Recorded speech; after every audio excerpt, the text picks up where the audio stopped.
slurs and shit, you know? Anyways, Yes. hello everyone. Whoa. Wow! Oh my god, it's D&D. Let's go. Dixon dicking. Mm-hmm. Yes, that is exactly what that means. What it stands for. Yeah. Yes. Okay. I'm gonna fucking delete my first redeem.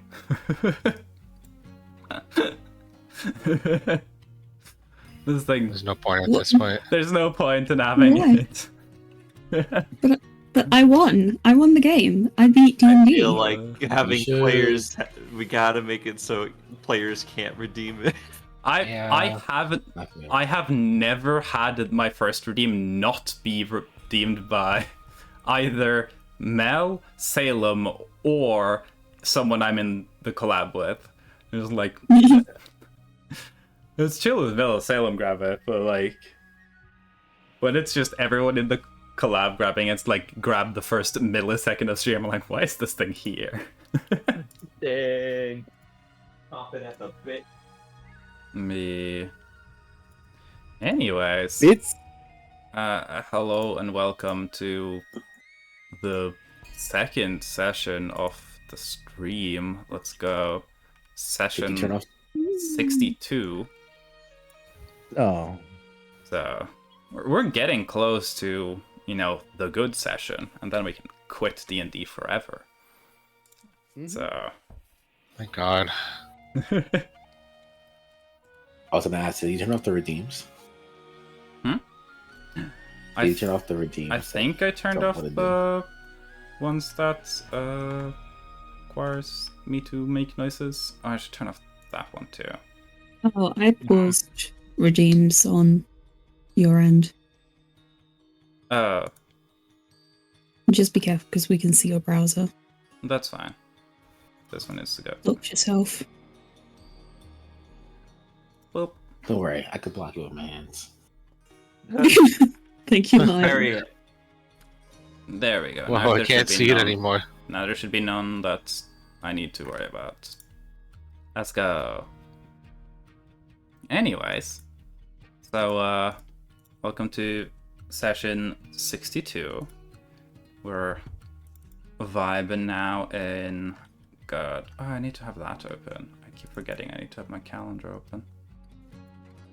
Because I'm a cool guy who made a calendar.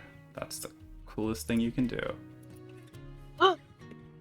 This is the 26th of the Brig. So let's put in my notes. So I have that. So, honestly, right away, we just start with rolling for recap for those of you who were there for enough of the session to be able to recap. Which I'm means- exempt. Yeah, which means feel free to not roll, Fred, because you fell asleep. Yeah, that's what happens. Yeah. Whoops. Also, definitely Get feel outta free to there. ignore my stream titles. They are me desperately trying to name the session before it's happened. of course you would save me, Jewel, with a one lower roll. And I roll this time because I don't have to do 45 minutes of recap before this. Yeah. Can't believe right after you just roll one under what I rolled, Jewel. Oh, don't worry. I'll roll a 3. You rolled even lower in the earlier. Never mind. Nice That 3. reminds me of a thing. Panda! Yo, Panda will I be know with the picking. 20. Right, what's all the people we have in the call? Everyone but Bread. No, Everyone Bread's but here. But No, I no, mean, Bread yeah, wasn't Bread- there. We could do it. Yeah. Bread is here, but they can't recap because they were asleep for most of it. Fuck it. D6. Going, taking everyone, me and Flinking out. I'm down. Mhm. Going from top to bottom. What's with all these 14s? 1. Crystal. Good luck, man. Oh shit, not again. Yeah. Ah shit, here we go again. That actually make Aw, notes. for the shit. future. Before you recap, I was Oh, gonna. yeah, what's check wrong the with thing. that? Brad. Hmm? Yes. I just want to check. You don't have inspiration. Check inspiration. I'm pretty sure I gave you inspiration when you did the sick play when you saved Crystal. Oh, it But did? I have a feeling that must might have forgotten gotten about lost in the otherwise awesomeness of the moment. Yeah. that. Yeah, I don't remember that. It wasn't that at all. Yeah. I feel like I know that you everyone's did not mind do was on something else. Anyways, sorry for the interruption. Mel, feel free to recap last session. Alright, gamers. Picture this. Last week, Gunther couldn't sleep. He was thinking long and hard about his father. He was like, oh, you're a kid. Let the adults deal with this. And that hurt Gunther's feelings. But Sorath had a dream. Yeah, the amount of blood she's had from Dougal makes it all the more concerning to even her curse being like, hey yo, there is a goddamn statue of this dude in this realm because of how much blood you've had from him. And so it's just like, haha, teehee, 12's hair. And they release a previous patron, I guess is the word, to kind of make way for Sorath and Dougal to develop further. Uwu. Yes. Fuck Ragul. Fuck Ragul. Stream has no context for who Ragul is, really, but fuck Ragul. So in the morning, we have Levi request items he needs to cast Legend Lore, and he tries to figure out more on the half-broken staff. He doesn't get any information, so that tells him that the staff isn't of legendary importance. Riziuk works, or starts taking tools with him to the workshop. Levi tries to cook, whilst in Dougal's mansion still. But Dougal says, wait until we're in the town, you can cook then. You have all the space to cook. Blinken inquires, oh yeah, Blinken tries to do a goddamn pun, and is unable to get Dougal to say the line that he was hoping for. So he kind of rage quits that idea. But he tried. That's the main thing. So And I got after so we bored I eat- fell asleep. Yeah. yeah, Blinken honestly. didn't get to do their joke and then just rage napped the entire rest of the day. It's canon. Yeah. Yeah. Really. So after we finish having breakfast, hi Tess. Oh, Dougal Oh. plans to arrange a doorway to locate itself in Nortal.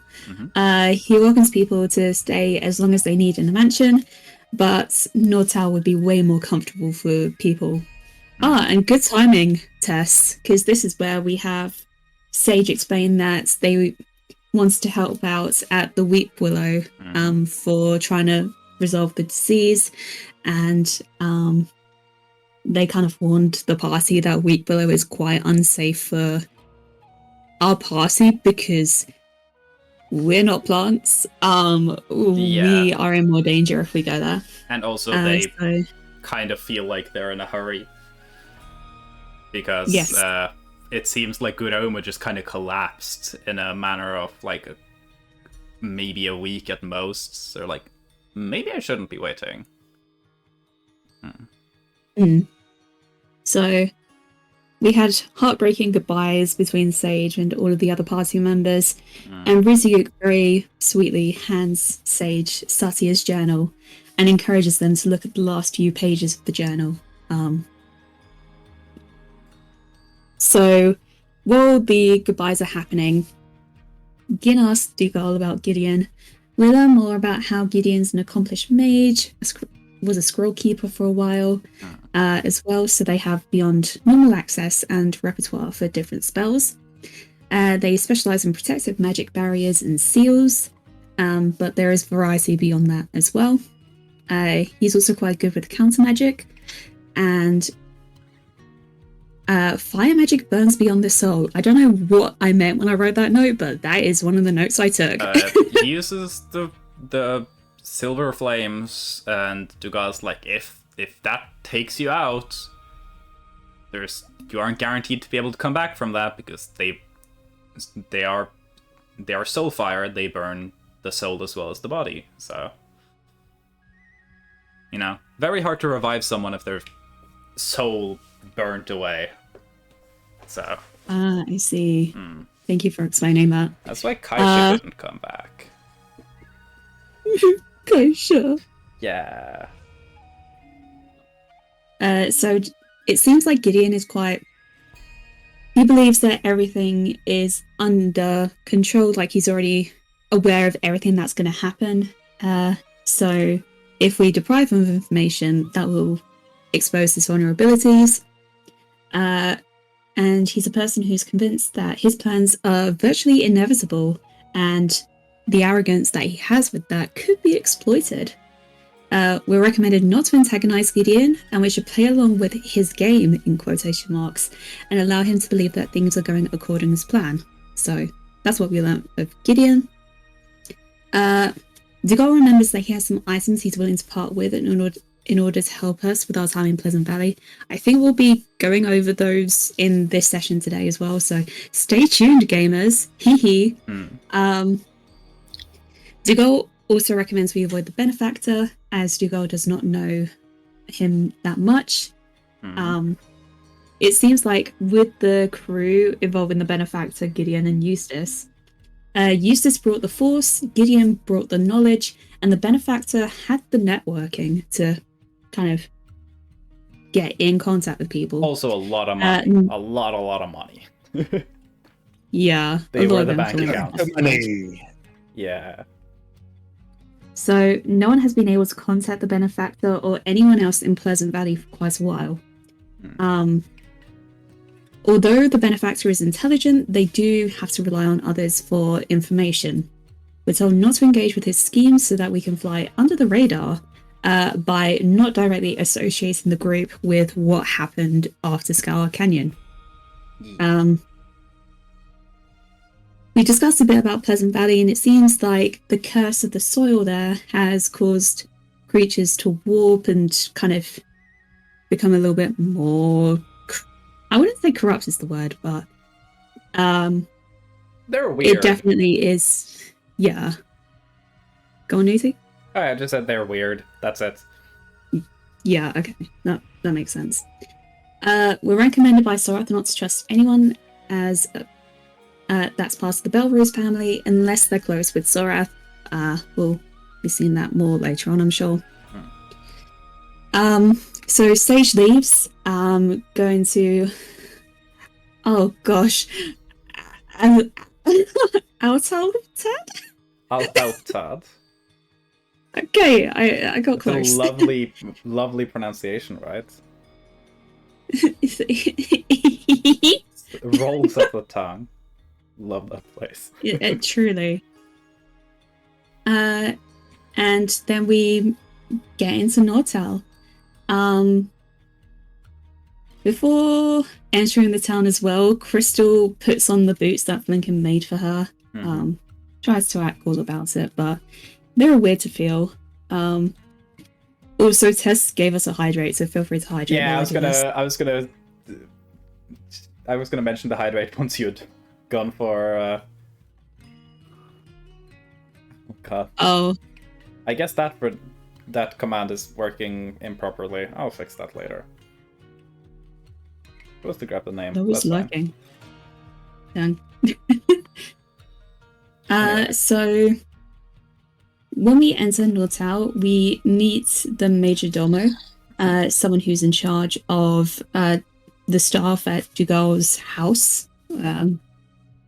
They address Dugal as their Duke, and the party splits between going sightseeing around the town and going to Dugal's mansion, real mansion, not other realm mansion. I have done the brilliant thing of having a manor and a mansion. So the manor is technically the one in Nortal, the mansion is the interdimensional thing, but Who cares? Cock is lurking. Okay, I'm gonna have to look away from chat. This is getting chaotic. So we get taken to There's always a the cock Leve. lurking. Always. We get taken to the Leve Manor, which belongs to the family, which belongs to Jorgal's family for a long time from various royalty. Levi goes to the kitchen and starts to cook ravioli in the shape of the party to try and cheer Gunther up, which is really cute. Crystal tries to practice walking. Rizyuk also inquires how the relationship with Pleasant Valley has been, and he gets explained that the trade between Pleasant Valley and Nortal has been stopped. Gunther goes to his room and takes a nap. Yes. Very important. The people who went sightseeing saw a cobbler and a poison maker, I believe. I kind of zoned out and didn't take many notes on this section. I'm sorry. There were more herbalist who lives a bit out of town. The poison maker? Yes. Ah. They're not really someone who makes poisons. They just happen to have a lot of rare plants that may be poisonous, you know? Anyway. Okay, cool. As Thank they you. want and need. So when the group reunites at the manor, Dougal has a door that is designed so it can be an access point to Dougal's mansion as well. So through that, Rizu can go to his workshop. Gin writes a letter for the Singing Sands, and Sorath and Crystal go jewelry shopping. The character there is, gosh, let me double check the name. Migas. That's the name of the jewelry person. Yeah. So Sorath wanted something for herself and Dougal, and Crystal wanted some earrings that kind of reminded her of the waterfall at the Beloved Grotto. So, let me double check if there's any further notes about the orders being placed.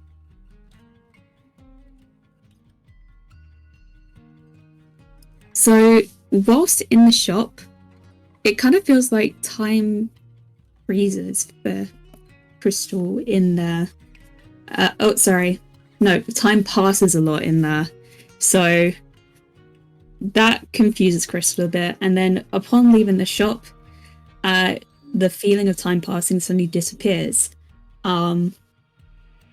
She goes and explores around the shop with Sorath on the outside, and they see a sign that says Migas, and then it says established in 1272. We are not in 1272. We are way beyond 1272 in this campaign. We're in 1857. Yes, thank you. I should probably add a quick note there. Cool. So Levi then starts curry making, and Rizyuk works on Gin's sword with embedding it with the red material that we found at the Scar Canyon. He works on a set of armor as well, and he tries to imbue it with Gideon's magic. He gets some mention from Dougal on the runes he can inscribe into the armor, and through doing this, Rizyuk has to go through intense pain as Dougal embeds Rizyuk with the runes. Rizyuk loses consciousness, but awakens in a sick bay. The procedure is a success, so he can use his magic again. Yippee! After dinner, Livia? No, not me. Levi goes to Rizyuk's room, and we can see that Rizyuk's horns are floating again to tell him that he has magic again. Levi starts to invite people to Orst for the next day.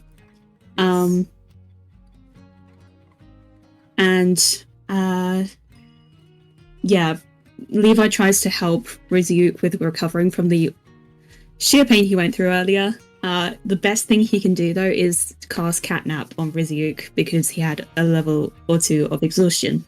Yes. Um, Levi asks Sorath for some money for the next day, and Dougal takes out some metal the size of an acorn and gives that to Levi. And it should trade for something like really valuable because it is unrefined adamantite. Mm-hmm. Of course. Still don't know how much that's actually worth, but It's very difficult to say how much it's worth exactly. It kind of like as a player, not athlete wise, you know. Yeah, even as a player, it's one of those materials that's essentially the value depends on who you're selling it to, how good you are at selling it. It doesn't have a consistent value. So, yeah. Thank you. So we ask more about, Sorath asks Dougal a bit more about Miga and the curse that she has, because obviously she's in a curse where she's it's stuck in the past. And Dougal explains that she seems to be living the same week over and over again. It could be from a wish that had gone wrong. Dougal had met her around 130 years ago and decided to accommodate her in the town as she was distressed and unable to find the material she needed. Because the amount of productivity she has leads her to losing or using up her materials quite quickly. We all go to sleep, Honkshu, and Gunther has a weird dream. He is in a wide, empty expanse, standing in front of a white marble gate towering above him. He reaches towards the door, and he has a hunch that if he goes towards the door, he will die. He continues to push the door open, and manages to wake up still with a bit of blood on his pillow. Can I say I don't know if this was on stream, but can I also mention that there is a pretty good chance that Gunther could have died through that dream. Yeah. Yeah. It would have Thankfully you required a didn't. lot of good rolls, but It's debatable to say a really good chance. I think I did the math on it, Yeah. and it's a little bit below 1 in 400 that Gunther just permanently dies there. Thankfully, he didn't die. And that's the end of my recap. Thank you for joining me. I do pretty long recaps. Thank you for your patience. Any questions? This is on the exam, by the way. Yeah, no, I think that was pretty good. Is it an exam? What was the Yo. first Yeah, one there's you an said? exam. Is it all the answers C? I said penis. Okay. I'm sorry, but I don't do multiple choice exams. Y'all better prepare for the exams. Oh. Well, what if I'm still gonna put all the answers at C, even as If you write all the multiple answers choice? C, that's not the grade you're getting. Intelligence roll, go. But yeah. So, y'all went to sleep and had various amounts of rest. Some of you probably falling asleep sooner than others. Hello, hubby. I would imagine someone like perhaps Risyuk has an easier time just passing the fuck out. Anyone who feels like they would not sleep early, feel free to just give me a perception check. If you feel like you kind of conked out early in the evening, just don't. This isn't important, by the way. Yes, I named this setting, I think, 3 years before I knew any Ravnica lore. Which is, sad. But yeah, whoever in the party feels like they wouldn't have kind of just conked out after dinner, feel free to give me a perception check. Yeah, I don't have to do it. Woo!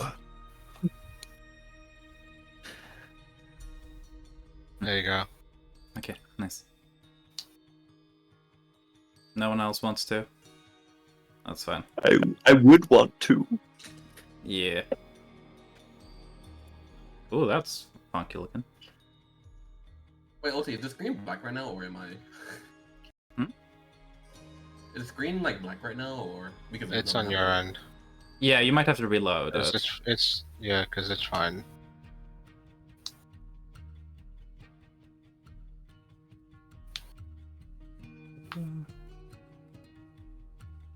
Okay. Should be working. Is that a nat 20? Oh, I nat 20'd that. Yeah. Oh, true. I can say, partly spoiling what's being rolled for. Sorath did not need to roll. I should have said that. Oh no. Oh, okay. Uh, Oh, no. okay. I'll take. Is this where the sex talk comes in? This is where the sex talk comes in. I'll say for Gunther. Don't know if Levi's bothered at all about it. It's very common in these kinds of houses to have the guest rooms on the opposite sides of the manor as the master bedrooms and stuff like that.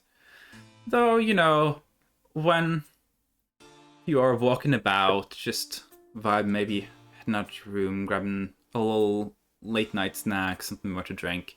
There is some amount of noise. Crystal will not need to roll to check if there is post-sex glow. With a nat 20, it is Wait. clearly audible that they had a passionate night. There is, as you guys wake up in the morning, you can tell that some of the staff are like a tiny bit just apprehensive, just seeming like, what's going on with those two?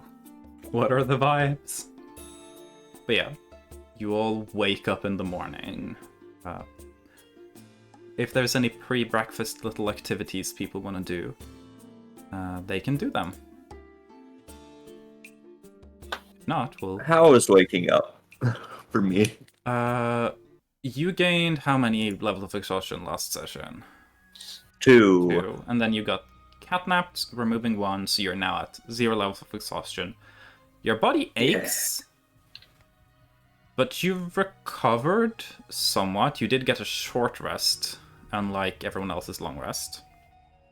Mm-hmm. So, however much you've healed from the short rest, I'll say your body is healed a decent bit. It'll probably be still be a little uncomfortable, but that's going to be the next little while until you get fully used to all of this. So, Mm-hmm.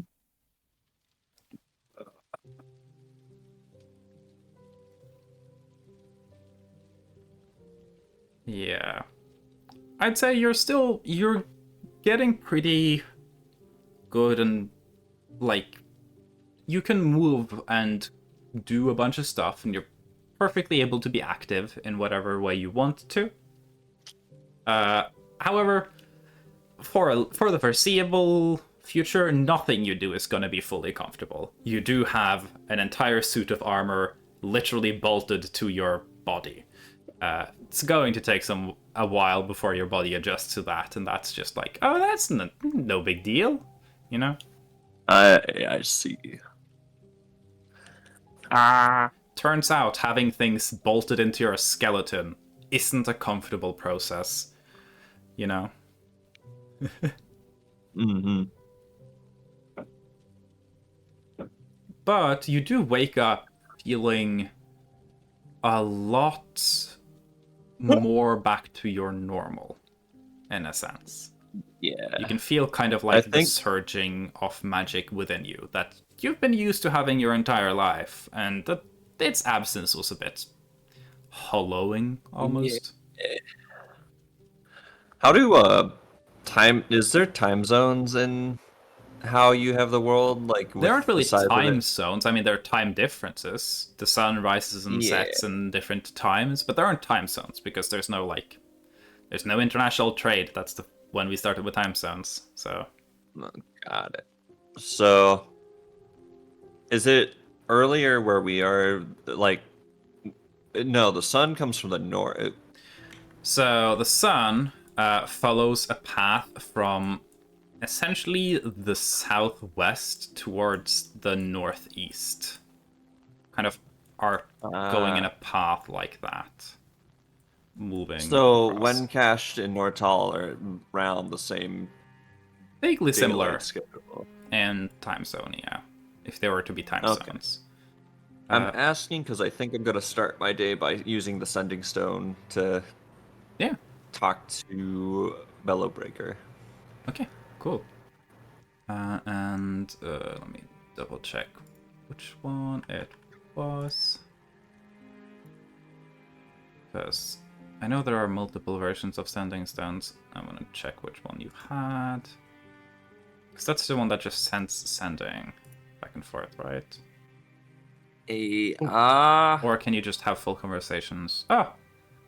Yeah, you can have full conversations in this, essentially. Yeah. Wait. No, it's a sending spell, so you still are limited in the amount of words you can say. 25 words. And then Bellowbreaker can respond with 25 words again. Okay. I'll write that out as we're going through other things. You can write it out, yeah, or just wing it. It's been going great for Panda. Nah. They just Oh, say yeah. shit, and then people people have to deal with the weird messages. Yep. That's not Levi's problem. Yep. Oh yeah. Feel free to roll for some poisons then. Lan. Leon. Leon.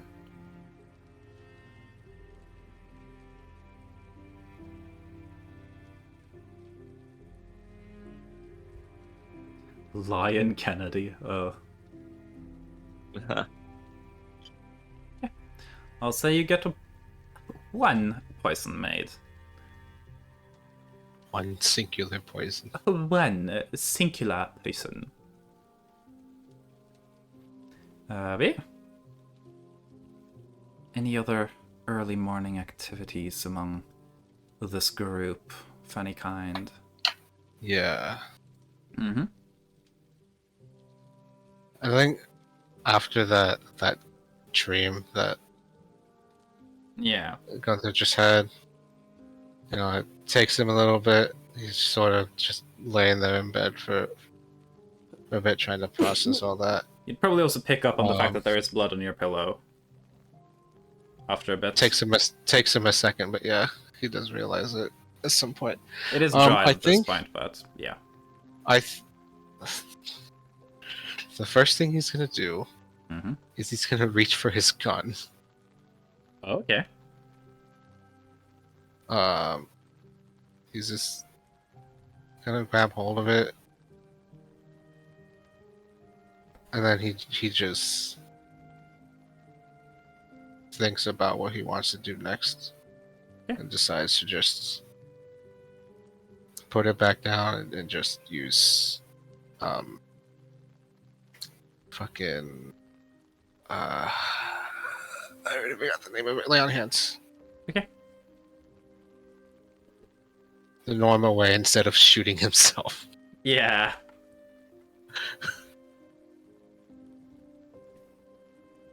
Just to get the health back that he lost. Yes. Mm-hmm. I already forgot where it is. There it is. How much health did I lose?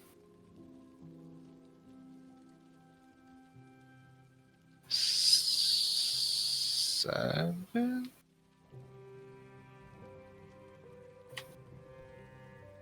Yeah. Nice.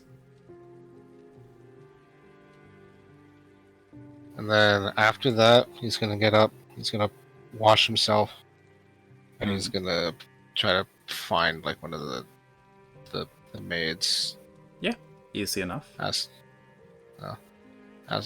him, hey.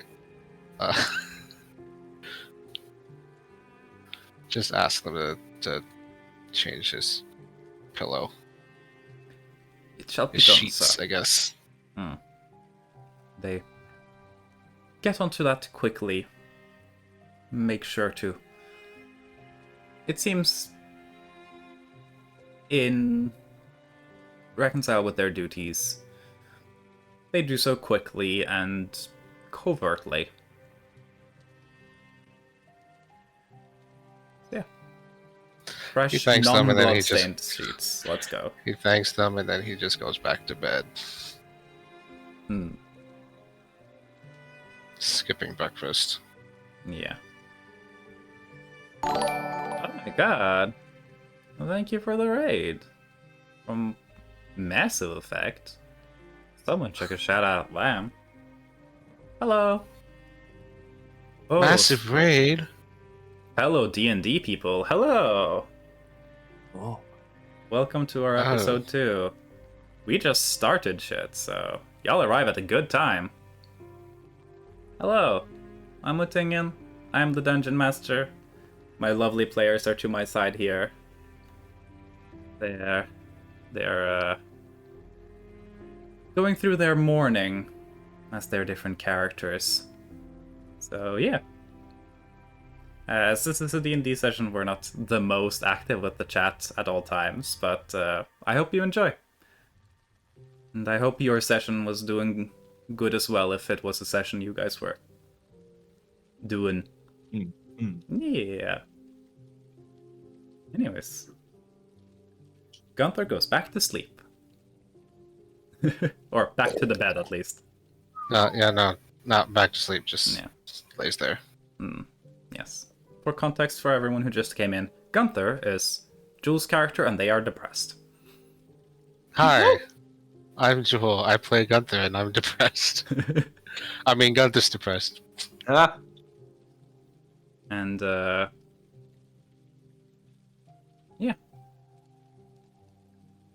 Okay, so that's the message you send to Bellbreaker. Yeah. I'll not formulate the entire message, but there is they express concern about the idea of attaching the armor to you, but are happy you got your magic back and wish you luck with meeting the Mithril Fingers. And as always, they tell you to stay safe. Yeah. So, Thanks, Mom. Yeah. Rizu could probably send like a customary, like, of course, you as well, like as the next message. yeah. Sending. So yeah, there's a little back and forth, but Bellbreaker is caught up. Definitely, noticeably, like a little bit of like a you keep getting into trouble. What you need to take more care of yourself. So yeah, but they're chilling, you know. They're pretty fine. Yeah, we both have exosuits in a way. Yeah. Though Bellbreaker does have the advantage of it not being welded to them. So Yeah. either way. Does that conclude pre-breakfast activities? For me. Yeah, for the most part. Nice. In that case, before we move to breakfast, I would like your choice bread of Arcana or Insight with Disadvantage for Flinken. I'll go with disadvantaged insight. Okay, nice. 13. 13. You are noticing there is... This is self-insight. No. Flinken's probably better at reading other people, you know? Flinken's such a complicated man, you know? Who could ever read such an enigma? But there's some something noticeably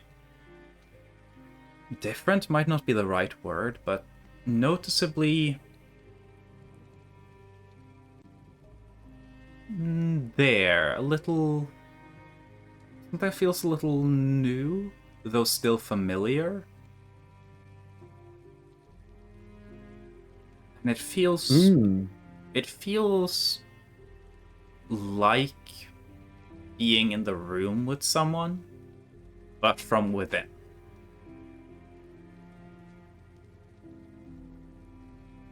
I see. Yeah. Very useful information. Not at all ambiguous. Also high tech. This is indeed the piss crew. Well, am I able to focus on that, like to like figure out what it could be or something, or is I'll that say it? this is kind of the extent to which how much you can focus on it and in the moment. You're kind of like feeling this thing and being like, what's that? You're kind of like trying to isolate the feeling, and it's a little muddled and a little weird, and you don't really know, but it feels different. It doesn't feel like something that you usually feel. It's like when you start getting a cold or something like that. You're like, something is different, and then like you just like like there's something off, but like you're just like not sure to do about it. You'll find out later. Yeah. It's just like a little, just like, that's weird. If that makes sense.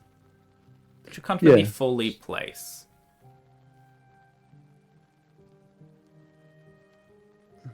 You can try and do something else about it, but if that's kind of the extent of Lincoln just being like, I'm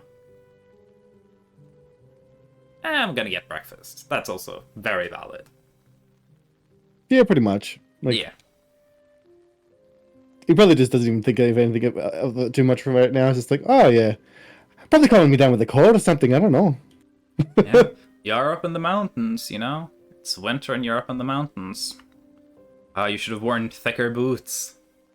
Oh, those damn boots. They need more padding. Exactly. Oh, I needed to repair these boots for a while. They like not as good as they once were. True, there is probably a need for some general boot upkeep after y'all's Scar Canyon adventure. So that is a small thing Lincoln can probably doesn't take a lot, just, mending here and there. True, you could technically just use mending as well. Huh. Well, that's convenient. Yeah. Either way, onto the breakfast. Smaller, kind of a little bit more casual breakfast than the displays that Dougal has presented. The manor staff from the kitchen have arranged a nice, hearty breakfast, mostly local ingredients. There's quite nutritious, dense rye bread, fresh butter, hams, some cheese. It's a relatively simple but high quality breakfast you are presented. You are, if anyone were to have any other desires, the servers do say that you can simply just request and it shall be arranged if possible. Served together with a selection of tea. So, a simple breakfast. If anyone wants to take charge of any conversation, they can. If not, I'll have Dougal speak up a little, but I'll take that Can I as have a... Crystal Okay, sit I'm next not to there. Zorath sure. Crystal, you heard and lean over? everyone else who rolled the perception checks essentially was like, yeah, I can hear that. They're probably going at it. For Crystal, it was like you're hearing the noises clearly. You're just sitting there and like, huh. Yeah. Mm-hmm. Yeah, no, that's clear. That's very audible. They're a little loud, for sure.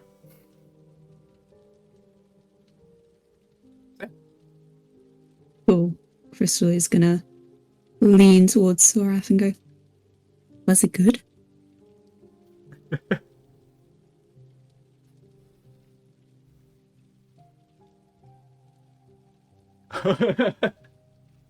That's a bad. Can't check. So, yeah. Beat red.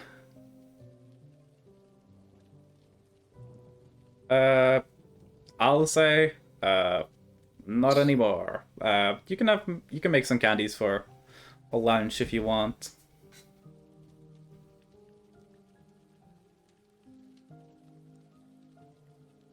Yeah. Crystal is just gonna pull the Lenny face at Sorath. Her best Lenny face that she can. And she's gonna be like, oh, don't worry. I heard it all. Did someone else hear any screaming in the middle of the night? It was loud. Well, I don't know. I thought it was during the day when I got that grafted. Wait. It woke me up in my sleep a few times. That's how loud it was. Tugal is very softly just smiling. Trying not to fully acknowledge the conversation, but they have a little smile on their face.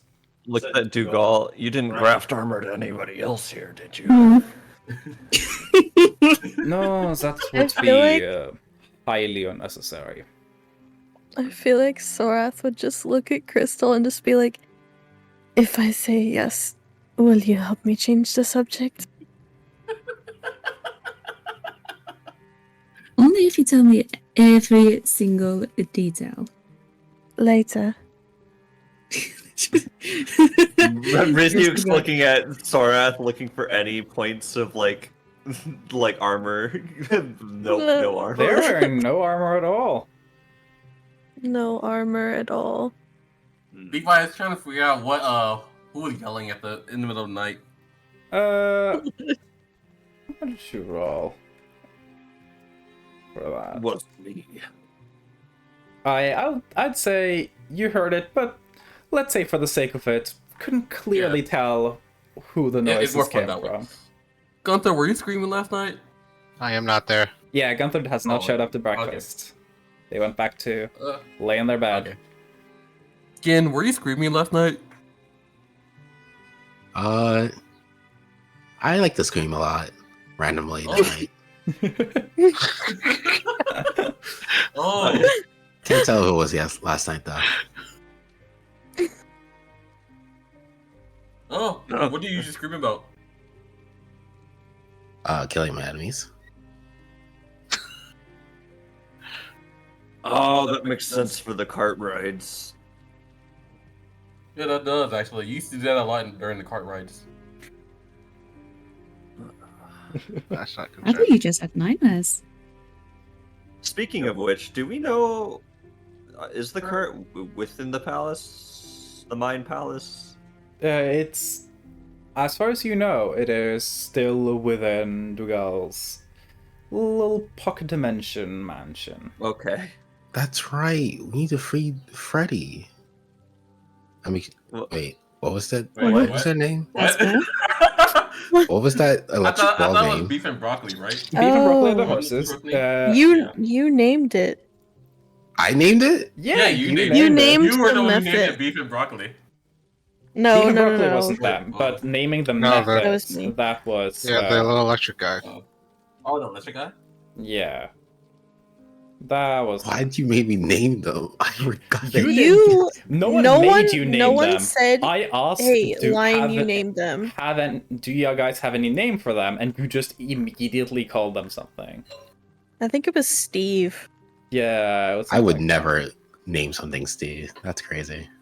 It sounds like a lie. Notes. Are you trying to gaslight me? It was a. I think. I didn't say I know. Do you want to name him Freddy? Not really. Okay. Let's see which note.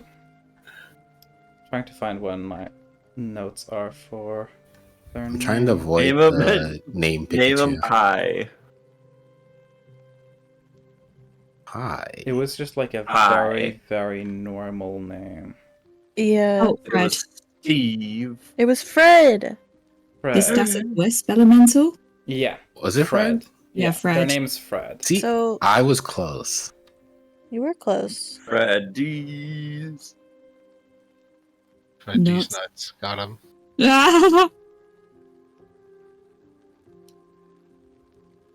But yeah, as far as you know, that's still in the mansion. I can tell you this much, that Dugal has beef and broccoli are no longer in the mansion. They are at Nudtal. I thought you were gonna say they died. I got so scared. No, you just killed your. If there's They are one, now if there's actually beef one and kind of broccoli. animal that Dugal actually knows how to take care of, its horses. So I don't know. I Yeah. saw the person he is with, and he He's a also knew how horse to girl. take care of horses, but in a different way. He's a horse girl. yeah, he is a girl. It's a horse girl. Yeah, no, like Dugal. This is Dugal lore that only really Salem's got access to. Dugal essentially dropped out of college, and partly just because he wanted to hang around riding horses. Dude likes his horses. Very much horse girl. So Glad he has a hobby. yeah. Horse girl coded. So Nuttall has a very nice nice set of stables. So they are chilling there. Mikey. Key. Eee. But yeah, Fred is probably still vibing with the cart. So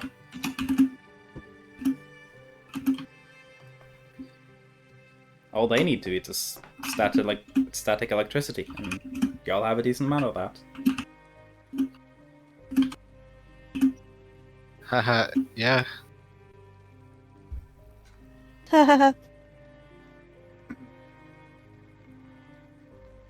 Anyways, if there's anything else anyone's bringing up in reference to what we were talking about, then feel free to continue that. But Sex? Crystal doesn't Yeah. actually say that out loud. Crystal Why would not? probably. Well, I mean, Crystal has to try and change the conversation so she can hear more about the spiciness in the bedroom from that night. I think Lion did that for you. I don't think they had any peppers. Okay. God damn it, Matcha. We love much. Why are you like this? I think Crystal would probably look at Levi and then go, so you wanted to go to Ost? Oh yeah. So, well, the main deal is to go to the Mystery so I can have them make me a new shield. But and also see if they have any other thing that they could that I could get from them. Also, I gotta settle the score with Billy. I need to type the score. He beat me last time. It's currently 75 to 76. Actually. 5? Yeah, we currently have what? So, 151 battles in cooking, Uh-huh. and currently the score is 75 to 76. What's the casualty rate of these battles?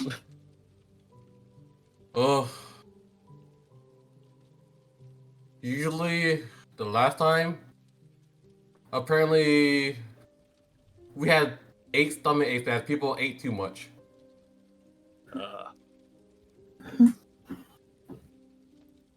Okay. And then there was a time where it was a battle where who can make the spiciest meal. Apparently, people were not happy. I think I'm learning so much about this character. Laura might actually compete in that one. The spices. You learned so much about this character now. Just throw down the Yeah. No, it's great that I get to learn so much about the NPCs. I actually wonder if there are any buyers down there that would be willing to buy this. Holds up the amethyst. Oh. Wait, did you keep the amethyst or did you pass it back to... Remember, what I gave away was the, like, all the gold I had on me. Okay, yeah. The missile. There's a world that the missile fingers might be able to do something with it, like in a crafting way, but maybe the Pope. For something like that, I would seek a gemstone trader of some sort. I could always ask the missile. Fuck, I actually have to look up notes. Don't look at the name often enough anymore. Yeah. Amethyst. I could also ask Garkal. He probably knows a gym person there. I would imagine so, yes. Yeah. True. I have a feeling the only gemstones they really need in creation is probably diamonds for magical catalysts, but... No, but to be fair, but in Oris in general, it's a very craft-heavy city, so we most likely have what you need there. And certain gems do have certain beneficial properties in alignment with the resonance of ether constructs, but the diamonds are somewhat universal, so...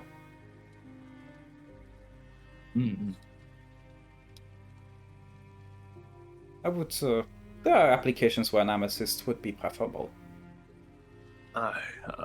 Alright, I'm gonna use... I know a guy. Here. I'm active. Yeah, sure. Yeah, sure. Well, I remember as a kid, I had this one fellow. Her name was Melissa. She always had a knack for like shiny stones and stuff. And I remember around 10, 12 years ago, she got apprenticed at a gym workshop, or like a whatever you call those place. Yeah, I'll Julie? say for the sake of it, just because it's fun to tie things back. What? Let's... I'm saying I know it's a jeweler, but I'm just saying that Levi Yeah. As like, you know, yeah. For the sake of it, I'll say that she apprenticed at a gemstone trader or at the gemmonger from the Pirion family, just because that's a fun little connection. So Levi just like pondering where she works. Oh, the Pew Funder. Wait, you said Pirion. Pirion? Yeah, The pea farmer. Yeah, the piss The boys. P Fondler. P Fondler. The Pew Farmer. Always farming There pea. is someone in this campaign who has interacted with us before. Oh, wait. So you said the Pity Hunger? No, I'll put it in the chat. Don't worry. What? If it was a pea farmer, it's definitely Crystal. No. Pea P farmer. Fondler. I know He all those fondler. you piss. Yeah. Mhm. It's just a bag of frozen peas that they fondle. Like that. Exactly. Oh, Pirion? Yeah. Now, does the person who has connections with this family remember that they have connections with this family? It's me, isn't it? No. Is it me? You're laughing a lot, Line, for someone who's forgotten backstory elements. Wow. It's me. Yeah, Lion being these are the like, people. "Eh." Remember you, when idiot. Gin traveled to Ortis Halls? He was the escort for a family of gem traders. I didn't know there were a pea. See, Hey, I do didn't you, know that. you want to know the fun? Do you want to know the fun thing? Lion came up with that name. Lamau, get fucking dunked on, Lion. We love Lion. Wow. So yeah, no, yeah, these are some prolific gem Pea traders farmers. who mainly operate out of Australia, to the very east of Horst. But because they are a large business family, they have operations in the city of Horst. Because why would you not?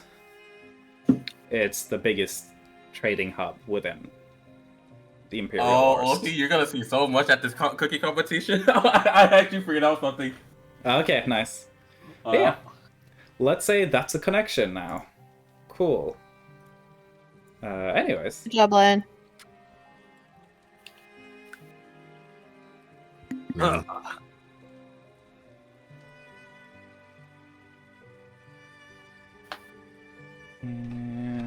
Yeah.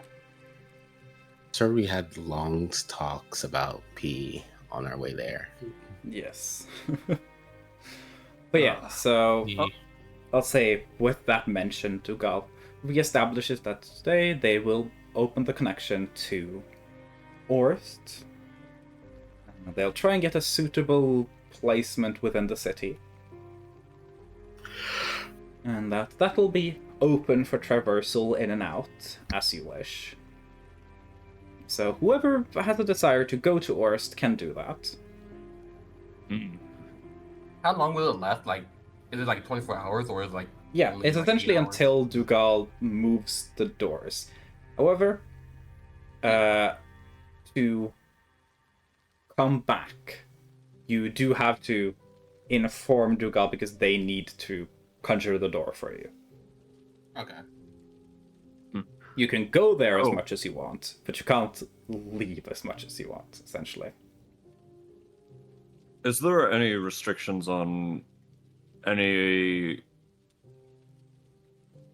No restrictions on this for anything like constructs or anything, right? In terms of Mm, the city, the traversal, oh, I guess. the government. Yeah, traversal. I wouldn't think so. I'm just checking. If magic gets messed with. No, it's just moving from a space to another. Okay. I think it'd be a good idea to get Alvin refitted with new metals. That could be. You could have some luck shopping there, I suppose. Though with what Levi has said, I do believe the Mythor Fingers specifically might be a little busy today. So they are to construct a magical item in a day and also manage the transfer of Gin's enchantments. You'd probably be able to shop around, though. Beyond that, you might have to find someone else to refit if you do not want to do it yourself. Or perhaps want assistance. God.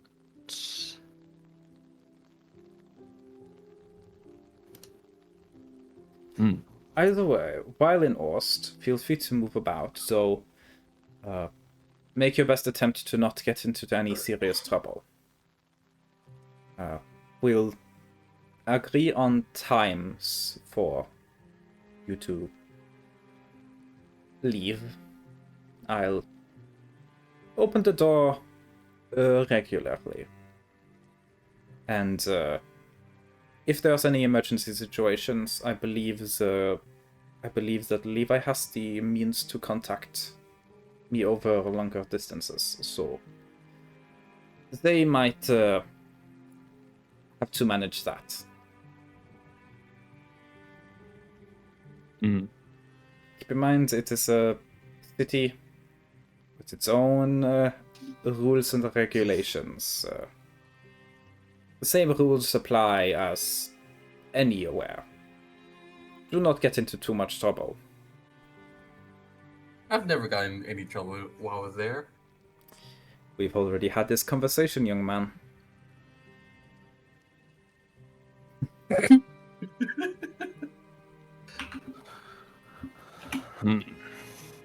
Either way, I suppose you might enjoy the warm weather.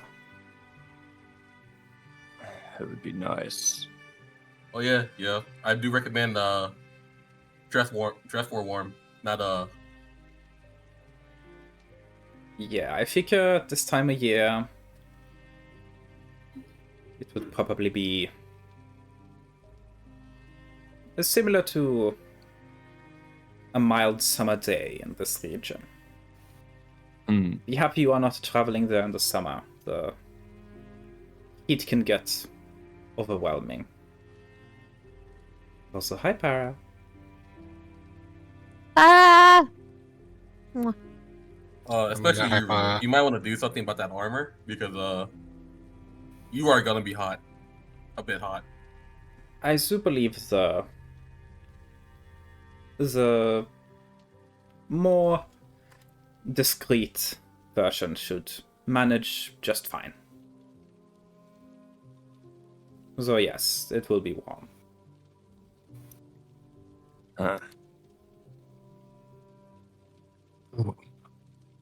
It'll be a nice change from Dubaya's frigid lanes. Certainly.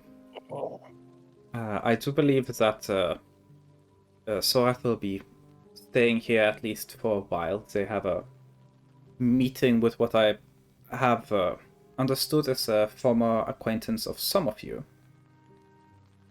That might prove helpful with your endeavors in Pleasant Valley. I will be busy with my work for the time being, though I am available should anything be required of me. When I get back, I might want a use of a workshop area. But the mansion shall be accessible for you. Okay.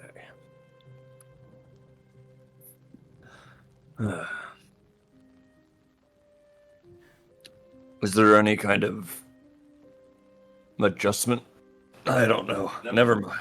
I guess we didn't really have too much of a rude feeling going from Dubaya to Nortal, so... The only thing will be the altitude and the temperature. So... I think you will do fine.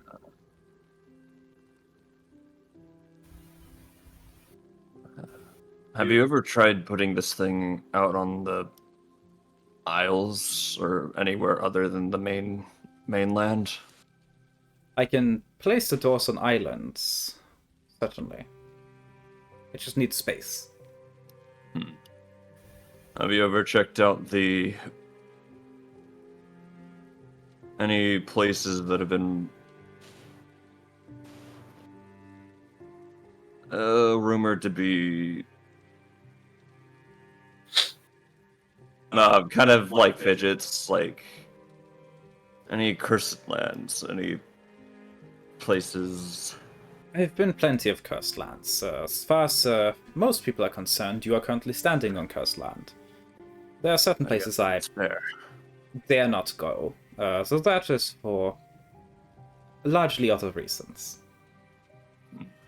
I have not set foot in Pleasant Valley as per the terms of my contracts, which is why I cannot follow you. My contract is quite insistent that I do not engage with the air here. And beyond that, there are certain places that I am intelligent enough to know not to visit. I guess. Do you have to... What's the amount of, like, familiarity you have to be with the area to be able to actually send it there? I can send this wherever. However, if I have no familiarity with the location, I cannot specify a precise landing spot. I guess I was just wondering if there's any places that haven't been on the map that you've been able to find through it, but I guess not if that's the case. Are you asking this in the what with the map? What are you referring to?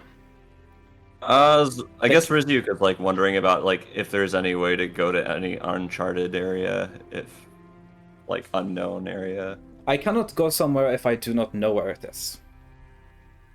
Give me a location and I can take you there. Got it. The mansion cannot be placed in the into the open ocean, so That's good. most of the time, if I were to attempt that, it would just be a blind failure, a waste of a day.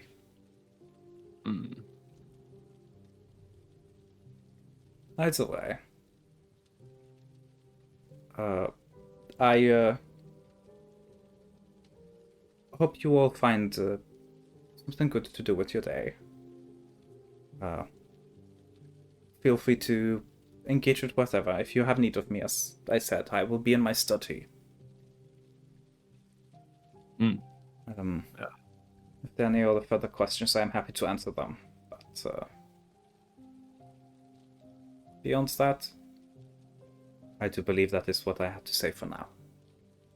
Got it.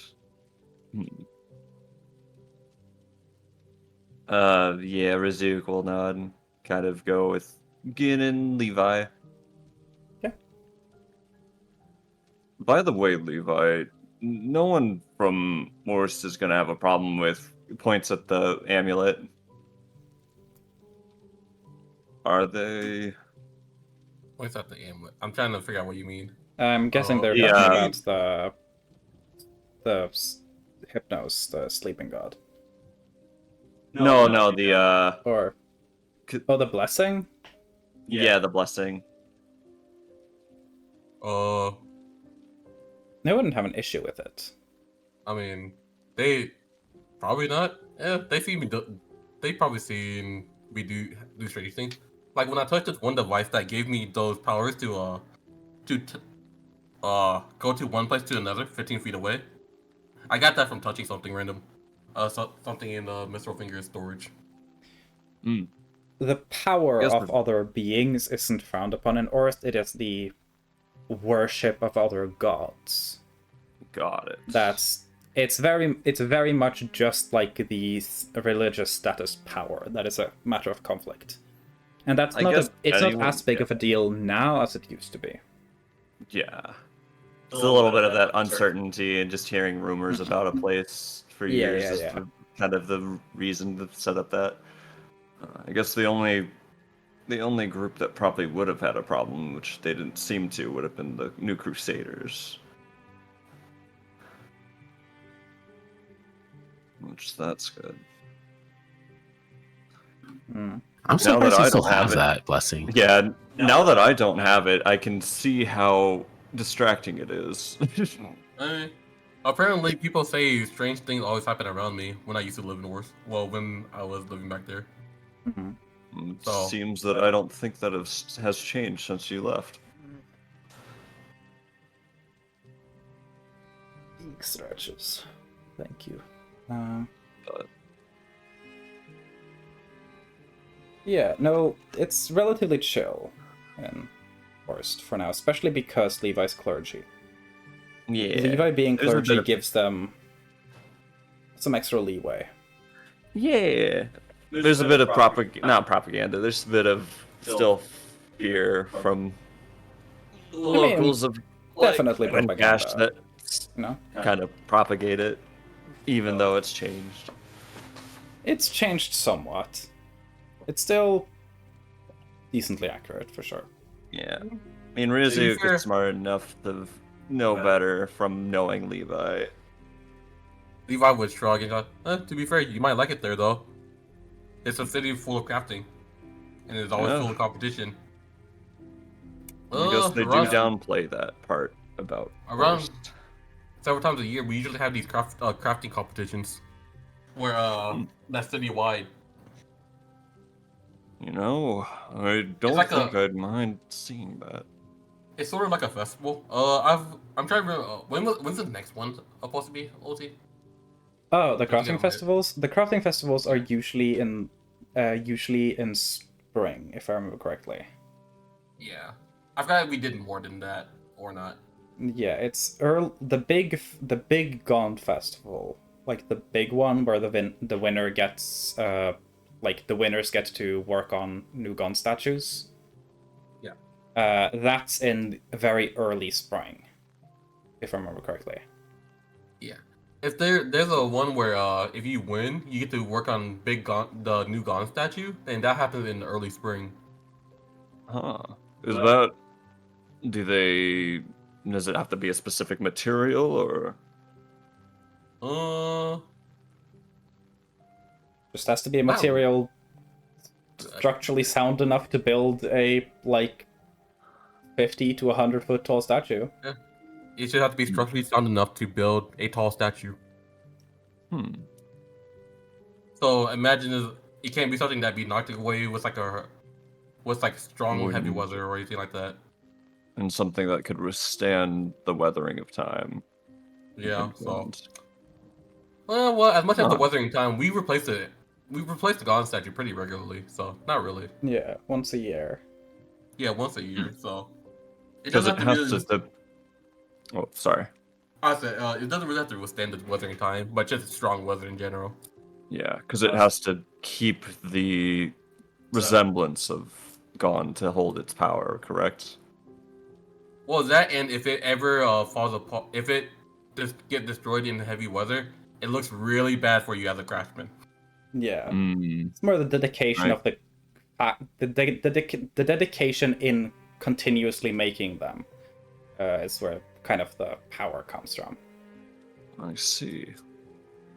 But of course, we have some smaller festivals too. Festival with crafting too that more showcases because that was a statue that showcases people who like that sort of craft. But we have more like I guess like there was some festival about gyms, some about just like making like I think there was a festival for artificers. I remember Dormants usually get excited about on a certain time of year to show off. We'll have to ask about that when we're there. If that means that the breakfast is kind of over and people are kind of splitting apart, I would like to first of all know who's going to Orst. People here. I mean, Levi would be. Levi and Orst Gin. already go. I will be. Vysyuk. Yeah, tag it on. Crystal, Flinken. Yeah, tag along. It all depends on where Sora's going. Sora's gonna be in a meeting. And she's gonna wait outside the meeting room. She wants that gossip. It isn't like an immediate breakfast over, instant teleport everywhere. So people can still have conversations and stuff. I just want to know who's actually going to Orso. At least like for the first little bit. So, but yeah, at least Flinken wants to tag along. Unless the breakfast kind of comes to a close, Dugal will kind of lean over to Sorath and just gently say, "You can start some meeting with Gil whenever you are ready. So I would like to be able to have a brief conversation with at least Flinken before they depart to Orst." And kind of Sorath nods. So sure, what can I go do you for? yeah, Dugal will kind of tap Lincoln and kind of pull them aside a little. Like, I was wanting to ask how much you know about what you are dealing with in terms of the. Oh yes, of course. I feel a bit funny. I've noticed it lately, actually. I think I've got a cold. You know when you feel that feeling inside yourself and you're just like, oh, it's going to end up bad. It's one of those times. I have a vague feeling that it is not a cold. Just a hunch. I think I know my body pretty well. Gonna roll up. I'll take your word for it. So, I was more wondering what you know about the various berserkers' work, what they do. I was talking with Sorath about it the other night, and it seems I assumed you might have known more than I first thought, you know. So I just thought I'd check in to see. They are a mysterious group, and I just kind of assumed that you would know more about them. So I seemed a little dumbfounded. Well, yeah, I don't really know that much about them. Like, I think I've met one of them before, but that's about it, really. That's interesting. I kind of kind of had a place where, like, you know, what else I would know, but yeah, if I have any more info, I'll let you know if I can. But the information is not super necessary. The activities of the circus don't particularly affect me, but it was more a matter of knowing what my allies know. It's good to have an idea of the birth of knowledge available. As for your new powers, are you familiar with the nature of them? Hold on, new powers? I mean, I assume based on the fact that as far as my notes and documentation said you were a shoemaking martial artist. Oh, yes. And this seems relatively new? Oh, yeah, yes. I thought, like, you know, like, there's something recent that happened. Like, this has been a while, you know. Oh, so it has. Okay, I see. Yeah, I think after we left Ortis Halls, around that time is when I started, you know, accessing these powers. I see, okay. And are you familiar with what they are?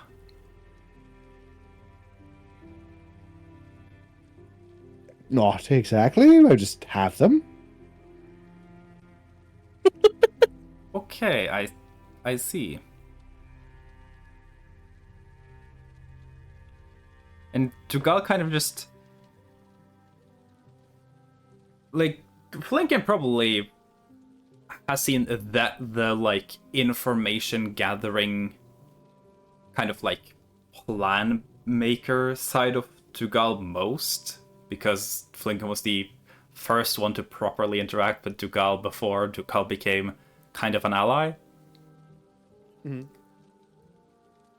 And you can very clearly tell that Tugal is kind of struggling to operate because they are working with low amounts of information, and they're like just kind of stuck on that. Well, I hope you figure things out. As far as I have understood, your powers are, or at least the nature of them, is supposed to be important for whatever you are about to do. So I suppose knowing about them would be beneficial. But things are like they are. We can't have everything in life.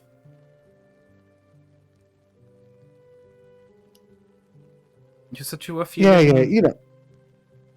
like you had a cold? You don't look ill. Oh yeah, I know. You know that feeling. I think pretty sure it's in my chest, if I remember. Like, you know, that kind of feeling, like it's just like, a little bit like a sort of dread of sorts that like kind of like washes over you for a bit. You're like, why do I feel this way? And then a couple of days later, you end up like sick and stuff. That's what's going on with me. Like I've been this before, and like, oh, terrible colds. Let me tell you.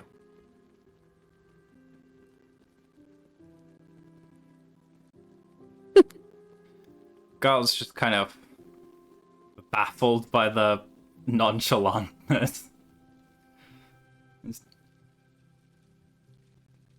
not to intrude, but I would recommend looking a little deeper into it.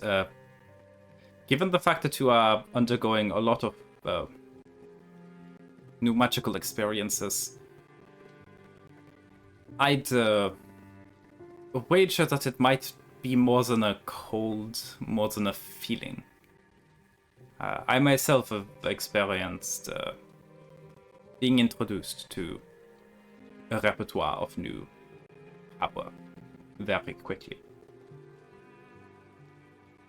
Just be on the lookout for things. To be perfectly honest, I'm trying to keep this group alive, and you are among the people I worry about.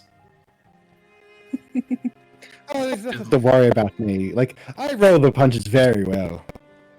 I mean, I'm missing an arm right now, but that's not one of the punches. That was more like a kick in the face.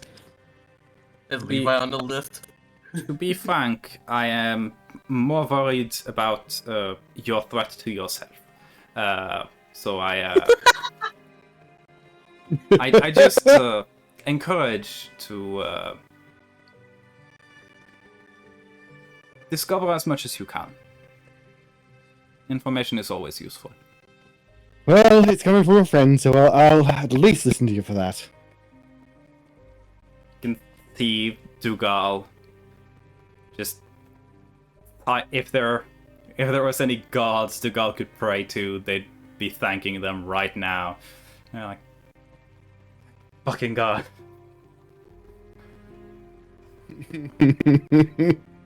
Well, should you require any assistance, I have some experience with magic from distant realms. So I suppose you have this under control? Yeah. Good. And Dougal just kind of walks away. The most confidence ever. Just Yeah, it should be fine. He should not be confident. He should not be confident. God. This poor man. Oh. I thought we established he was very not poor, but that's my bad if I... Oh no, he is currently becoming increasingly impoverished into the realm of knowing what the fuck's going on. But yeah. That is that little conversation taken care of. If Crystal wanted to take the first possible moment of pulling Sorath aside and being like, Deets, now. This is a good moment for that. No, Crystal's gonna be mature. She's gonna wait until the crowd's gone. She's gonna ask for a glass or two or three of wine and have a good sit down with Sorath and have a nice little, gossip, as they would say. Spill the teases. Spill the wine. Spill the wine. I haven't heard that phrase. Spill the wine, ma'am. Spill the wine, milady. Yeah. I guess Sorath has been whisked away to a immediate post-breakfast little private get-together with a copious amount of wine. Chris is just sitting there chugging wine. Guess we're getting Chugging drunk. wine at 7 a.m. It's fine. I do want a Constitution saving throw. You did say you were drinking a lot of glasses of Oh, wine. shit. It's been a long time since anyone's been drinking enough to roll to see if they get drunk. We haven't had many occasion to. I'll say you managed to keep your alcohol well. Anyways, continue. this is not appropriate music for this. Sorry, give me a sec. I need to Okay. set the mood with music. But anyway, let's proceed. Crystal. Yeah, I'm gonna. Sorry, I was drawing something on my tablet because I am fed up with that muted icon whenever I mute. So I was gonna try and draw a replacement image for that. Let me get. Hang on. Sorry, chat. Sorry. Oh no. Careless whisper. Bard court. There we go.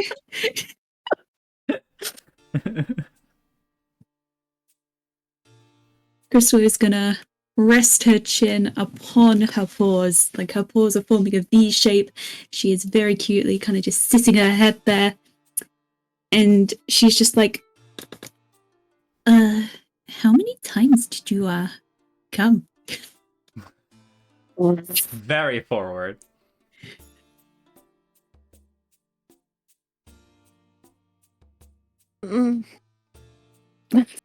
Korath just once.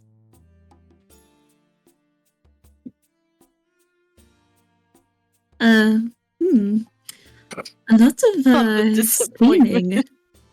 A lot of screaming for just a single one, you know? Yes. It was only once. Crystal is gonna kind of lower her head even more in her hands and she's gonna eye Sorath up and down. She's gonna look for any kind of like markings that could hint towards why there was a lot of screaming. Give me, at this point, give me an investigation check.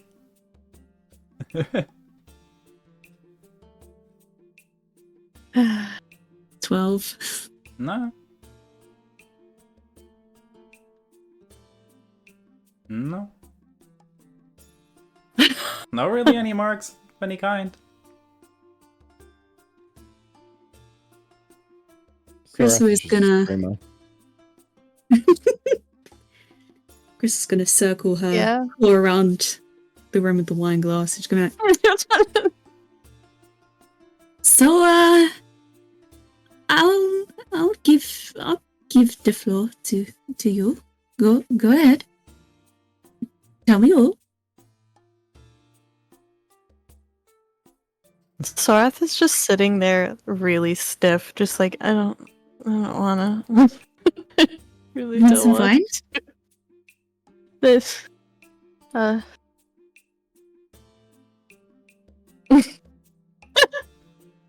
Sorath will take a glass of wine. What's your down passive it. insight again? Wow. I can check it here. 19. I mean, it's very, very, very, very, very obvious that you're making Sorath very uncomfortable. Don't worry. You're safe. I don't judge. If I went through that stuff, I would tell you all about it. So, you know, when I do the same thing, I will talk to you about it. You're safe. I do not think that we have the same comfort with these sort of discussions. Why? Do you... you... Why not?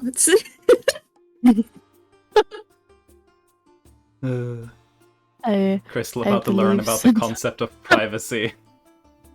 I believe that we have different standards for what is more of a private matter than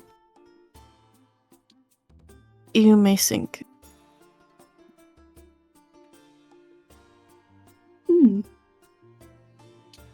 Crystal's gonna think back a little bit. She's gonna go, my first time was actually on a boat.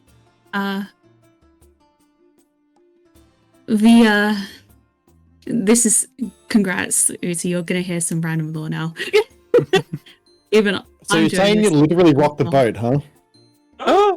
Yeah, we did more than rock the boat, as Lincoln would probably say if he were here. I I didn't think this would be so personal for you. I quite enjoy talking about the ins and outs of the ins and outs. I would say with that, there's like a gentle knock on the door.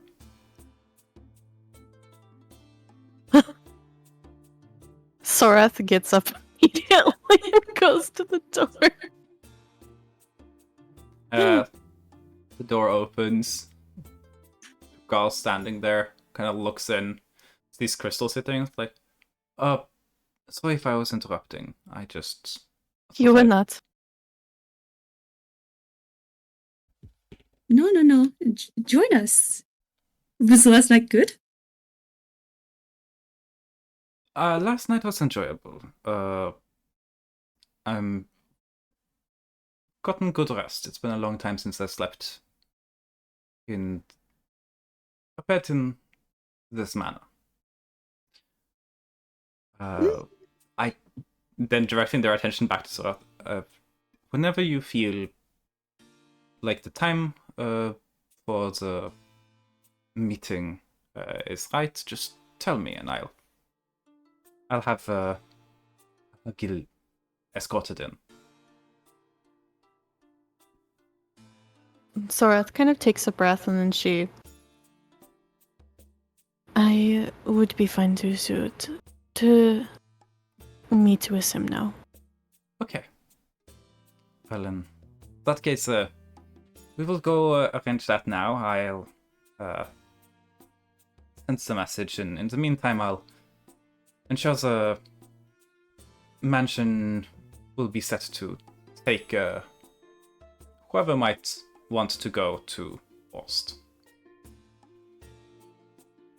Kind of picking up a little bit on Sorath's lack of comfort and Crystal's very open question.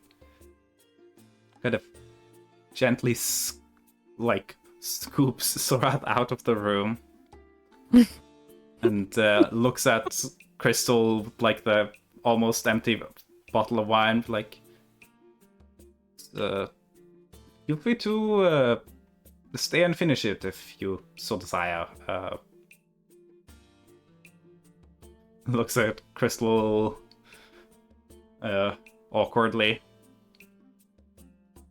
Does Crystal do anything? Do you have any books on etiquette? I think I've missed something.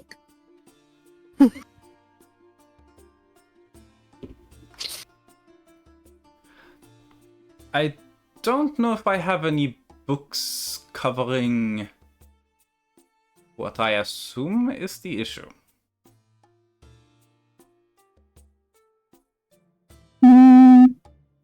Then bring me one of your stuff.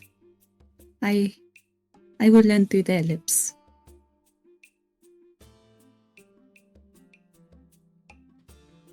I'm sure there's someone available. Feel free to ask the Major Domo. They know more about the state of the staff. Heinrich. Ah, yes. Yes, Heinrich would likely be the best in charge to know what staff is available for whatever use you might have of them. Thank you. And she's just gonna continue chugging the wine. Okay. Sorath did down a glass of wine during that. Yeah. But, yeah. Not enough to need to roll. She should be get fine. drunk, but especially because of Sorath's alcoholism bent. I feel like a glass of wine doesn't really affect Sorath anymore. No, He was sure doesn't. essentially drinking liquor every single day for like So I. IRL comparatively to like 3 months. Anyways, the Gal kind of just closes the door when Crystal starts drinking again and goes,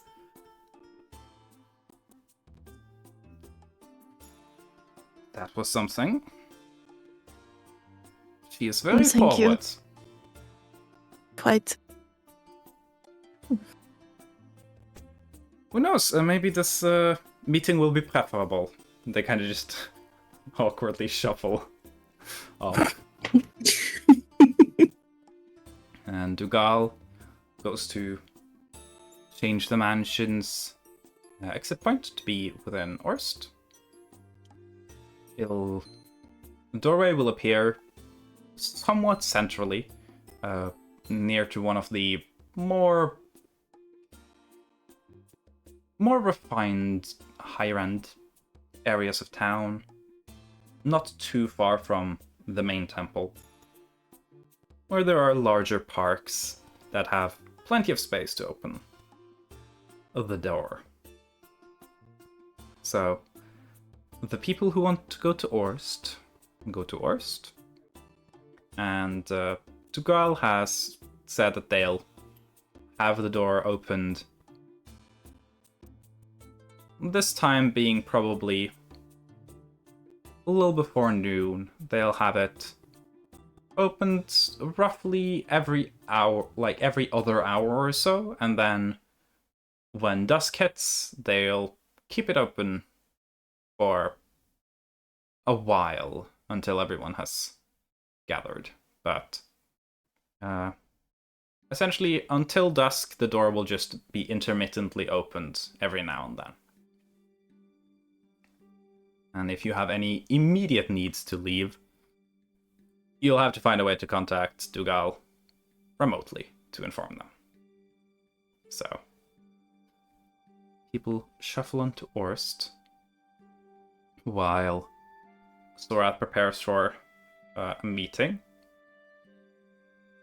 Gunther's probably just at this point still resting in their bed.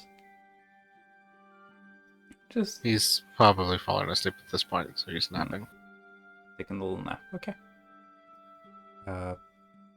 You know what? I'll say, just because we tend to do them very late, we can take a little break here. Got it. Get some hydration, get some nutrition, have a piss, you know? I don't know if you saw my message, but Pea I farmer. asked if napping would remove exhaustion. Napping wouldn't.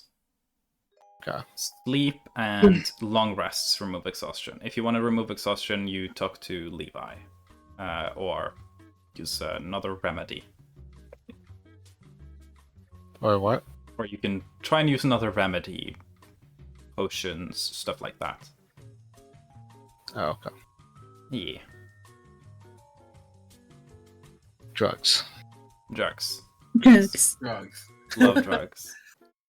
Anyways. Just don't know what those drugs have side effects are. They're back when I left for some drugs. You turned into crystal? Okay. Quickly, BRB. We can say we can try and we can start up again in like a 10 minutes. Is that good for everyone? Sure. Got it. Yeah, 25. Yeah. Yeah, we'll start at 25. Okay. Hello, chat. Wow, Gotcha. wow, wow, wow, wow, wow. Hello, chat. Sorry for the sex. Sex. Crystal's very nosy. Oh, yeah. And Sorath is very shy. Oh, well, Crystal would be more shy and not approach the topic, but she's like a uni student. She literally is. She gets high. She gets drunk. She talks Honestly, openly about living private the life. topics. Yeah, truly. All without having to do exams? Gosh, I wish I were Crystal.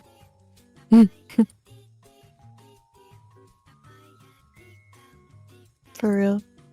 We do love Crystal.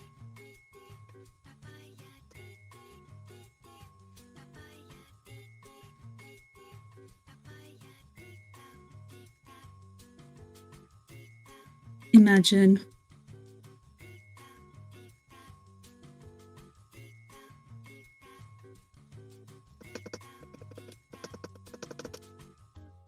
What? Oh, Lion died. Hi, Lion. welcome back, Lion. Hey, Astro. Astro. We're on like a little break. Astro. Yeah. Until, for me, 1:25. 10 minutes from 1:15 Central. We just vibing. Uti, BRB. And, Yes. yeah. Some people be pissing. Pissing all by yourself, handsome?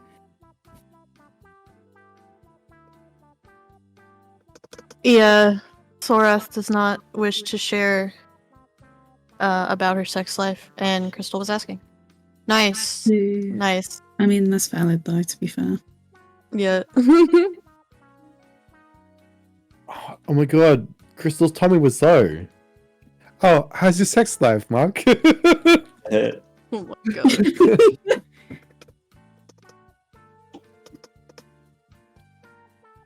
Crystal's going to be so educated by the Major Domo, or whoever speaks with her about...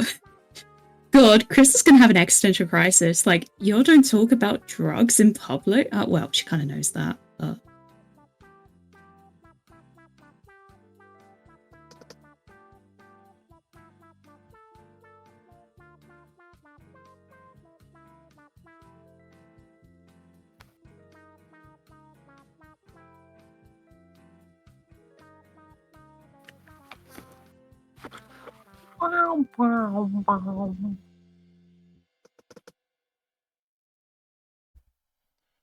I'm back. Welcome back. Welcome back.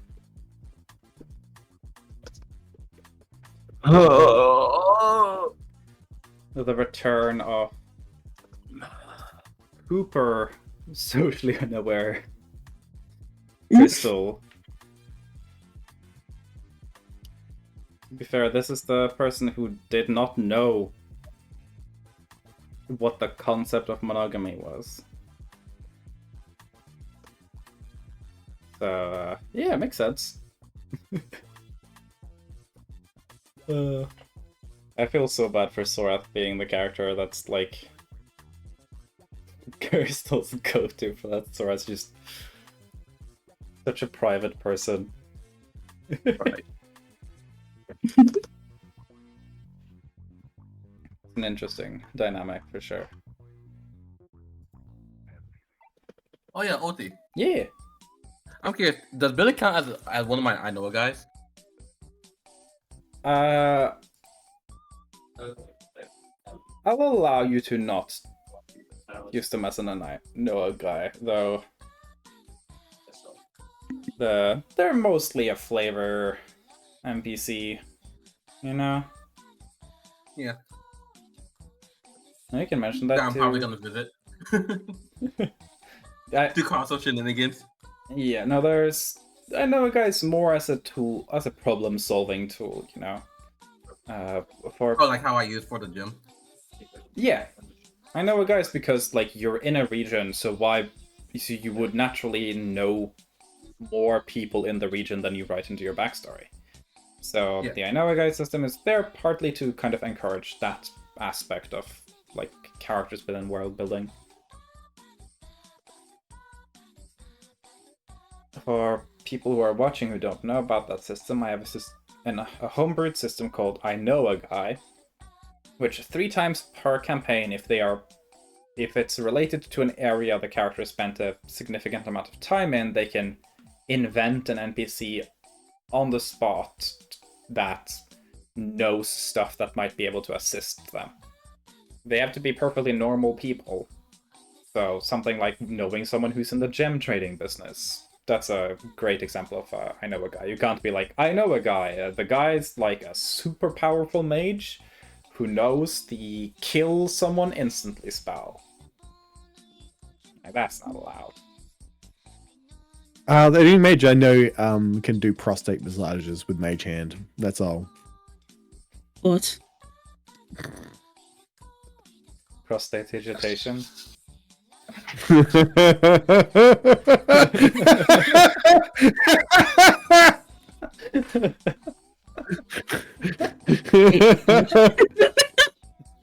I have no idea what was just said. I just came back to Brett laughing his ass off. Brad said that the only mage Flinken knows is someone who used mage hand for exams, and I said prostate digitation. That's all the context. That's literally it. It's just like two sentences. Comedy. Yeah, exactly. Oh, yeah, no, that's funny. Put that on. That's gonna be our first bit of merch: prostate digitation. I just want to say, I want to double check. Prestidigitation. Effect 1. You create an instantaneous, harmless sensory effect. Harmless sensory effect? Yeah. Wow. I So, guess so it could be anything. Yeah, as long as it doesn't prestidigitation hurt. is very, very, very loose in what it does. So you essentially, could the use DM it to has make. approve. So you could use it to make someone come. Wait. No. Oh my god, you can do so much with it Damn though. it. You can make like. Okay, you can make like. Yeah, there's some bad things in there. Can you feel that spirits and you use prestidigitation to make it like feel like they're like Yeah. chills coming over the body and stuff?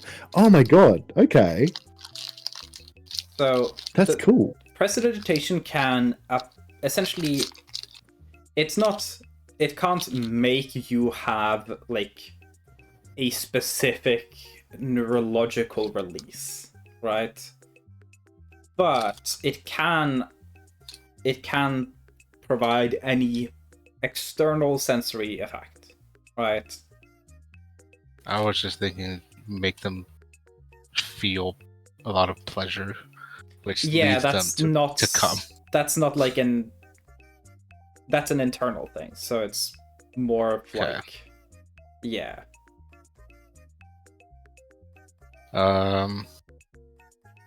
Okay.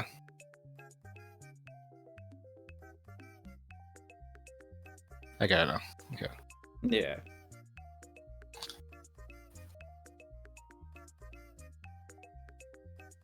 Also, I've decided to actually not have Gunther fall back to sleep. He's just Okay. laying there.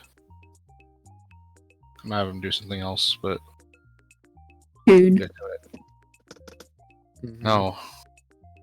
Yeah, that's valid. Yeah, I think I have it. Sorry, so... I'm just a little silly. I think it's on the mods. God, and a VIPs, depression I think wank those is so links. sad.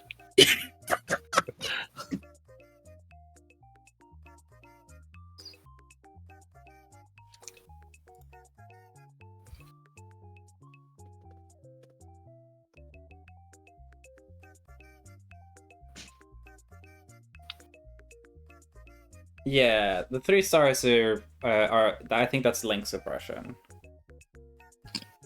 Huh? Yes. Tess is trying to post links to clips, I think. So they get the asterisks. Because I think it's supposed to like stop links from being posted. Mm-hmm.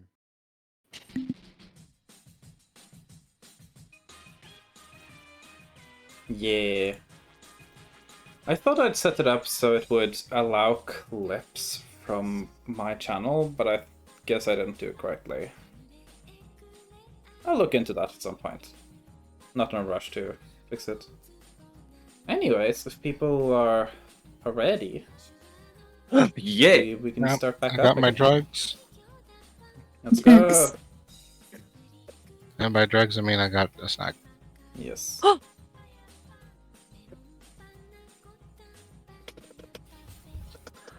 But yeah. So, currently, Gunther's vibe in the room. Sorath's on their way to a meeting. Crystal's just finishing some wine, and then the rest are heading to Orst. Right? Levi would go to Crystal real quick. Okay. Hey, Crystal. Yeah. We're about to head to Orst. Is there anything you want to pick up? You want? No, I was wanting some information from one of this stuff here. I will have a word with them, but have fun for me. Do they have catnip there? You'd figure, yeah. I mean, probably. I mean, I could ask around, I guess, but Not too obvious. You don't want to get in trouble. As far as Levi saw, you don't know if it's very frowned upon. yeah. I mean, Pretty. I know it's just a plant. Yeah. Shrug. Levi just shrugs. Okay. I mean, there's probably a herbalist or somewhere that knows of it. I could ask around. Thank you. I will leave that with you. And then Levi would go to knock on Gunther's door and ask the same question. Okay. Hello. What? Gunther receives a knock on their door from Levi, who asks if they either want something from Orst or if they're joining. Or, yeah. I'm assuming he is not waiting for Gunther to open the door first. Nope. Did you ask through the door, or are you opening the door? Levi would open the door. Okay. Also, these doors do have locks. You can have locked your door if you like you. Let's say I forgot. Yeah. Yeah. Hey Gunther, do you need anything from Orst, or you want to come to Orst?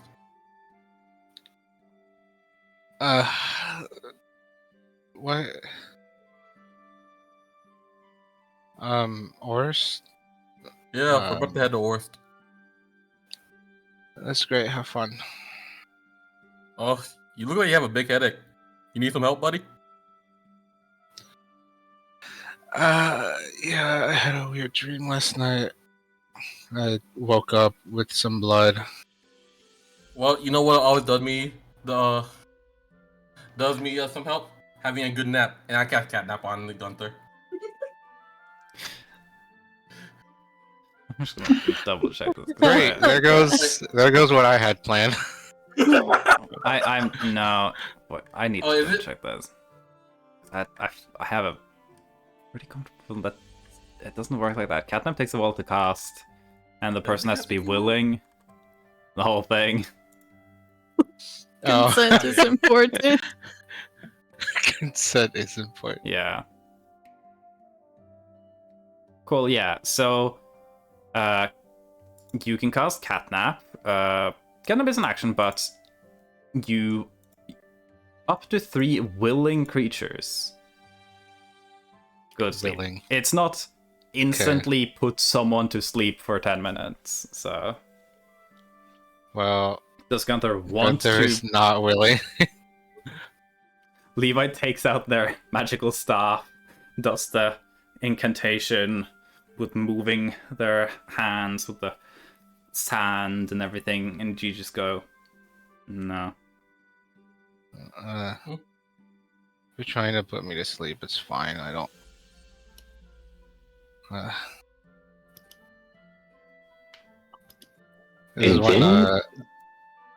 This is when Gunther decides to get out of bed, and something very important. He is shirtless. Let's go. Yes. This is Fan incredibly service. important, not because of the fan service. This is the first physical time when someone sees his scars. Yeah. Oh. How come you have so many scars? I'm not answering that. Just go have fun.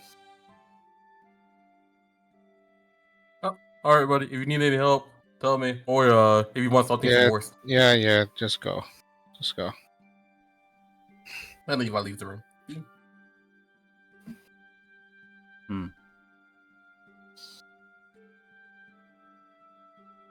Because yeah, Gunther was the only person who didn't join the bath and Laybell either. Hmm. Well, technically Flinken too, because they are being kidnapped. It's very hard to join the bath when you're being kidnapped. Yeah. Gunther's gotten out of bed. This is improvement. Congrats. Achievement unlocked.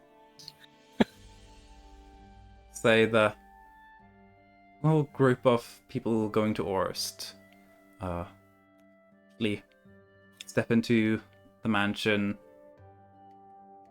and then just head straight back out the door, landing in a nice kind of residential park area.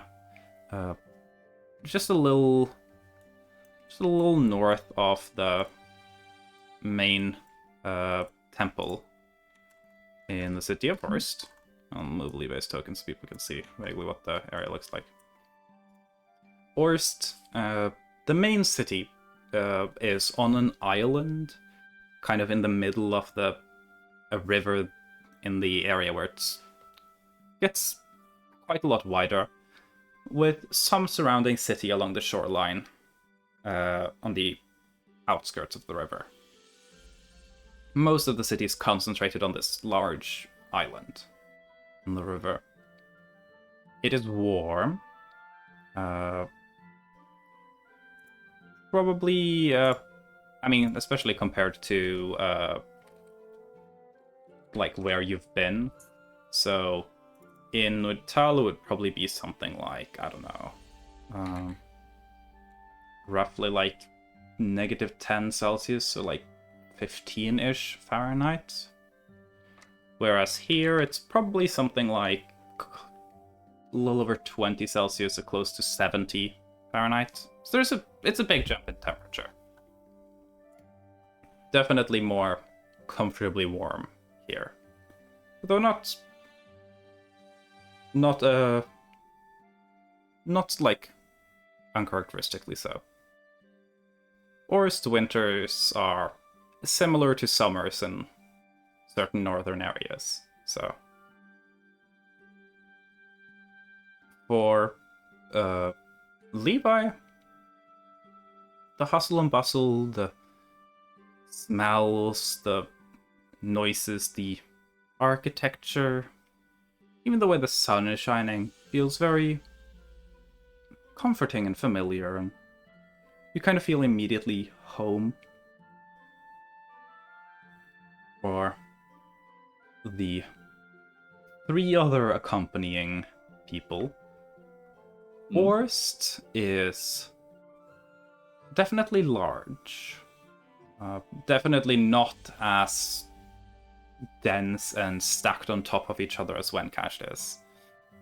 Kind of spreads out, a lot of the buildings being 2 stories at the very most. A lot more is built here in stone. And it's a very active city. People are kind of moving about a lot of the places. And it's very clear to see, very, like, almost instantly, especially for both Rissik and Flinken being tradespeople themselves, that a lot of just stuff people are wearing, things that, like, stuff is built off, detail work on windowsills even. Everything seems meticulously handcrafted. It's a very, very, almost like overwhelmingly detailed city. You are kind of just in this little park area with a bunch of people who happen to be nearby, who have, at this point, stopped whatever they were doing to stare at you guys because they just saw the not subtle way of opening the door. Oh. And you guys just stepping out of this door that forms in this massive spark display, and then just you guys are standing there. Everyone's just looking at y'all, being like,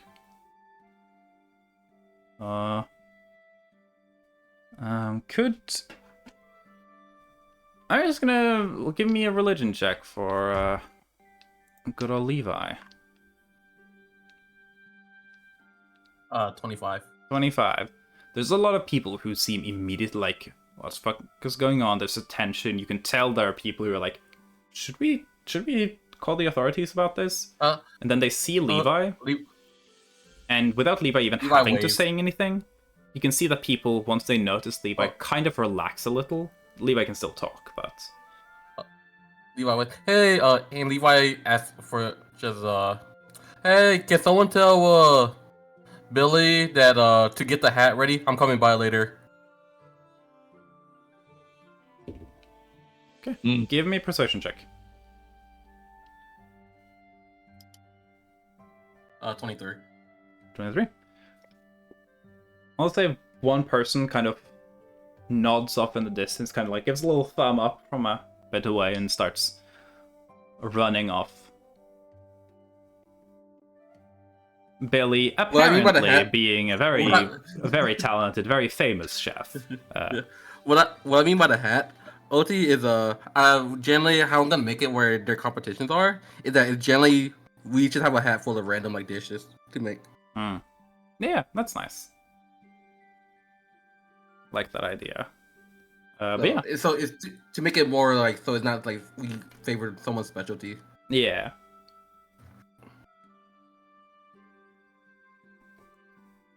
It seems someone is familiar with Billy's cooking competitions and was like, "Oh, yeah, I'll go tell them."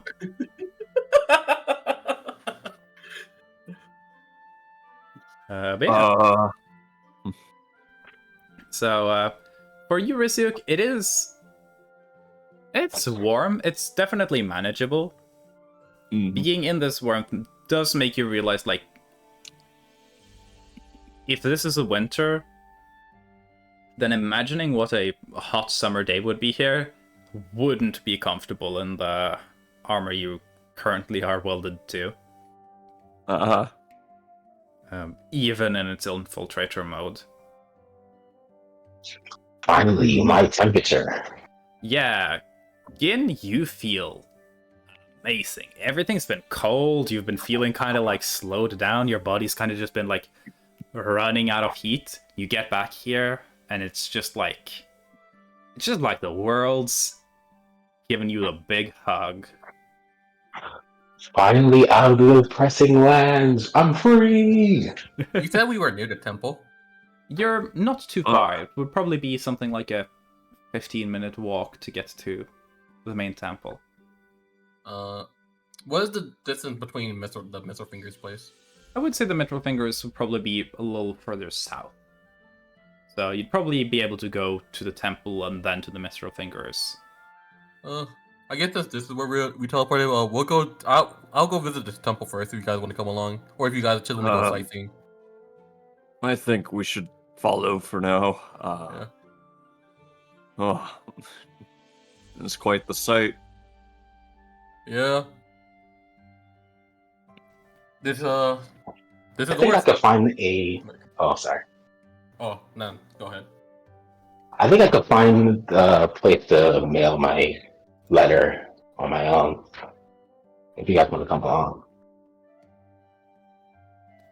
Yeah, no, you could probably manage that. Yeah, I can manage. Yeah. If you ever need directions to get to where we're going, just ask where the Missile Fingers are, and people should know. Aye, fingers it is.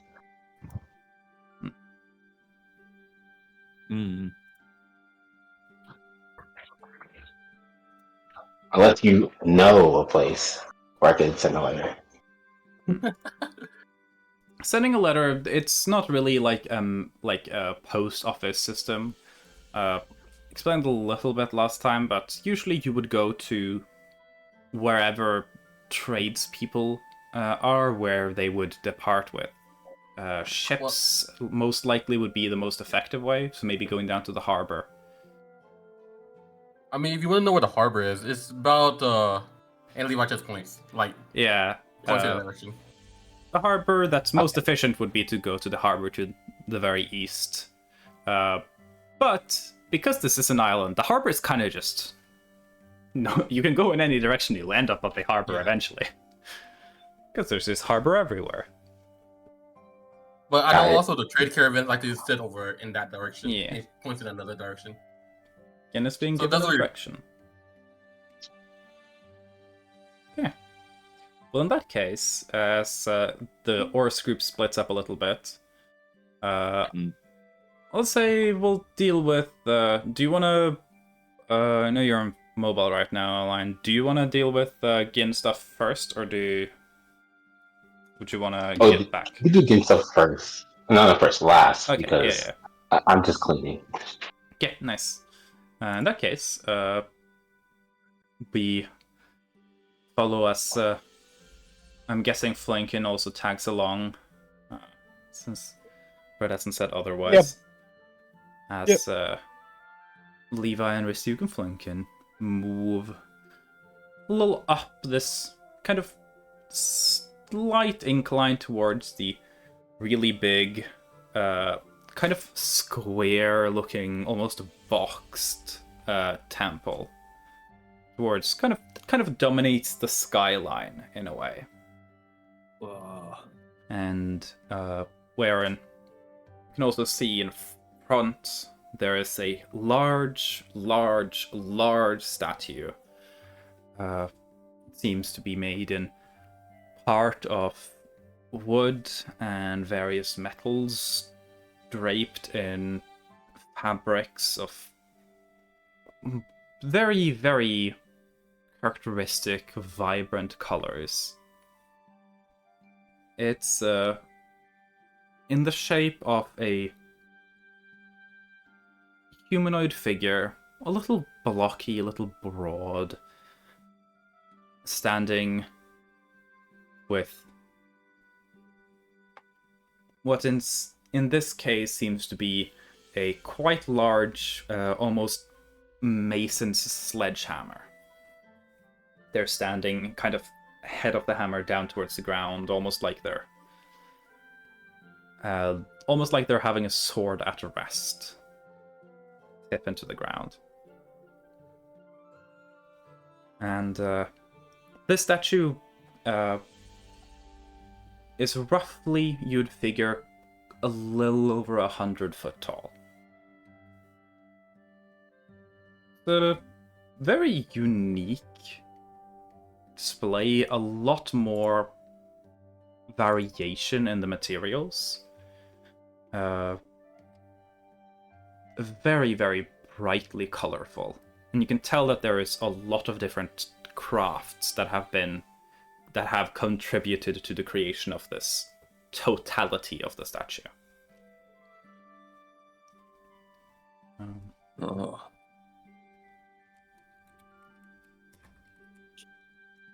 I don't think I've seen something so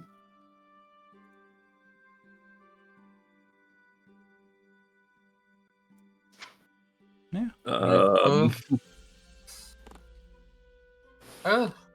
Oh, that thing?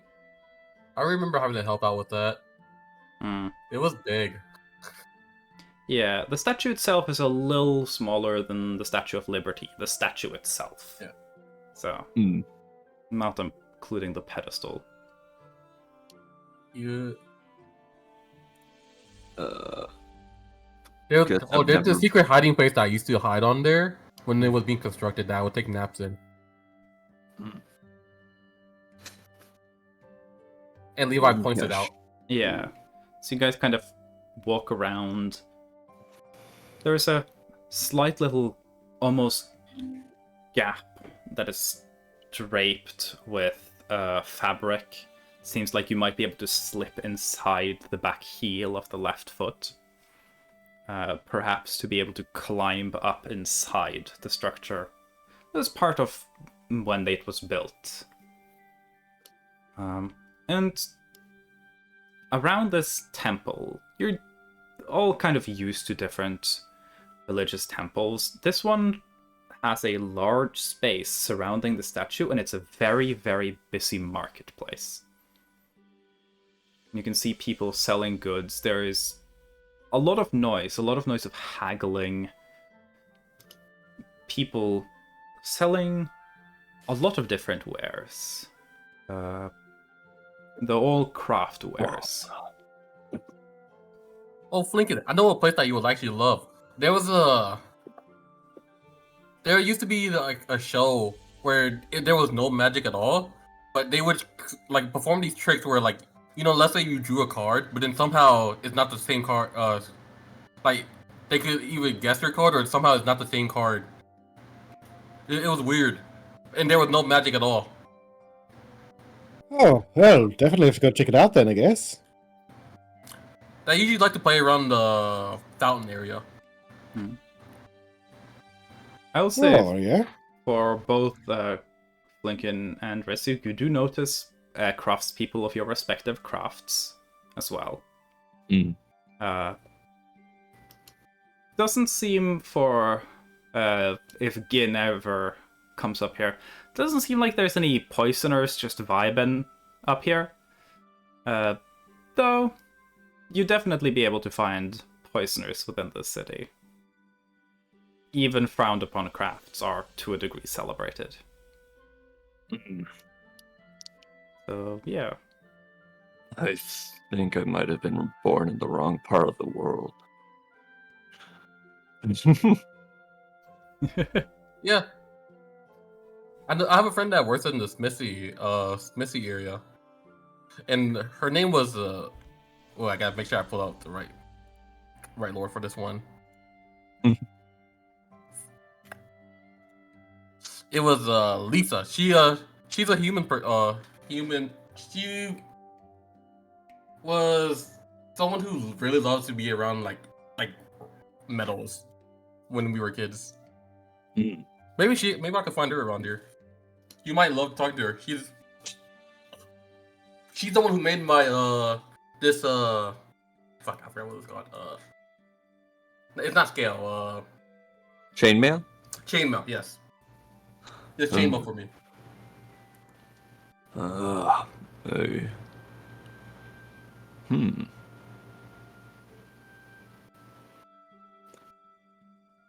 I would definitely like to meet her if there's a chance of that.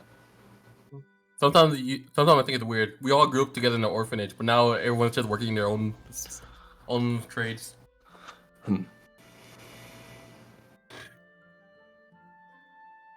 Are any of them on a mission as well? No, they just work their day to day, learning the best here.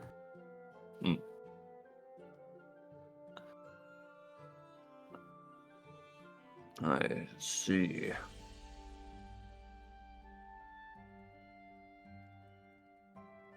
Yeah, what does Levi want to do here? What does eventually the others want to do here? Levi was gonna go see Brother Bob for a bit. Okay. To just visit, since he's in town and the temple was on the way. But yeah, if everyone else wants to like split and like, you know, look at the whatever, like the market. Yeah, it's all kind of like a contained little market on like almost on the steps of the temple.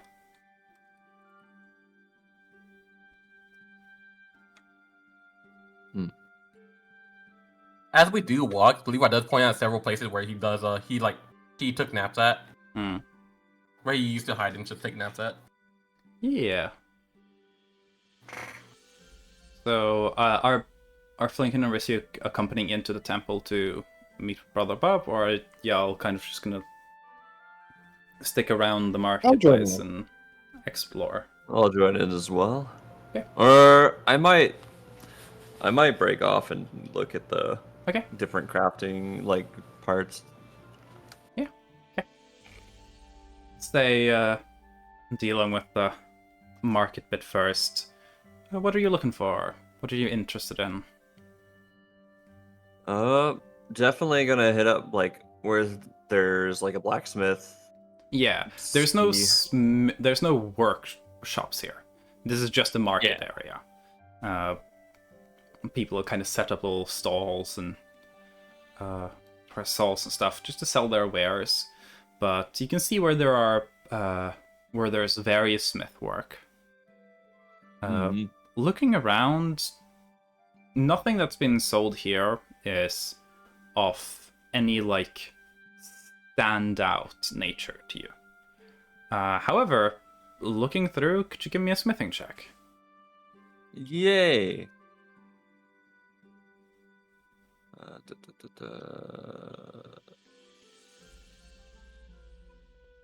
Non-natural 20. Okay. I'll say in your experience, you would ascertain that it seems like the average smith is of better quality here than anywhere else you've seen. No one here is in this little market are stand out to you as like, oh, this must be a master smith. But it's like, you can tell that these are probably the average run-of-the-mill smiths, but you look at them and like, oh, that's very consistent quality. Oh, that's an interesting detail work. Everyone's going like a little bit above and beyond for every little thing. And you kind of start seeing it first in the smithing and then in various other things. And you kind of slowly pick up on what probably is a result of this very, very crafts-focused culture. Very much encourages and almost like promotes and embodies the value of craft work. Mm-hmm. I've never seen such finishing on this many pieces is perfect as this. Whoa. Just looking at any like kind of full plate and just There isn't as much armor, probably not plate and stuff. There are smaller armor pieces, probably more mail and scale. It's being sold here. But there is a like the scale armor, every single little scale is very slightly beveled. And you look at that like functionally, it's entirely unnecessary.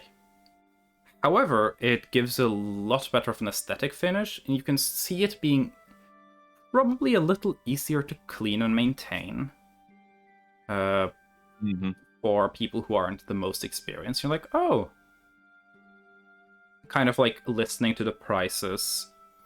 It doesn't seem like the prices are higher for that.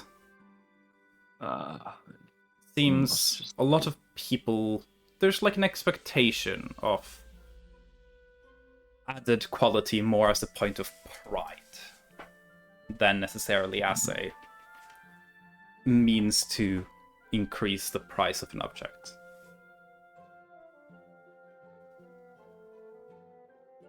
Yeah.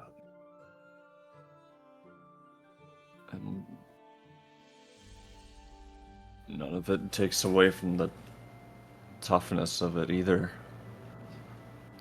Yeah, it's a very, very interesting piece and kind of goes through and shows you the individual scales and how they're all attached. Shows you their ring mail. And everything is very, very beautifully designed. You notice that there seems to no one is sending ring mail that isn't riveted.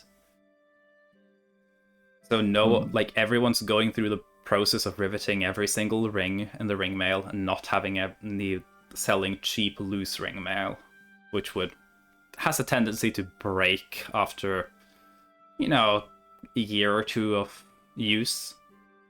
Yeah.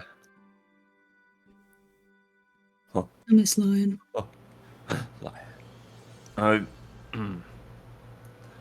Also, who is this individual? What is it?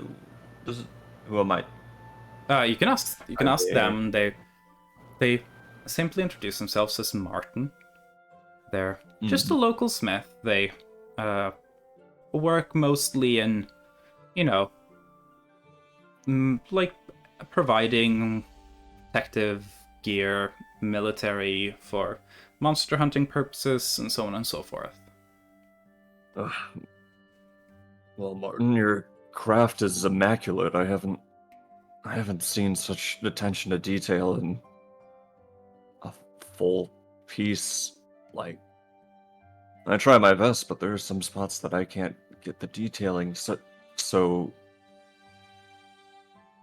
Yeah, I've been taught since I was a little kid, so the family pride, I suppose. Thank you for appreciating the work. If you don't mind me asking, could I get a look of any of your maker's marks? Oh, certainly. They have there's it's a nice, very simple maker's mark. You can tell that it's a family mark. And you can tell that they're probably the entire family is associated with the Armorers Guild in this town. So, yeah. Seems to also be the trend for everyone else. Everyone seems to be guild affiliated in their trade. You can imagine the guilds probably hold a decent amount of influence. So.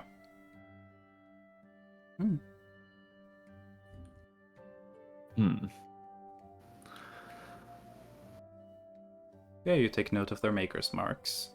Probably look a little more at their stuff, look a little bit around the other place. One thing that kind of baffles you is you come across someone selling horseshoes, and every single horseshoe has simple but actual detail engravings for aesthetic purposes. And you haven't seen that on anything besides like a really, really rich people who just chuck unnecessary money at things. But like even that has small little aesthetic flourishes to it. So yeah. Rizu gets to experience the different crafting culture here. Yeah, he's definitely wowed. He's in awe of how much crafting gets to flourish around here. It's not like it doesn't seem like it seems like it has a higher value of crafting than other cities that Rizuk has been in. Yeah, I would say that's a decent assessment for sure. On the other hand of the two people who enter the temple is a little less busy. You can definitely still hear the sound of craft work. You can hear saws going at wood. And it doesn't take too long before Levi's recognized. So, a couple of greetings and hellos, probably a couple of hugs from different other people working at this temple before eventually an older, a little bit round in the stomach man just shuffles over, seeming to have a bit of a position of seniority that Levi would definitely know as Brother Bob. Kind of shuffles over, looking a little serious as they shuffle around, looking at everyone working, praying, shuffling over, still looking pretty serious as they shuffle over to Levi before eventually kind of just going out for a big bear hug, pun intended. And hello. The kind of serious expression breaking a little into a chuckly laugh. Brother Bob gives Levi a hefty pat on the back. And the hag goes, nice to have you home. If only for so long. Yeah, only for a day. Ally of ours teleported us for a day. Oh, that's good to know. I'm happy to hear your friends got well. No, it's happy to be of help there. Looks Yeah, at it took. Gin as well. So, Wait, Gin was us? I thought Gin was not Gin, sorry, Flinkin. Sorry, I just mixed the two. Flinkin, who went in with and goes, this is one of your friends, so. Yeah. Will Levi say he recently lost an arm or he never had an arm? Wait. Oh no, the Levi remembers Flinkin having the arm. The only thing that was quote unquote rewritten was the kind of default state of Flinkin's body. But Flinkin still had the arm before that. Okay. Yeah, unfortunately in our most recent adventure he lost his arm. Oh. Well, you win some, you lose some. I might get another arm later on, who knows? Well, I hope you're not too inconvenienced about that. Reaches out to shake Flinkin's hand. My name is Bob. Well, people call me Brother Bob here. I am. Can it accidentally be the wrong arm? I'll say he. I'll roll for him. Yeah, that's a 2. Reaches right hand. Goes. Oh, my bad. Oh, all good, man. I'm not even very used to it myself, so you know. Well, thank you for helping take care of Levi. It's been good to know that they're in good hands when they're traveling about. Yeah. I was going to the missile fingers up this to get them to make me a new shield because apparently we're going somewhere. We're going to Pleasant Valley and apparently it's going to be really dangerous there. So I was trying to get it re-equipped. Oh, well, then you probably better hurry off if you're looking to have something properly made. They work quickly, but, you know, respect their time always, of course, Levi, right? I mean, I've never done anything wrong there. Levi, we always respect craftspeople's time. Make sure you get there early. Make sure you get your requests in early so they have time to work. Don't go around wasting their time now. Okay. Okay, good. Gives Levi some pats on the shoulder. I'll also be visiting. You know, I'm gonna call Billy's restaurant the Dragon Snout. Sure, we're going with that. That's the name. Dragon Snout? Yep. Oh, not mouse, snout. Dragon Snout. Okay, cool. Yep. Why? I don't know. We're just going with it. Cool. I already made up so much for him, you know? Why do I keep going? Yeah, cool. Yep. I'll be cooking up Dragon Snout later if you want to visit. I gotta get my revenge on Billy's for beating me last time. I'll probably be occupied with my work, but I wish you luck with that. And I'll say hello to Billy for me. It's been a little while since we've had him visit, so tell him to come by the temple. Don't get any more godly by not visiting. Gives a chuckle while looking around, and there's a decent amount of people kind of like laugh in unison. Levi just right. Yeah. Okay. Well, it's been a pleasure meeting you, Flankin. And a lovely meeting you too, Brother Bob. Yeah, may God bless your work. And kind of nods, kind of almost a bow to you. They give another. I bow back. They give another smaller bow to kind of more of like a brisk nod to Levi as they continue their little stroll before eventually kind of spotting someone and trailing off into a room. You can hear them kind of start talking in there. Yeah. With that, I think we'll pan the camera, so to speak. To Thoras. Not Sora, I don't know if I was thinking. Salem's back fully yet, but to someone who will have a very, very different conversation. Crystal had requested to talk to some of the staff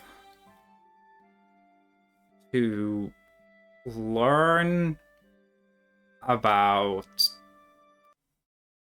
privacy, right? That's kind of the vibe, essentially. Right, Mel?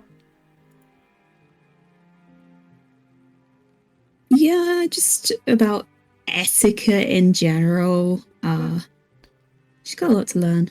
I'll say request put in eventually one of the keepers kind of show up and was like, Ma'am, I heard I was requested. It's a middle-aged woman, probably a farmer, you would figure, based on the way they look, the way their hands and skin looks kind of weathered and a little calloused. Definitely someone who does a lot of practical labor. Kind of an all-around strength to them. Yeah, I was told I was requested some etiquette lessons. Was that? Yeah. Crystal kind of nods and stands up to kind of walk up to the person and kind of guide them back to the table. And she's just like, yeah, my name is Krista. And who are you? I am Hilda. I mostly work on one of the farms just out of town. And but when the Duke is in town, I work here. And she's gonna kind of take a seat again, and she's gonna... She was about to offer some wine to her, but then realizes, the bottle's empty. Never mind. Yeah. She does definitely notice the empty wine bottle. Doesn't say anything. So I was thinking, I am from far up north. I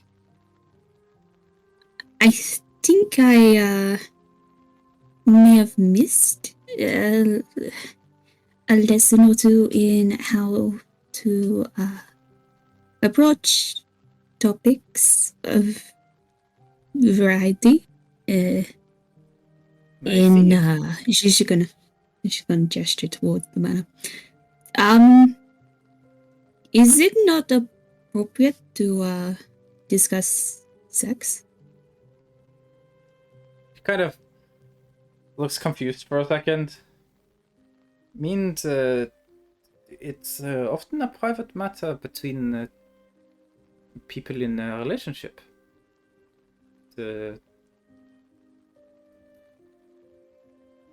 like to have their privacy and their intimate time together for them, often.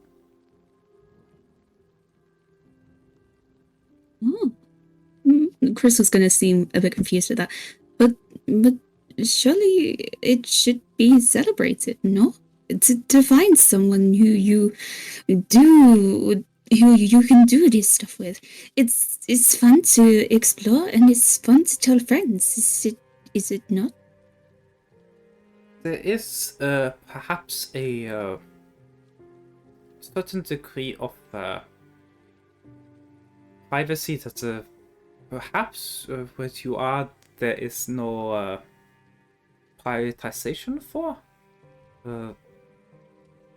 Perhaps we are more inclined to enjoy in more private spaces, and we do not see the need to celebrate everything now, do we? Some things you enjoy, either on your own or perhaps with people you are close to. Not everything is done with the group. And perhaps certain things, if people enjoy things in the private, perhaps it's best to allow them to keep that private. Kind of looks at Crystal just like a little hopeful. Or like, am I getting through to this person at all? Kind of vibes. What kind of role would that be? It's up to you. I'll do a D20, see the vibes for Crystal.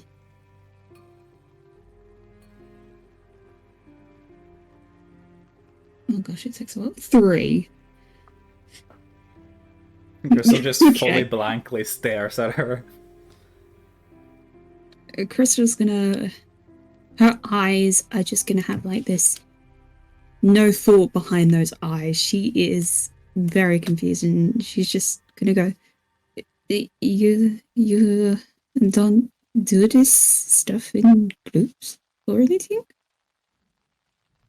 No, it's mostly a thing between a couple. A lot of places it's a component of the marriage.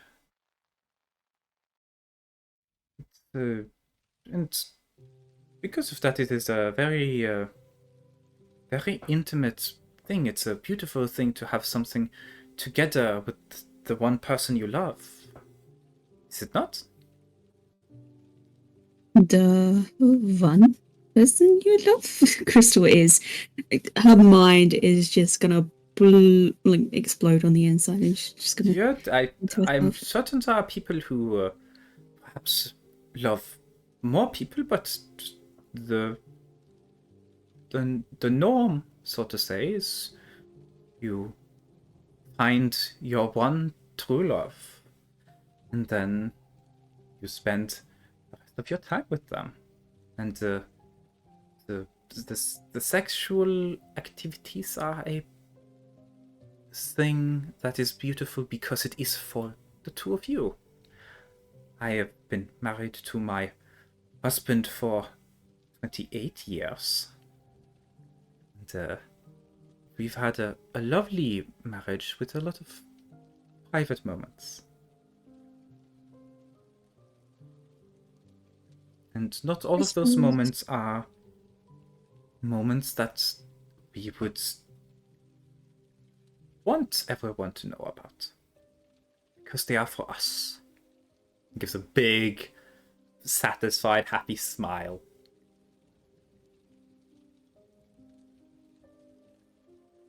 You have the same smile that Sorath had when talking about Dugal.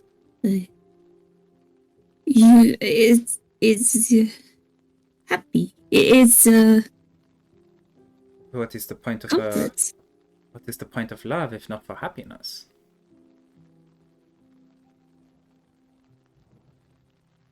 I think I misunderstood this love that you talk about. I thought love was about having fun, having pleasure, having.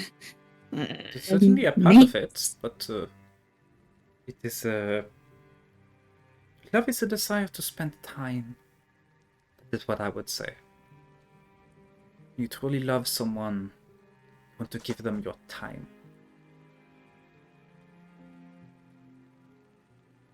That is what makes love special. And there is desire and fun and excitement in it, but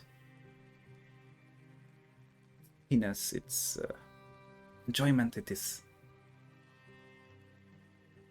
It's the future.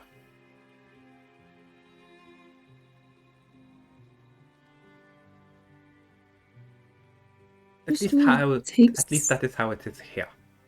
I'm sure it might be different in other places. But,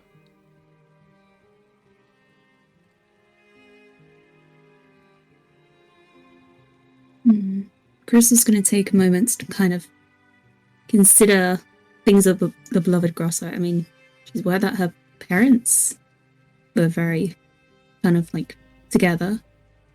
And she just assumed that was because, you know, the clan is small. You gotta have offspring, you know? And that's what Crystal thought when she was gonna be assigned a mate as well. Believe the name of that character was Memory of Spring? Memory of Summer? Let me check. I don't think it was Memory of Summer. I do have my law notes. You know, it is Memory of Spring. It's Memory of Spring. Poem of Summer is the friend. Memory of Spring is the dude who was supposed to be Crystal's mate. And then Crystal's gonna like kind of tilt her head to the side and just ponder throughout all the time she's ventured. Who has she even encountered that she's felt feelings like that towards? And the answer to that is she hasn't really known what those feelings feel like. And she's quickly gonna kind of shake her head to herself and she's gonna say, I see. So I do not discuss this with friends. I do not discuss this with You can discuss it with whoever you want, but not everyone wants to discuss everything. And I would say, if you are unsure about the etiquette and traditions, perhaps ask. If you're unsure, just ask someone. If something is okay, if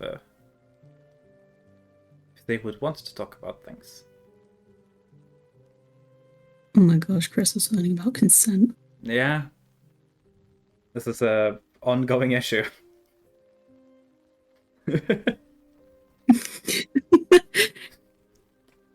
Crystal is gonna nod appreciatively and she's gonna go, I see. I think I need to practice this, right? Then let me practice now. May I ask how you are? Yes, you may ask, and I am very well.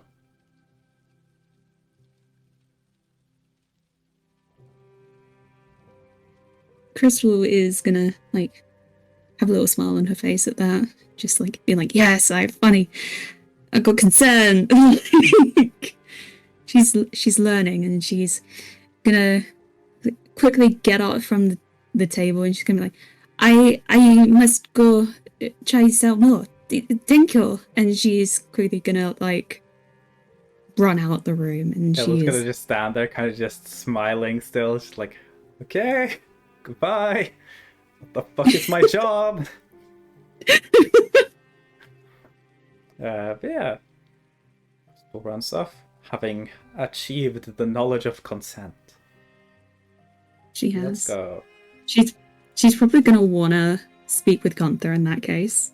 But if you want to segue over to another group, feel free. I was gonna actually ask Jewel if Gunther is doing anything else, if they wanna, or if they're still just sleeping as people are going through their days. I think by this point, after Levi left, Hmm. he probably had gone over to the kitchen to see if we can get himself some food. Yeah, easy enough. And then he's kind of just lurking about, I guess. I don't know. He's not doing anything. In that case, Crystal could probably find Gunther. Yeah, you can find him pretty easily. Yeah.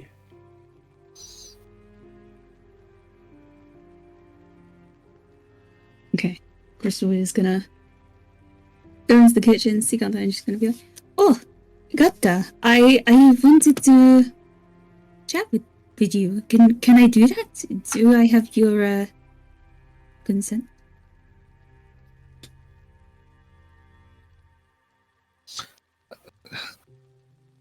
Gunther's definitely gonna look over, kind of confused at first, but Yeah, I just realized that the funny thing is Crystal is asking for consent to be allowed to talk to someone, and they're picking the one person who probably doesn't want to talk to anyone.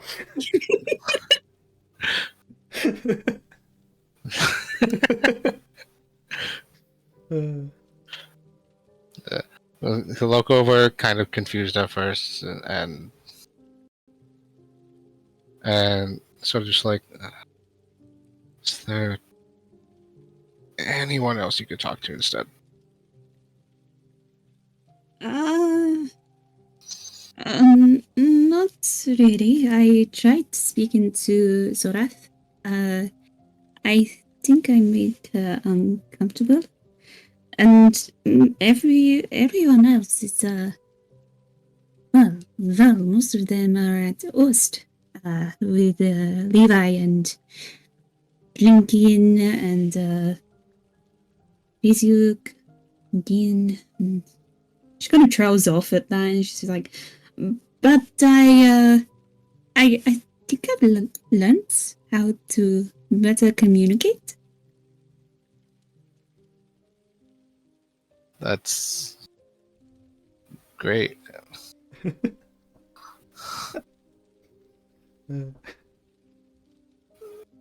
Does that mean I have your consent to chat? And she kind of has hope in her eyes.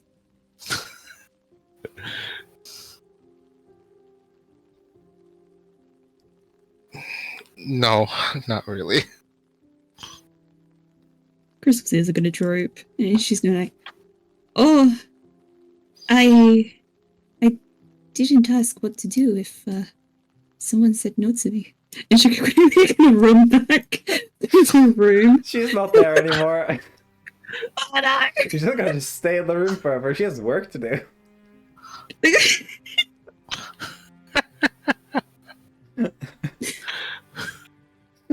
Hey, here's how consent works. Cool.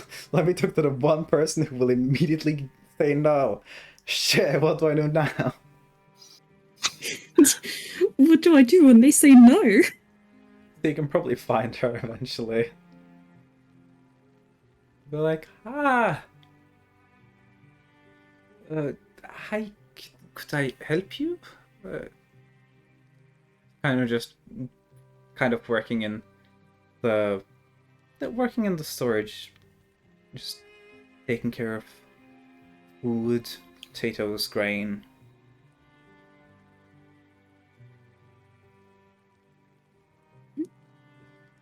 Crystal is gonna approach with like panic in her eyes, like she is on the brink of like, oh my god, this is a big question. I should have known this sooner. And she's gonna be like, I asked someone if they wanted to talk. They said no. I don't know what to do now. What do I do? Do I ask something else? What do I do? She looks at you. Other people in the storage kind of like, what the fuck is this conversation? Kind of moves close to Crystal, little hushed tone, just, let's say that I had a cookie, and you asked if you could eat it, and I said no. What would you do? I would think you didn't like me. But what if I wanted to eat my cookie? Yes, Crystal's learning how to consent. The staff was essentially Hannah was asked, can you find someone to teach this lady about consent?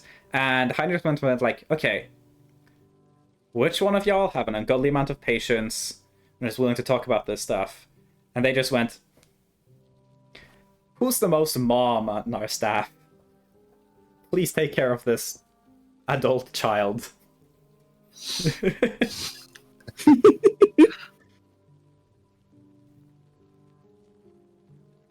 But what if I wanted to eat my cookie? It's my cookie. Then I would buy my own cookie. You could get your own cookie. But most important, if I say you can't eat my cookie, then you simply don't eat the cookie. That is all. If you ask for someone to talk about something that they don't want to talk about, and they say I no, wouldn't want to eat them. if they I say wouldn't eat no, them. then you simply respect that and don't do the thing they said you shouldn't do. Okay?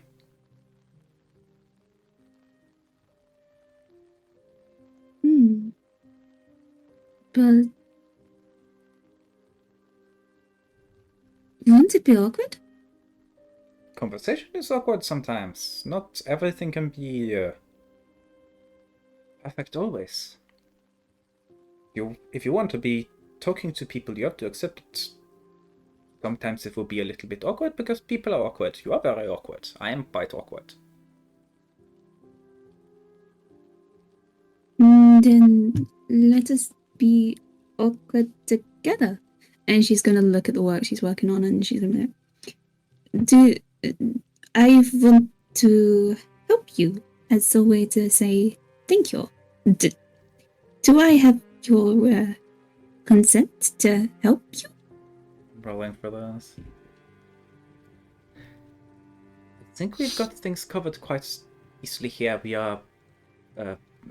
are trying to sort things. I don't know if you would know where everything would need to go. Perhaps if you wanted to help, someone else might need the help more. Or you can find your companions. Maybe they need some help. Did they not travel somewhere? They went to a different city. I don't have a way to ask if they want me there without going there, and I cannot ask for consent to join them. But you could go there and then go. You are allowed to do things for your own sake. You do not need consent from everyone for everything. You walked here, right? Did you ask for consent to walk here? No, because you do not need that. Does that make sense? This is tricky. Okay. I will go and ask if they want me there, and if they do not, I will come back and Or if you are there, you can find things to do for your own sake as well. Not everything needs to be done for other people. Okay? Oh. The other people are important because they are your friends, but you are also a person who can do things. And you can do things without needing someone to tell you it's fine. So if you just want to go explore, do something, go ahead. I think you should go visit your friends. Okay, I will go do that. Thank you. I hope you enjoy your trip. Thank you. I hope your work goes well. I am sure it will. I will see you later. Perhaps. He's just like, what the fuck is this? What the fuck is this person? Oh god. And then Crystal will probably stop preparing herself to go to the lost. Yeah.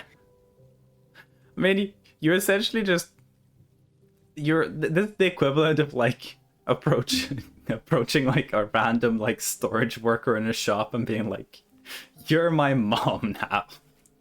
She's like, "I've got stuff going on."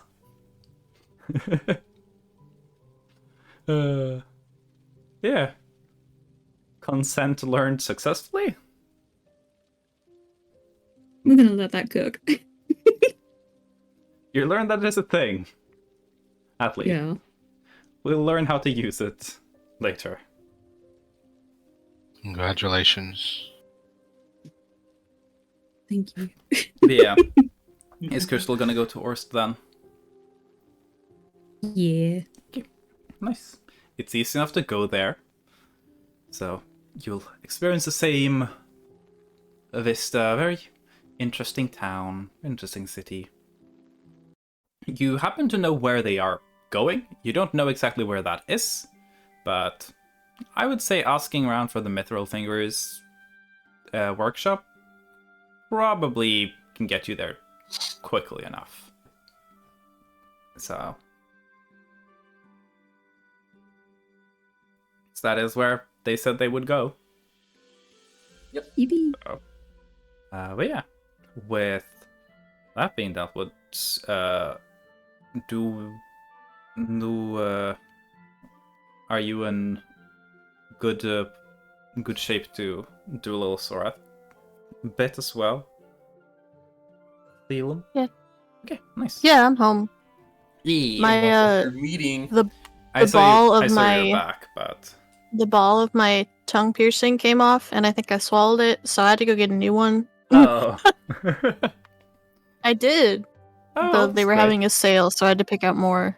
Mm. I didn't have to. I was scammed. I'm just kidding. I got scammed jewelry. yourself. I did. He was like, "It's buy two get two free for all the jewelry," and I'm like, "Ah, fuck." That's funny. $50 down, but at least my ears look cool. Yeah, And I got 2 balls in my tongue again. we love balls here. Yep. Anyways, Yeah, I also got shot glasses. I got very distracted. that's so valid. As you can see, we've been productive. Yes. Teaching Crystal about consent. But yeah. As everyone's off on their silly little adventures, and as Gunther's dealing with the agonizing combination of depression and a hyperactive conversationalist. Oh, that does remind me. Yeah. I think he's probably going to be spending the day trying to make sushi again. Oh yeah. You know, roll for that. Do you have a cooking roll set up? Oh my god. Or... Gunther can be the meme from Parks and Rec of Ben holding up holding up a claymation doll and going, "You see this? Could a depressed person make something like that?" You well, think a depressed person could make this? Yes. so you're... What am I rolling? You don't have a cooking check set up. No. Cooking, right? This Okay. is very new. Yeah, cool. Well, in that case, just give me a wisdom check. You're not Wisdom rolling with this. check? Yeah, wisdom is what we've been doing cooking with. Okay. It's an experience-based thing, so Mm-hmm. makes sense. You aren't rolling with disadvantage, Could a though. depressed person make this? Oh, Wait, it could get worse.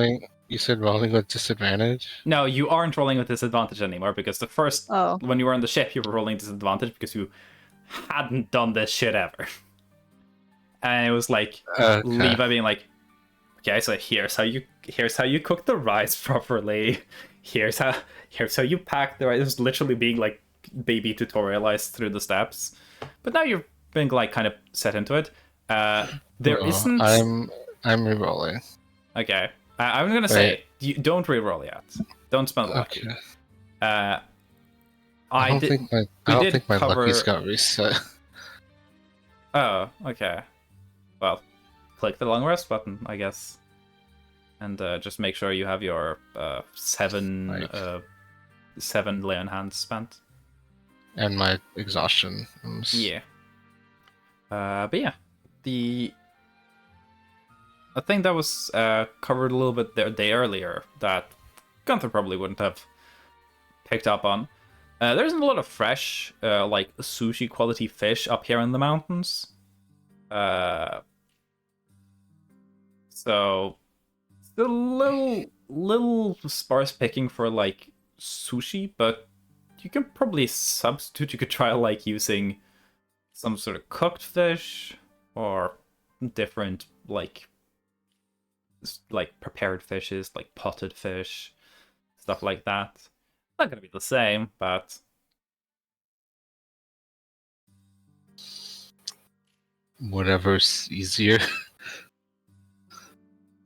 the easiest would probably be, and this feels like a student meal, it would probably be to just make like little rice dollops and then doing something like potted salmon on top of that, which it's essentially like, Is it a depressed student meal? so potted salmon is you take salmon, sometimes you cook it, sometimes you don't. A lot of times you cook it for extra like longevity. And then you pour clarified butter on top of it until there's like no fish poking up, and then you can store it. And it lasts for quite a while. So it's buttery salmon on some rice. And you roll the 5. You can re-roll it. I just wanted to clarify in case you don't want to spend a re-roll on it.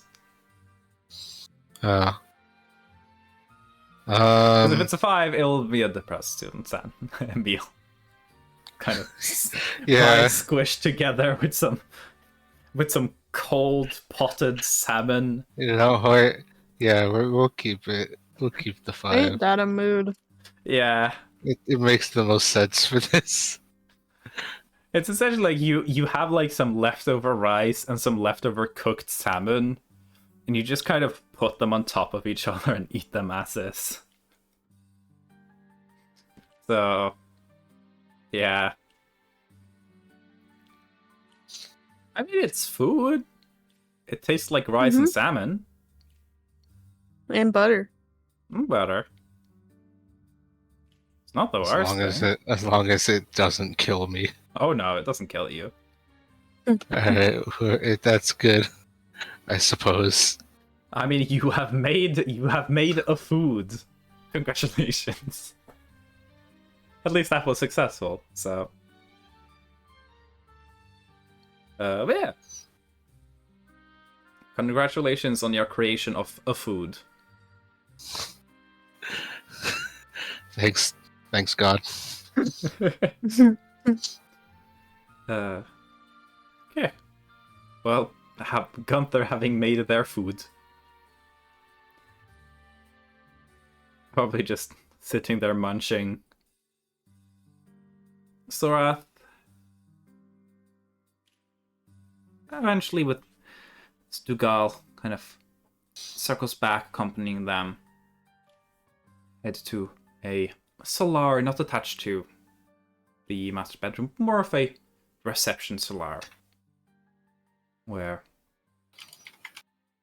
there's some chairs and desk, and Dugal gestures to enter the room. There's no one there yet. I go, don't worry about this. They have already expressed their apologies. I'm sure they will again. And they will... I will ensure that they will keep their shenaniganery to a 0. As long as they are not serving me drinks, I should be fine. We had their alcohol and tools confiscated upon entry to the town. will be returned once they leave. Thought that was best for everyone.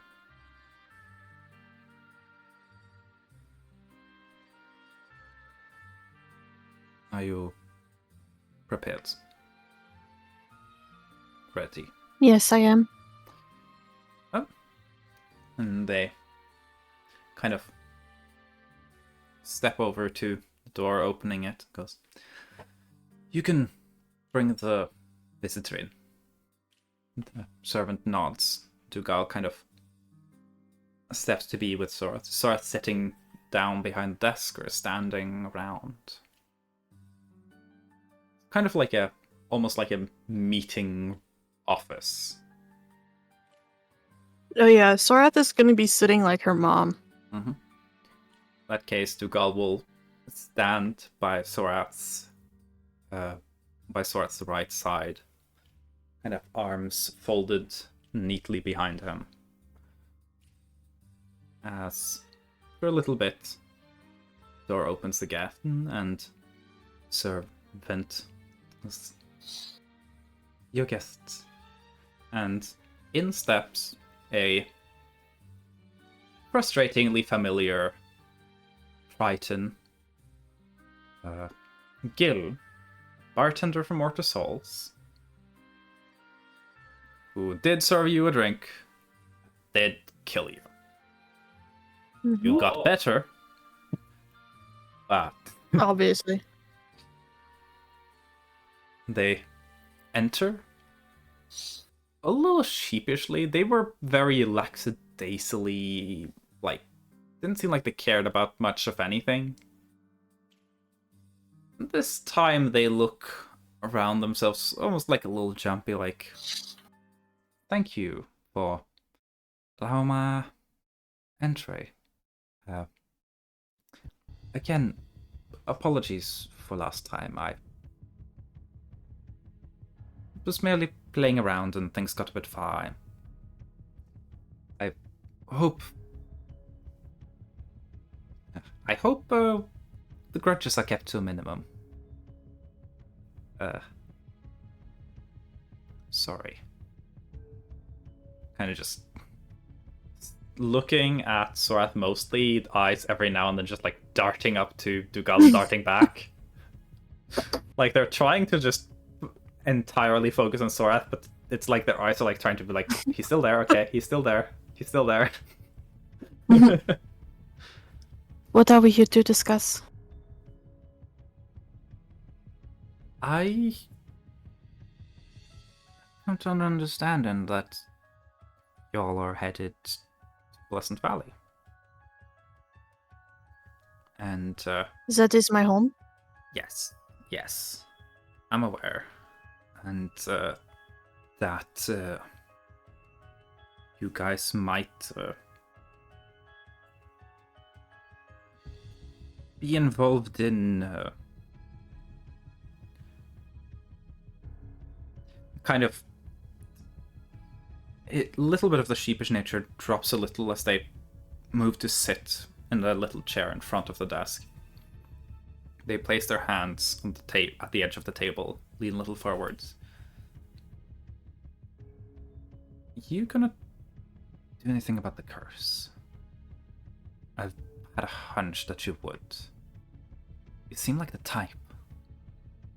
Is that in your plans?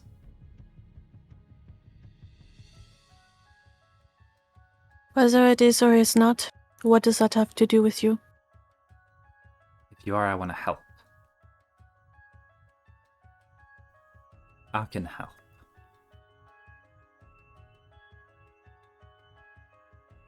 Sorath has that look of, alright, continue. They kind of, whether it was entirely an act or whether they've just slipped into a more serious state, they're looking at Sorath with this very intense look. It seems like the authority that was kind of exuded kind of has slipped by their attention for now.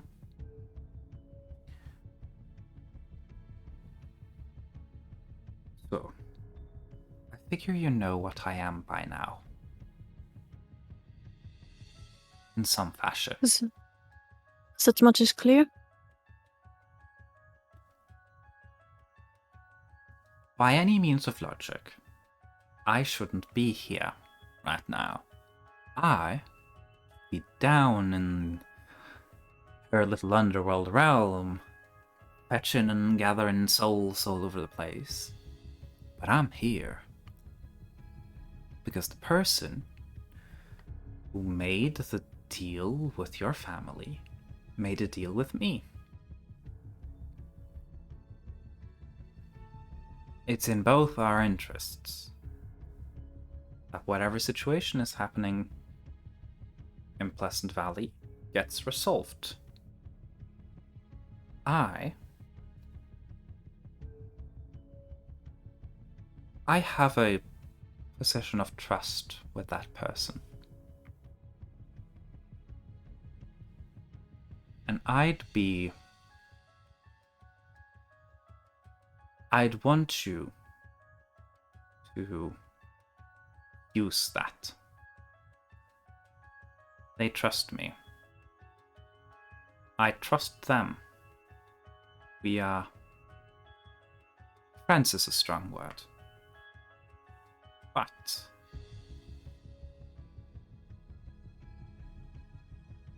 if I were to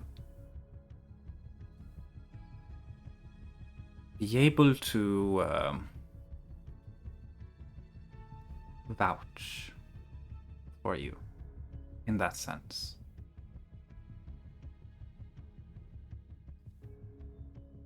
it would help you. Because my old friend has been sealed away for a very long time. And I know where. I don't know how, but I know where.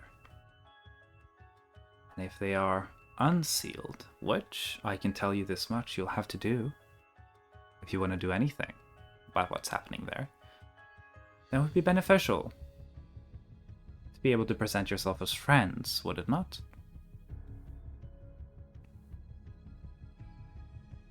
So I can hear the chair kind of squeak a little.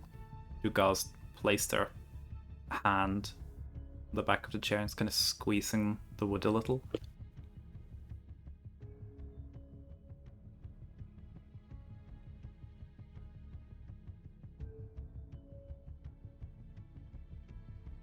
Do you catch what I'm saying?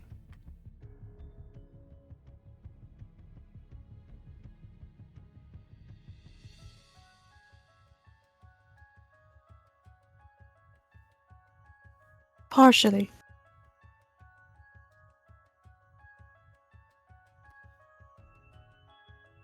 I don't want to be a servant of death. It's a miserable life, and I can see the winds turning. Sticking around Dabrig these days seems like a fool's errand. So I want out. So I am here. However, my deal can't be finished until my friend can fulfill the final bits of the end of the bargain. That way, I could be freed and be able to walk this world like anyone else. They are a shrewd but deeply untrustful person. I could help convince them that we all have a shared best interest at heart.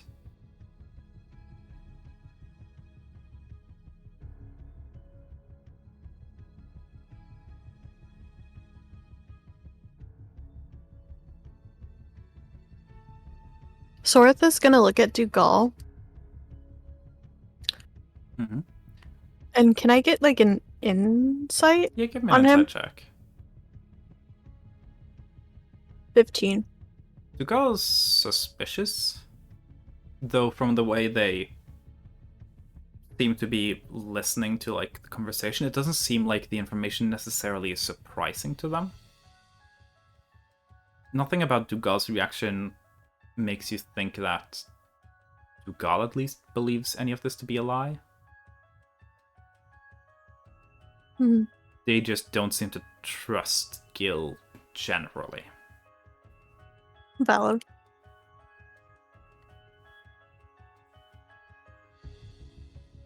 So she'll look back at Gil with just the same blank kind of stare.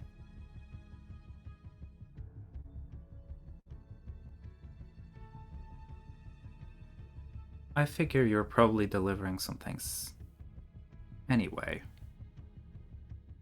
Kind of, he gives a quick glance up at Dugal with a little smirk. You can hear a little bit of cracking in the wood. So, to ensure that my friend trusts you, bring them something of mine. And since you don't trust me, I could give you something that you could hold as a bargaining chip over me. Does that sound like a good deal? It does.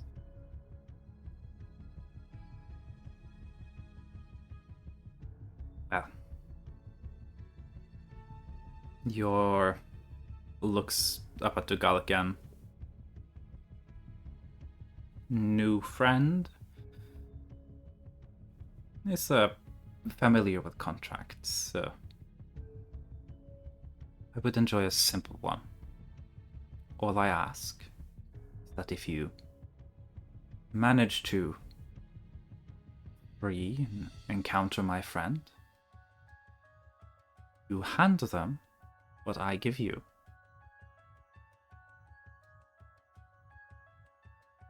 And in turn, I promise that handing them what I give you will guarantee that they will be willing to talk. Be an ally. In the short term, at least. I am certain that even they would want to leave the valley after all. Everyone there has the same goal right now, I would imagine.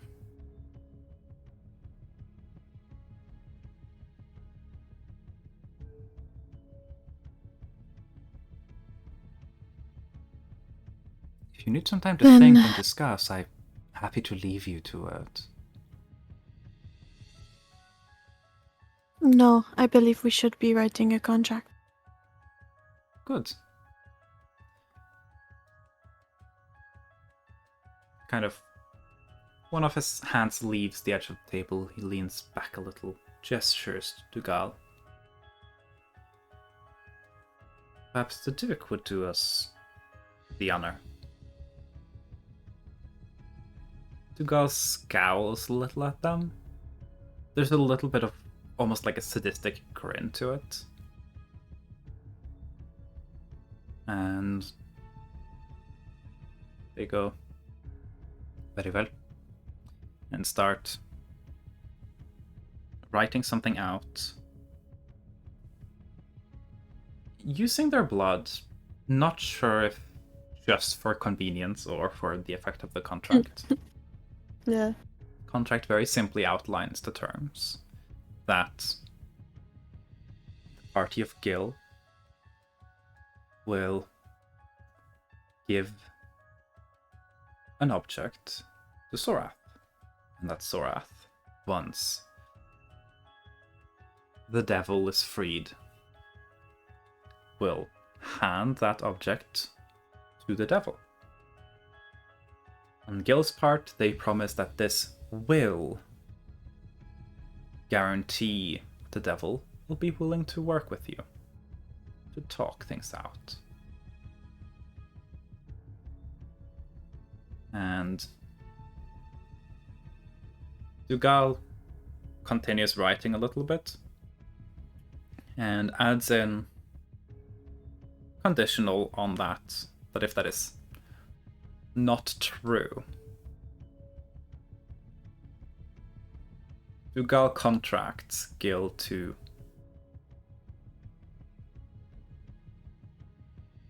allow himself to be used in whatever methods necessary to remedy the situation. Mhm. And essentially allowing, if they happen to be lying, allowing Dugal to take advantage of the full Avatar of Death powers that Gil seemingly doesn't want to use, to force him to ensure that he, to his best of his ability, gets y'all out of there.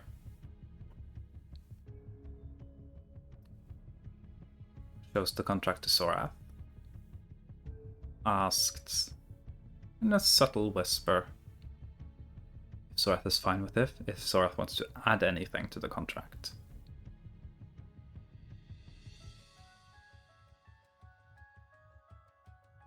I have nothing to add. Dugal nods. Gestures for where Sorath should sign.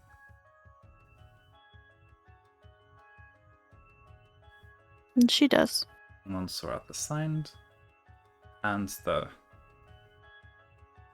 contract over to Gil, who signs it without reading it. Dugal then rolls it up and taps it against the table, and the roll seems to shift for a bit and splits in three. Hands one to Gil, hands one to Sora, and takes one and puts it in a little chest behind the desk on like a mantle. Mm. Dugal nods. So there was an item. Ah, yes. Feel free to carry it wherever manner you feel is appropriate, though. If you're willing to be a little kind to an old acquaintance, be gentle with it. And Gil takes their hand and shoves it into their chest. There's a thickly kind of crunching noise as they kind of part their ribs and pull out a stony gray heart. Still beating. There's no blood. They just place it on the desk right before Sora. Go. Pleasure doing business with you. I can only hope so. We'll all benefit from this.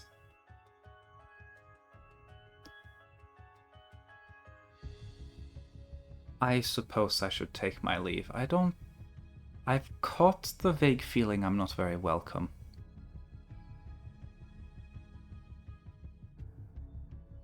Ever wise, are we?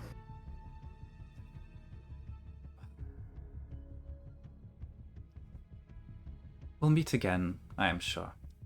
They get up. Dugal glares at them. They give a kind of cocky smile back and then walk towards the door. Probably escorted out by one of the manor staff.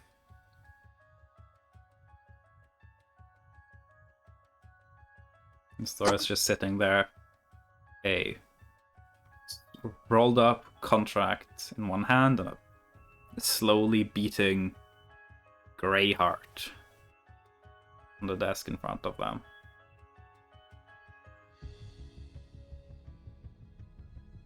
She turns to look at Dougal and just, would you be able to find me a bag for this object in my possession? Yes, that should be doable. They walk off, talk with staff, eventually coming back with a thick but simple linen bag. Definitely not the most comfortable to the touch. Probably intentionally. They pick it up, just haphazardly drop it in, tie it shut.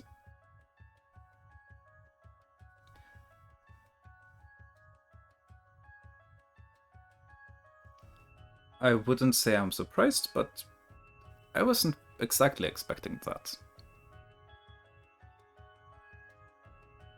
Neither was I, but Well, hopefully we can all benefit from it. if there's one thing I trust, it is that they would only come here if they believe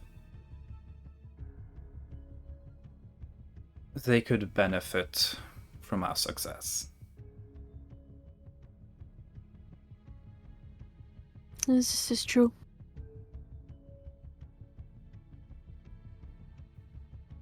Well, and Sorath will stand up and hold her hand out for the bag. Yeah, Tugal hands it over to Sora. The heart's And then heavy. she'll... Yeah. It's like makes holding sense. holding a heavy rock. Mm-hmm. And she'll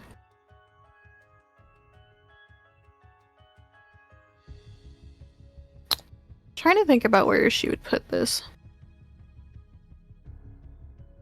Obviously inventory, but like, you know, she'd probably put it in like her backpack. Put it in backpack. You could put in when you meet Levi, and you could put in the bag of colding. Just want to fuck with the guy. True. Very true. Refrigerate someone's beating heart. He is very cold-hearted.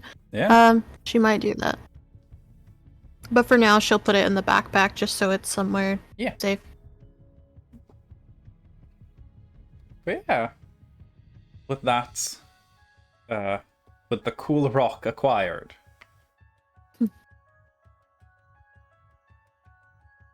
We'll transition our view over to now eventually would be 3 people again gathering in Mithril Finger's shop.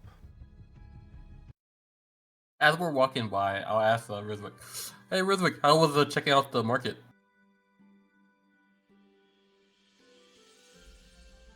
What's that? Oh. What was that? Oh, how was checking out the market? Amazing. I haven't seen such a importance of crafting in one place, or at least not as the top commodity in an area. Oh, that's where craftsmen start taking their first steps to being a master. If they could sell out for 3 days straight, they are taking their.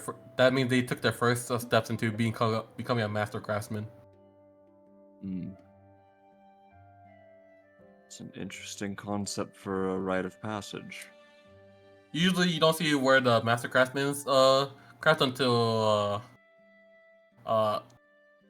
till the festivals, though. Yeah, the master craftsmen tend to stick to their own shops. Usually, the master craftsmen, you have to come to them. They don't come to you.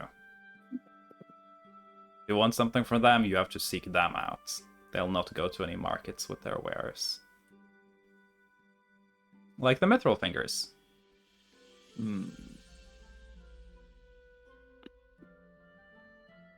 So you guys get to the shop. Due to the fact that y'all went on a little excursion, there is probably a slightly, like, confused, a little bit like wandering Crystal just around the place, trying to find Mithril Fingers' shop, which is not very clearly advertised. There's no signs. Levi yells out, Crystal! Crystal has been spotted. So for you, Crystal, you kind of just followed directions and then got to a place, and they're like, oh yeah, this is where the Mithril Fingers shop are. And it's just like nondescript houses. And you're like, wait, what? And then you hear Levi, who was there with Flinken and Risuk as well. Oh, hi. Hi, I finished chatting with Sora, and I wanted to travel to Ost with everyone here. Do I have consent to do that? I mean, sure. Yeah. Did you ever need my consent to do stuff? I'm not your father. Rizuke looks at Levi, like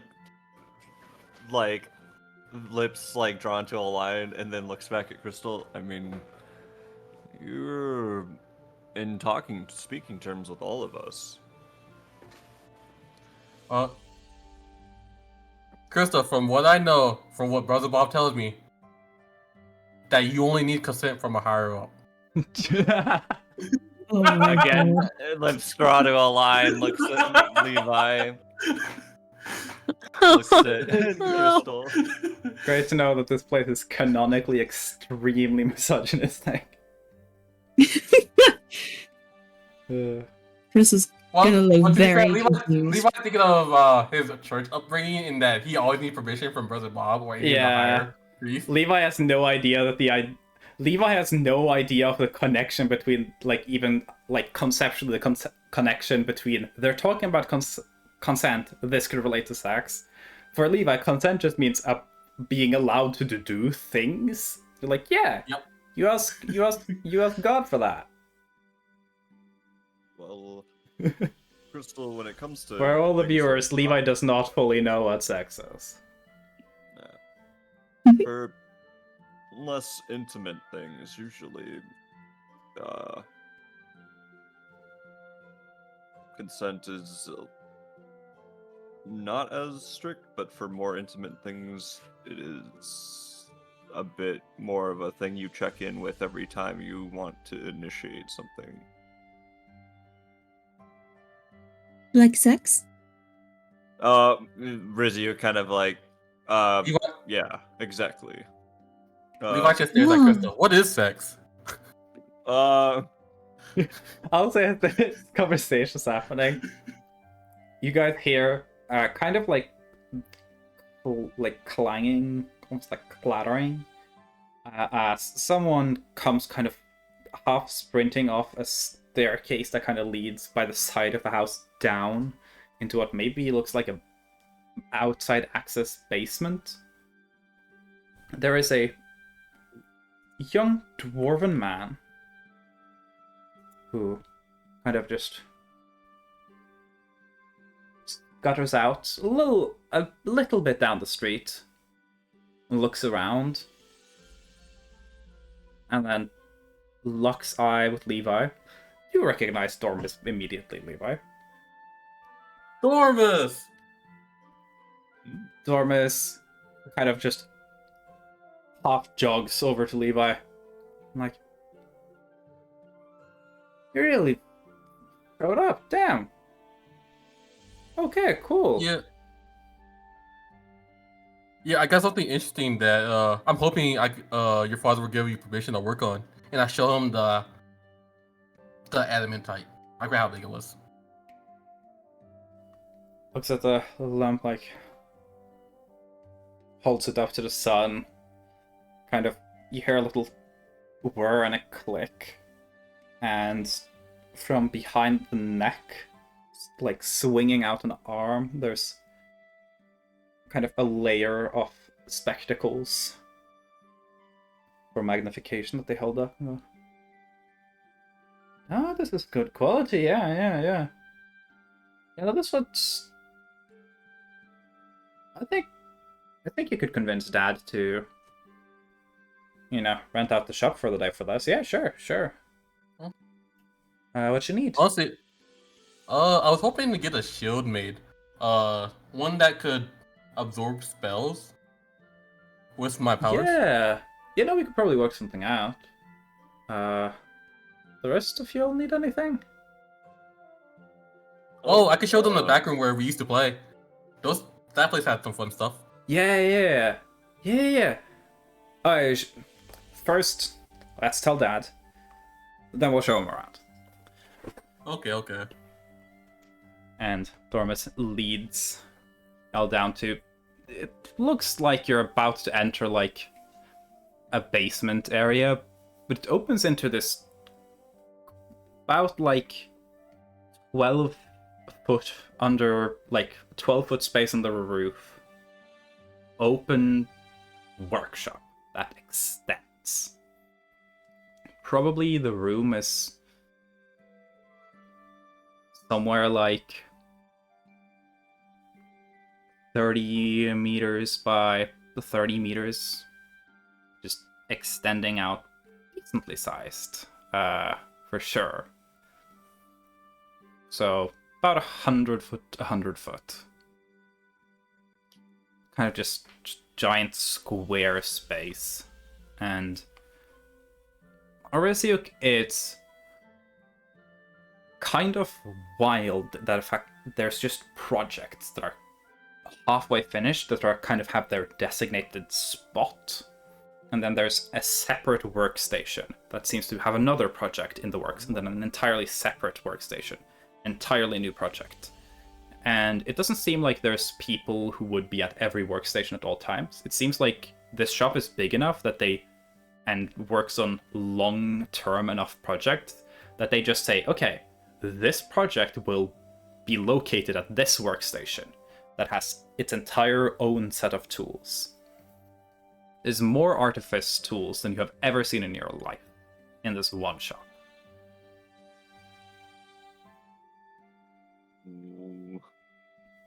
Rizik shaking with anticipation. So thank y'all for the hydrates and stretches and everything. Hope everyone in the party is staying hydrated too. As y'all walk in, there is this almost latent magical hum in the air. And as you kind of step down the stairs, there's a sign on the wall that says something that none of y'all can read, as it's in Orseverum. But Levi would know. It says, touch nothing. And then there's, in the corner, a little drawing of a panda face and then a big, like, stop sign over it. They probably had to put it up after one of the many events that came about due to Levi touching a bunch of magical stuff. Looking about the shop, there's also clear sections where you can see it almost looks like the roof is cleaner in spots. Like there's a normal, like, slightly sooted roof, and there's a spot that's like, oh, that's kind of like an almost circular, weirdly clean spot. And eventually, like, the dots connect, and you're like, oh, something exploded here, probably. And just took everything with it. And they had to clean out the area. At the moment, it seems like there are multiple different projects going on. A couple of people working. And as you guys enter into the shop proper, an older man, also a dwarf, kind of walks over slowly. Not super, like not very much in a hurry, but very determinedly walking.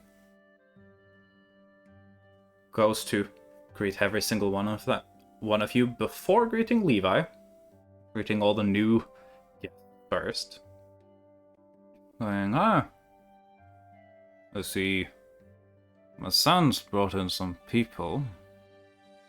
Name is Gokul Mithrilfinger, and shakes Rysiuk's hand, shakes Crystal's hand, shakes Flinken's hand. Then, Hello. Oh, so these are my friends. Yeah, that's Ruzwick. As he goes shaking each of their hands. He's an artificer that works in the Baya. He works in specifically in Wencash. Oh wait, Wincash. My bad. That is my bad. Well, I've heard of Wancash, so that makes sense. Yeah. I would have said Wincash, but for some reason the bio was in the top of the head. I mean, we're just there, so makes sense. Yeah. I work under the smithy known as Bellowbreaker in the Iron Lung. Iron Lung. Yeah, no, we've gotten some stuff from, I believe it's from there. Yeah, good smith work. Oh. Good smith work. Sometimes smiths, their work is brought to us and we take it from there, you know. And this one shakes Crystal's hand. Oh, this is Crystal. Okay. She's someone who what's the word I'll put for it? She's a tabaxi who lives from what's that village called again? What? Oh, like Levi's just wondering what Crystal Village was. Oh, okay. If she ever mentioned it. Ah. She really likes catnip. I still don't understand the big thing about catnip. You can just hear Dormus over to the side. I don't think if you noticed, Levi, but I think she's a cat. Just withdraw back. Yeah. Mel's a little AFK. But yeah, Crystal does. Yeah, beloved grotto. Gokul is like, never heard of it. And after shaking Crystal's hands, moves on to Flinken. This is Flinken. He's a what's shoemaker? Cobbler. Shoemaker what? Cobbler. Cobbler. Oh, cobbling is a respectful work. There. Any good tradesperson needs a good pair of sturdy boots. So, nice to meet you. Oh yeah, I was gonna ask for a favor. Do you happen to have like any prosthetics arms? Because he just recently lost his arm in our most recent.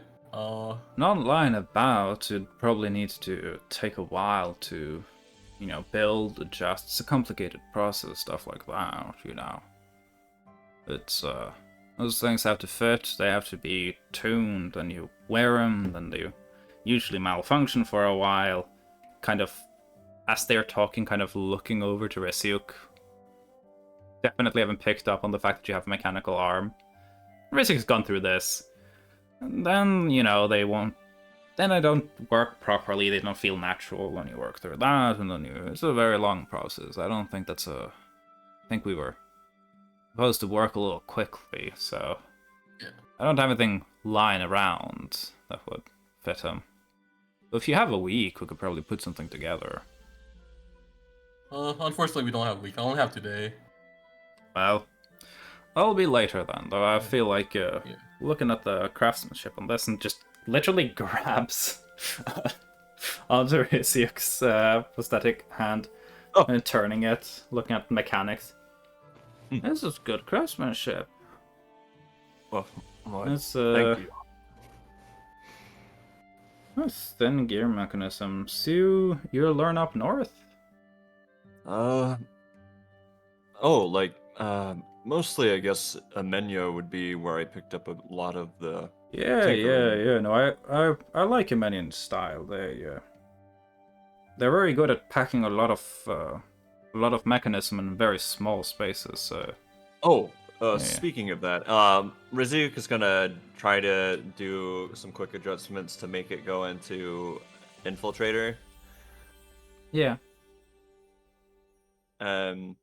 Well, I'm assuming into Guardian, because if you were in Guardian the entire time, you would have melted. I'm guessing you were just in Infiltrator for comfort. I'm assuming that Infiltrator is just kind of like, this is comfortable to wear base model. Guardian at this point is more like an armored form. Yeah, and the prosthetic is a bit more svelte when it's in the Infiltrator. Yeah. But I guess in the Guardian, recently added some abilities to be able to do that. It's impressive work. So your own design? Most of it. A couple of things I picked up styling wise from my master. Yeah, good work. Yeah, good work. Thank you. Rizu kind of blushes a little bit. Kind of taps, like almost like slapping you on the arm, just like, oh well. Oh, before I forget to mention, apparently the bio rock doesn't work anymore. Oh, we noticed. Yeah, we had a storage for. Personally, I don't like using the stuff. It's a lot to manage. It's good for professional work, but if it's going to a user, I prefer more stable sources of fuel. We don't want anyone to, accidentally hurt themselves, refueling or anything. It's nice to keep workshops in one piece. True. Storage for that stuff is awful. Oh yeah, my friend Rizik, he needed some help with the bio rock on. He lost his magical powers. Well, looks at Rizik and goes, they look plenty magical to me. So. Yeah. Sorry, Levi. I figured out a source with Dougal yesterday.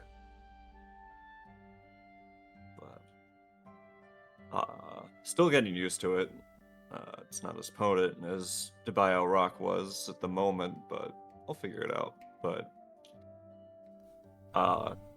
yeah, that won't be a problem now. Sorry about not letting you, realizing I didn't tell you, Levi. Sorry. Oh. Levi and Crystal definitely notice Gorgak's eyes dart a little back to Rizik when they mention Dougal. Kind of like a moment of recognition. Nothing more than that, but definitely like they're like, huh?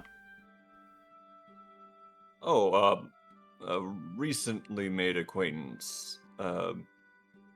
He's the one that got us down here. Yeah, because currently we are actually in the what's that town called? City called?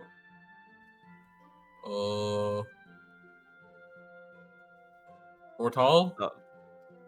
Never heard of it. What was it called, Rizwick? It was. It is Nortalia. Oh, it is Nortal? Oh, okay. Yeah. This dude's just, I'm like, wow. This sounds familiar to me. It's near Pleasant Valley. Oh, that I've heard about. That's yeah.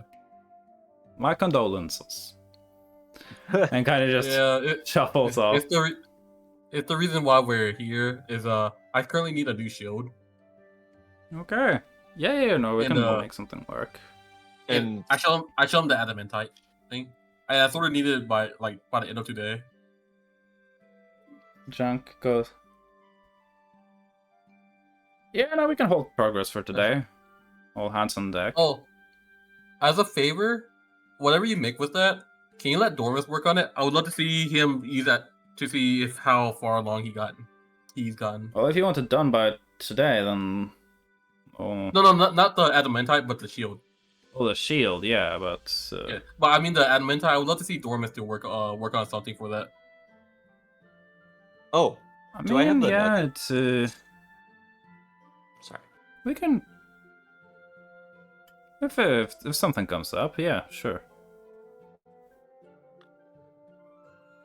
Kind of looks to Dormis and goes, you do have masterwork project you need to finish at some point. Dormis goes, yeah, I don't know, but like, maybe not now, you know, I'm busy. And Goria goes, yeah, sounds about right. Anyways, get over here, kid. Gonna finish this today, we need everyone working. Oh, is there a chance I could also borrow some stuff for Pleasant Valley?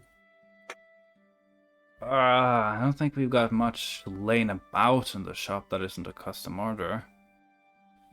What would you Levi need? just touches one of these half worked projects. Oh, and what's this? Roll a d100 for me. I did. You know it's gonna happen. I did prep a table for this because I knew it was going to happen. Oh, Levi. 43. Not touch it. Let me see. Let's go. Levi's in the Mr. Fingers workshop. Make It a was gonna Constitution happen. saving throw. No, Strength saving throw. Sorry. Strength saving stuff? Sure. 5. So, Levi goes, "Oh, what's this?" And then Dormus goes like, "No, no, no!" And you can just, anyways, you can just see Gorak just go, like, looking at Levi with this like blank expression, looking a little tired. As you see Levi touch it, and you hear, vroom, and Levi just gets launched into the wall. Oh. It's like they're immediately at like terminal velocity, just whoop, directly into the wall. You are going to take How much some damage? That is I can roll it in here because it's fun. Call. I don't think you'll be in a lot of trouble. There you go. 96? That's not too bad. Yeah, it's not the worst. You take 34 bludgeoning damage as you just go and just slapped into the wall behind you. And Dormis goes like, touch that. Oh. And, It's always fun here. Wow. Oh, good to see you're still the same old. Gokul says. They just breathe heavily. We could use some of those techniques back in our group. Well, if you got the money for it, we could install something like that on something. Takes a while, but was it some sort of repulsion system? Well, looking at how it worked, I better hope so. And he kind of. Are you sure? I feel like you could use it to jump somewhere. I mean, it would certainly get you places, and either way, we don't like to speak about other customers' work too much. And kind of heads over to an empty workstation, takes the shield. This thing you want? Okay. Yeah. And what's the goal here? What am I supposed to be working with? So, and Levi actually showed. So I wanted to be able to, the shield to be able to absorb spells, and using my, and I showed him my Twilight Domain. It's like somehow was like using this. Kind of, the Twilight Domain comes up. And he goes, "Oh, that's interesting. Yeah, that could work as a trigger fuel. Yeah. He just keep that thing up, and he goes, takes a vial from a shelf, and just scoops into the Twilight Veil, and puts a little cork in it. He goes, okay, good. So we'll be triggered by that, healed by it. Cool. Spell absorption, that we can do. Yeah, no, that should be doable. That should be doable. And yeah, definitely covered by that cost too. Yeah. Oh, I hope you don't mind, but I'll be needing my son for the work. Yeah. Oh.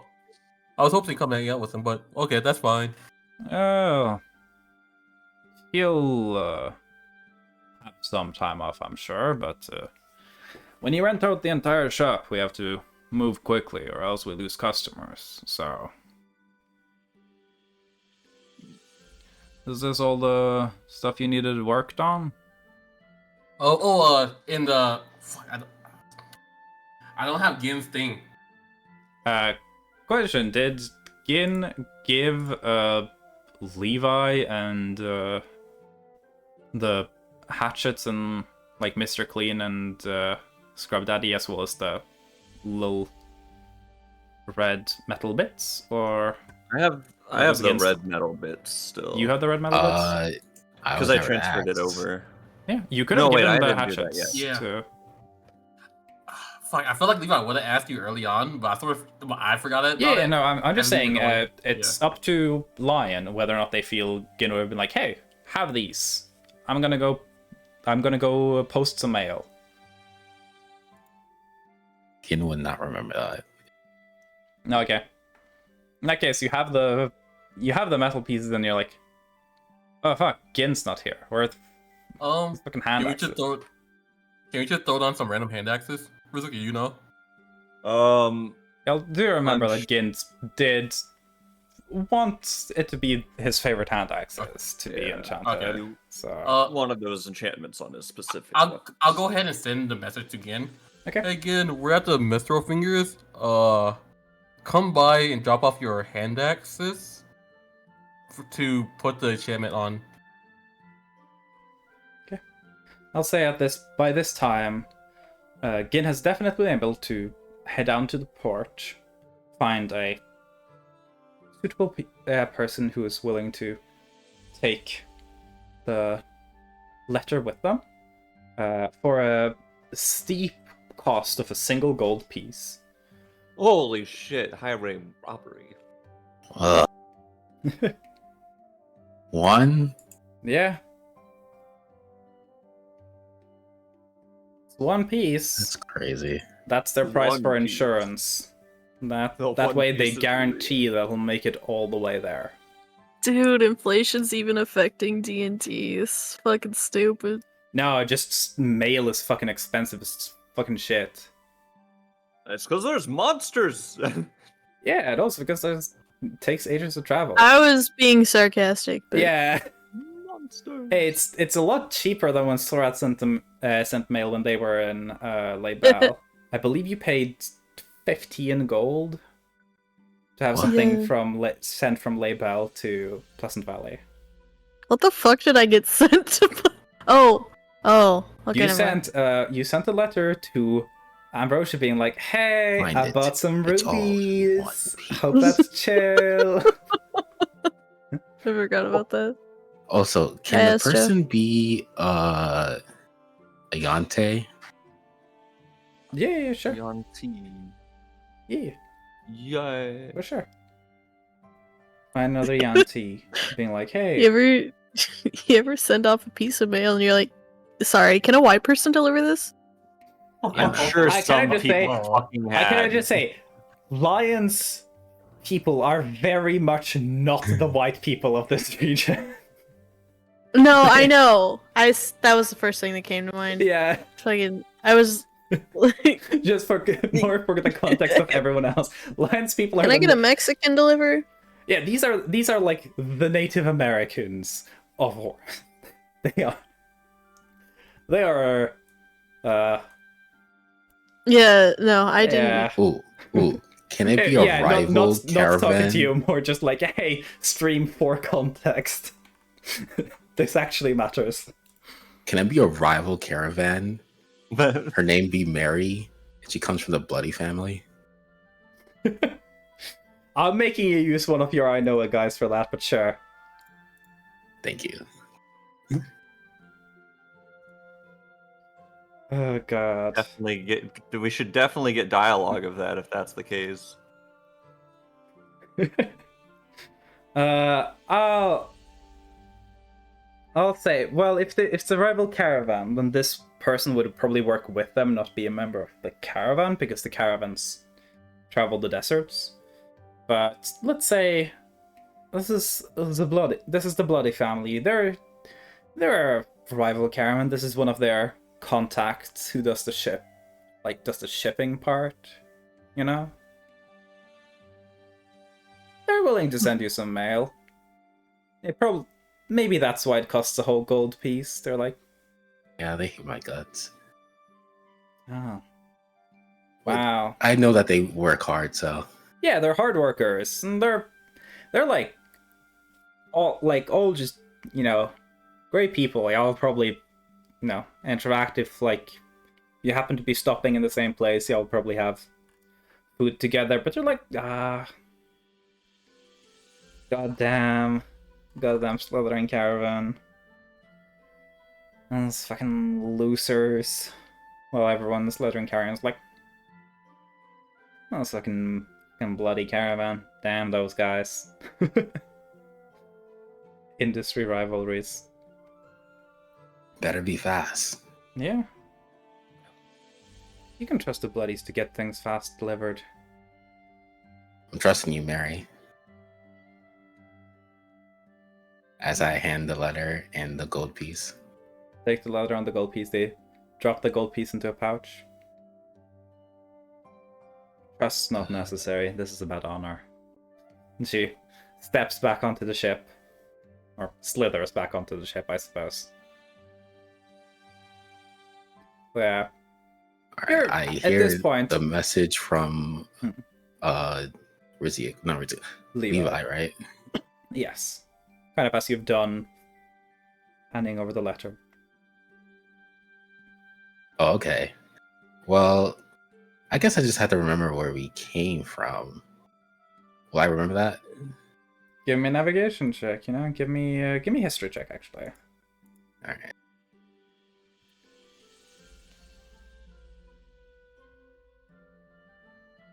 $11? Yeah, kind of remember. Though, where you're going isn't exactly where you came from. I'll say it takes a little bit, but asking around, you do make it to the area where the Mithrowfinger's shop is. It takes a bit, but you get there. Ah, so this is the place, right? Yeah, someone has to head out to fetch you, because as I described before, this place doesn't have any signs. It's just a house, and then it has a staircase into what looks like a basement, and that's their shop. They don't care about getting their name out there. They work word of mouth. No. One trusted customer recommends them to another. Quality clientele. Good business. But yeah. You head inside. Lots of magical items being worked on in different sections, but eventually you are as well introduced to Dormus and Gochol and the rest of the family. And they say that they'll have the enchantments moved over to Mr. Clean and Scrub Daddy within the day. They guarantee that. Oh. Damn, that's fast. Yeah. I'm just gonna roll. Okay. When the hand axe names are explained, you can see Gokul, the dad, the master of this shop, kind of nod approvingly. Just, good names, good names. I rolled. It's seen a lot of battles. Yeah. These are good hand axes. Kind of swishing them around a little. Good balance. Good balance. Respects fathers and keeping clean. Kind of a little staring at Dormus and like, "Well, my station's clean." Gokal's like, "Yeah, I'm sure it is. You want me to go? Should I go check it right now?" Like, you don't have to do that right now. It's fine. There's a little bit of banter, but yeah. Essentially, the Mithril Fingers will be occupied for the day, working to complete both of the orders. You can spend the rest Gin of... has the Sorry. Yeah, go for it. So Gin has the ultimate cheat code of knowing Prestidigitation. So I don't think it would be clean. Yeah, nah. You can just magically cleanse themselves all the... Just like, once they just like, there you go. But yeah. As we leave, Levi yelled to Dormus, "Oh, I'll be a challenging ability later. If you have time, come by." And they'll be like, "I'll try to be there." Gokal goes, "He'll be there if he works fast." And yeah. So y'all have the rest of the day to spend for whatever you might want to do in Orst. Well, shopping. I think we were going to see attractions. Mager? Hmm? To see the jewelers? Yeah. So Yeah. going to see the jeweler. I'm gonna skip over a little bit of this stuff because there's a lot of little interactions, but yeah, you can definitely get the find jeweler. They are very willing to buy a big gem of that caliber.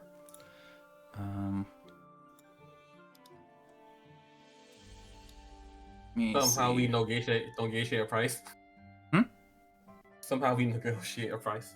I don't know. Yes, I just wanted to double check the exact price I listed up. I wonder did you have that in your notes, or should I look at my notes, Matcha? No, you never told us the price of the amethyst. I gave a rough price of it. It was like... I believe it was around 20k or so. That's right. In that case, I'll make it be Resuk. Give me a persuasion check with advantage. Well, 8. We would be helping you. Yeah. Yeah. Shit. Uh-oh. I'll say. Scammed. I'll say. That's what I'm hearing. Take your 20k. Oh, what did he roll? I can't see what he rolled. 10. Ah. Not like horrible, but not great. Oh, thank you. Yeah, for some reason, like the VTT thing, it doesn't show me like everyone's roll sometimes. Yeah, I think some people disconnect every now and then. Yeah. Question. Since we're doing this trade, do you happen... I know of your namesake, and I might be... a little... You wouldn't happen to have any ingots of mithril around? Oh, you're not selling it to the Mithril Fingers. If you wanted to buy Mithril, you can try to buy Mithril around the place. Yeah. Okay, I'll hold that for later then. But yeah, I'll say you sell the gem. If you want to try and buy Mithril, I'll say with the money you have, it'll still be a little difficult to get like a Mithril ingot to a good price. Mithril is expensive, very expensive. Yeah. Like significantly worth more in its weight than the gem you just purchased, like the gem you just sold. Yeah. So it's not the easiest thing to purchase, but if you want to, you can give me a smithing check. I'll give a smithing check. Another non-natural 20. Okay. I'll let you part with the money you just got, all of it, for an ingot. I'll be a single ingot of mithril metal. So it's up to you. It's your money. It's wouldn't be enough to make any form of armor or anything. But I'm looking to remake Alvin to be a stealthier creation. yeah, you might want to go elsewhere for that. Yeah, like with that. the different material. Yeah, no, mithril is probably the best material to go for, though. There's really only one place that is known for mithril mines in its metal. They have mithril in not abundance, but it's the place where it's most mithril is sold. So a lot of mithril around the world is imported and then sold on. So if you want to get a good deal on mithril, you would travel to Smithil. So tomorrow we're going to Smithil. Yeah, maybe. Because I have a plan to remake Alvin as a raven. Yeah. Because, like, we're not near the sea. Different arc and everything. You don't necessarily need a mithril for them to be stealthier. It would just make them significantly lighter. And because I don't believe Alvin by default has stealth disadvantage, right? Does not. Yeah, then you don't need mithril for stealth purposes necessarily. Building it with mithril might give you some additional stealth bonuses to Alvin, but it's not required at all. Yeah. It's like a high-end late-game upgrade. Yeah. Building him smaller would also make it. Yeah. Yeah. So that's taken care of. But be holding off on that. Other than that, any other things that Crystal or Gain wanna get done? Chris can probably buy some catnip if you want. Yeah, some sort of random herbalist. Levi knows. Yeah, it's not hard to find. Seems a lot like the places you've been. Like some of the places it was like a little taboo. Some of the places it was very chill. You kind of just bought some when you were in Leibal. Just picked some up. Like, oh, does someone sell catnip? And you're like, yeah, we got some. Want some? Oh. So, yeah. Didn't seem very strict about it in when cached either. So, this place doesn't seem to mind much. This is relatively easy to get some catnip. How much money do you want to spend on catnip, Mal? Good question. Let me have a check of how much money Crystal has.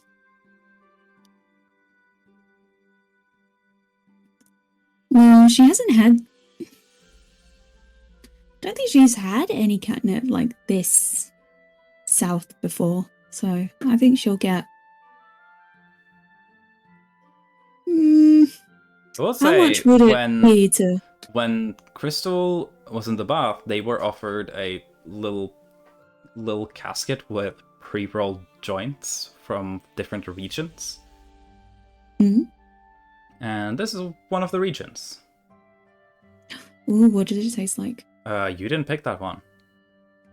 No! Okay. She's gonna trust the merchandise. How much will it be to fill up her little pouch of good stuff? Let's say 5 gold. Yeah, she will spend 5 gold.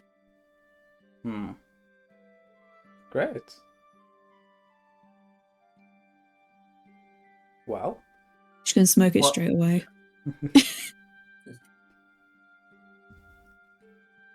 So Levi would go to the harbor afterward and just buy some like fresh fish, like stuff that you can make sushi out of. Yeah. Okay. Cool. Probably spend like a couple of silver on a bunch of fresh fish for sure. Yeah. Because now I'll try to cheer Gunther up. Yeah. Other than that,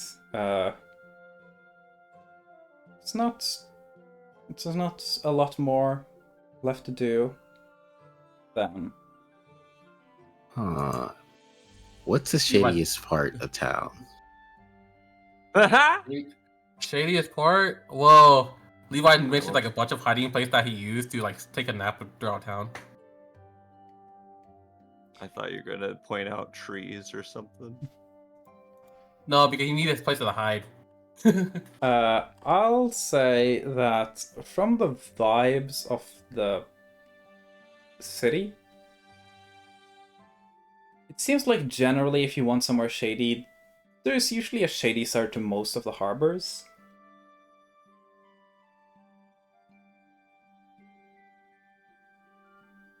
Gotcha. Makes sense. Yeah. So. Are you looking for, if you, in Levi was just saying, if you're looking for a poisoner district, we do have a small one around in this area. Really? So people definitely trade around here poisons. They appreciate the This is craft. definitely going to be another I know a guy. Yeah, I mean Levi would do it. I mean, you said this area, but Levi wouldn't know too much about the area. But if you said that like poison is a craft, and he would. Poison is a craft, but it is. I mean, it is not a like. It's not something that's like, oh yes, hello, my name is John McPoison. I sell things that kill people. It's a little. You'll probably have to go digging a little. I knew an ex. Okay, I'll use him. I know a guy then. I knew an ex-adventurer named Johnny. Johnny. By the way, Johnny. for people who are watching, the naming theme for Orst, thanks to Panda, is everyone has painfully boring normal names. Yep. So. Well, I did name one Mary. Yep. Yeah. Mary, John, Bob, Levi. Yep. I believe in Levi's backstory, there's 2 people named Carl. 2 separate Carl? NPCs that are legit like not important, but both of them are named Carl. No, I never named anyone Carl. No, we have 2 people. When we were talking about the different guilds. Oh, there are 2 different guilds that have a guild leader named Carl. Yep. Yeah, leatherworking has a guild leader named Carl, and gem like jewelry. Both of those guilds have guild leaders named Carl. Just very normal names. Yep. But yeah, he was an ex-adventurer, but he apparently he worked with a lot of poisons back then. I spoke to him quite a few times. He was an interesting person to learn like stories about. He's someone who helped like recommend like what you need to start out for adventures. I'll say Right. with that, yeah, John's poison shop can be eventually found. It's a little hidden, but tucked out into a corner a little below in one of the harbor sides. Some dude selling poison.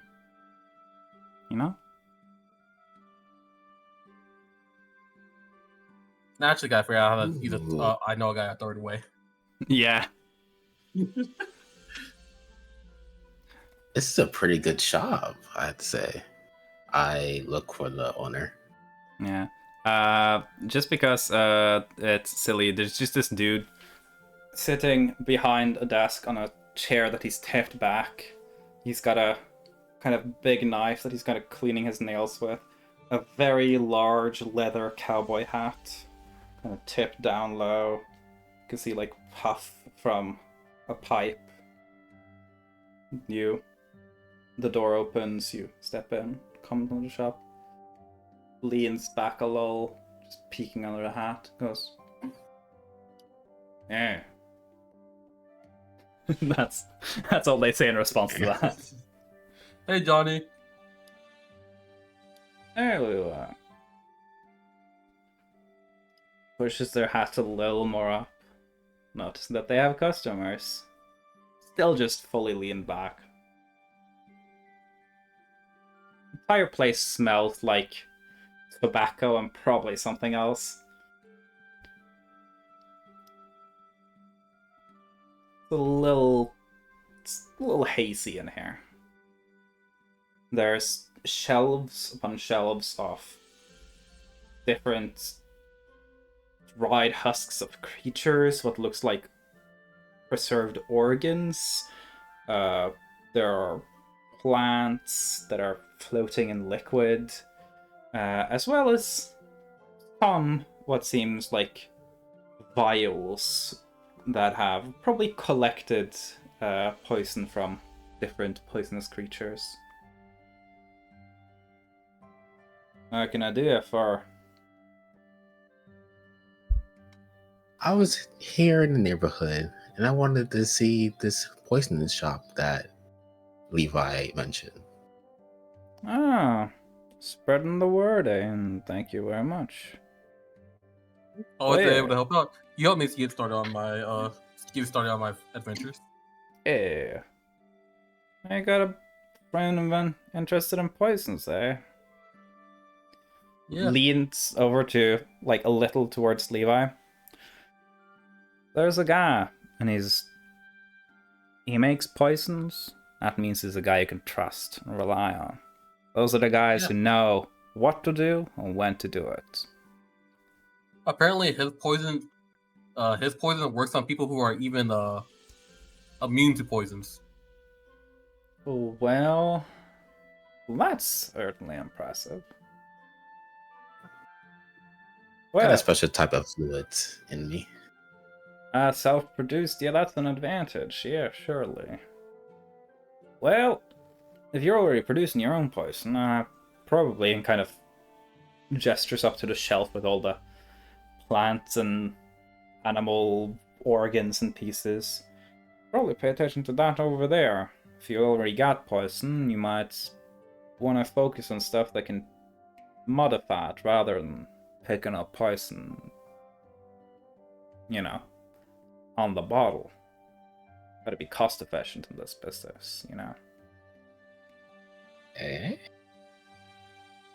And what does this modify? Well, there's a lot of things you can do. Change the uptake, change how, you know, maybe your poison looking at you, figure you're more of a combat guy. So I figure you're working with fast acting poisons, entering the bloodstream, shutting down stuff. Well, maybe, you know, there's a convenient moment where you need someone to ingest it or breathe it in. Maybe you want your poison to hit real hard when you aren't there and you wanted to have a little bit of delay on it. Maybe you want your poison to really fuck with their balance, you know? Make them real dizzy. You know, there's a lot of things you can do. It's all about mixing and matching. Really, what we are, we're chemists. You and I. Kind of points at you with the tail end of the pipe. Anything to keep poison lasting for a Oh. couple more days? Certainly, yeah, and there's a lot of preservative methods, and kind of goes through and grabs a little jar of what looks like a kind of frail little, like, yellowish flower. It's just bundled up in this jar. Leave a couple of those in there and it should maintain its potency for a while longer. Usually, I'd safely say it doubles the longevity of whatever you got laying around. It's good to keep around for storage. If you got poisons that, you know, go bad quick, you might not want to waste it on it, but if you got some good stuff laying about, you might want to chuck a couple of these in here so you make sure it doesn't go rancid, you know? Yeah. One of my weaknesses from a poison that doesn't help sell is that it's pretty not long lasting. Yeah. It goes out real quick. I can imagine. Yeah, no, as far as I know, Yanti poison's a little unstable, but it's easy to produce, so ups and downs, you know. I, for one, would say if you're looking for something longer last, like something that will store for longer, maybe you should take up, you know, ranching some animals. You know, there's a lot of poisonous creatures out there that make for good harvesting. Kind of Do gestures. you harvest? I don't ranch the creatures myself. I've got a buddy of mine who ranches them a little up north from here. Don't mention it to anyone, but it's highly legal. But you know, gotta run business somehow. You know how it is. You know all these priests out here. No offense, they're just gesturing to Levi. Out here telling us that we can't have livestock that kill people, but you know, like we've got things under control. We got fences. You know, we got fences. We got people watching out for them. They're not gonna kill anyone. You know, so Yeah, I it remember worked the too last much. time. I've only seen a person get bit once. Yeah, it's been running for so long, and only a handful of people died. It's a pretty good track record for a place full of poisonous creatures. Mm-hmm. I'm gonna Levi say. nods. Yeah, no, so the thing is, if you're just harvesting the poison, then you're working with a byproduct, you know? You want something that really lasts, you want to actually get to the thing producing. That's what these are. Kind of gestures to all the things on the shelf. Yeah, no, so that's where you really get something that you can really almost marinate. And that lasts a while. Now, if you're planning to work with the poison you're producing, I would look for the modifier and stuff. You can get creative with that. It mixes quick, you know? Take it out, put it in a vial, dump some stuff in, shake it about a little, and you're ready to go. I would honestly, why not buy a variety, you know? You all look like you got money on you. You're definitely selling to me well. How much you offering? Depends on what you're buying. Takes the jar of flowers and just... You know, as a beginning peace offering between poisoners, I'll check that one out to you as part of the sale if you buy anything. And then, depending on what you're looking for,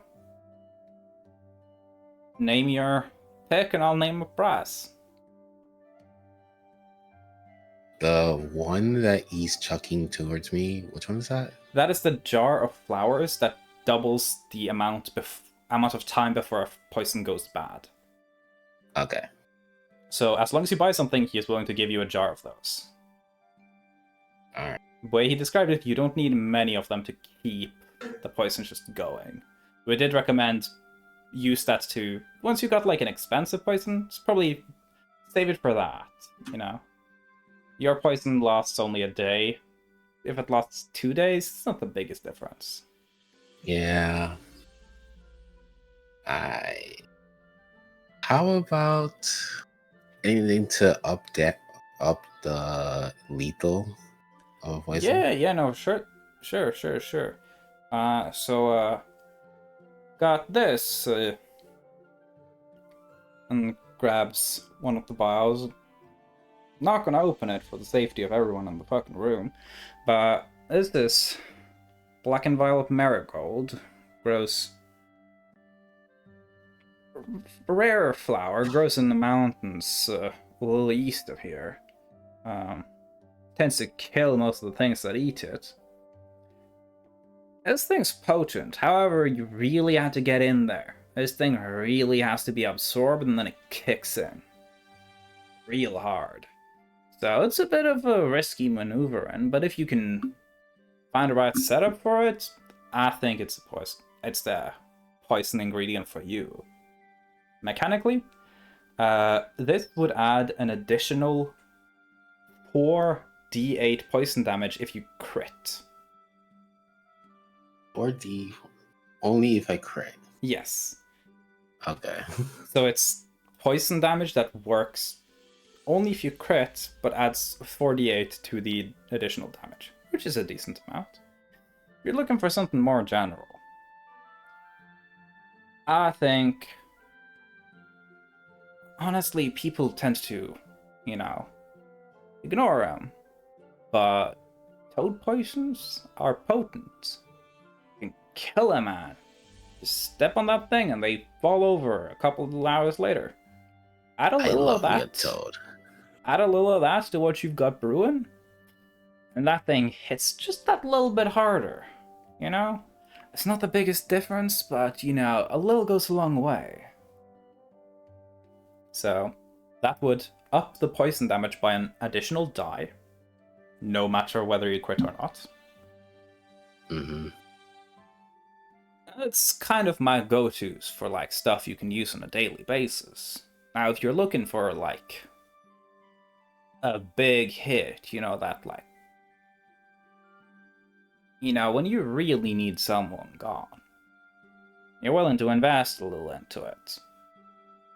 And he grabs a jar that has what looks like kind of a cross between a mouse and, like, a small frog that's kind of just floating, clearly dead, in this vaguely yellowish liquid. Looks almost like dirty water.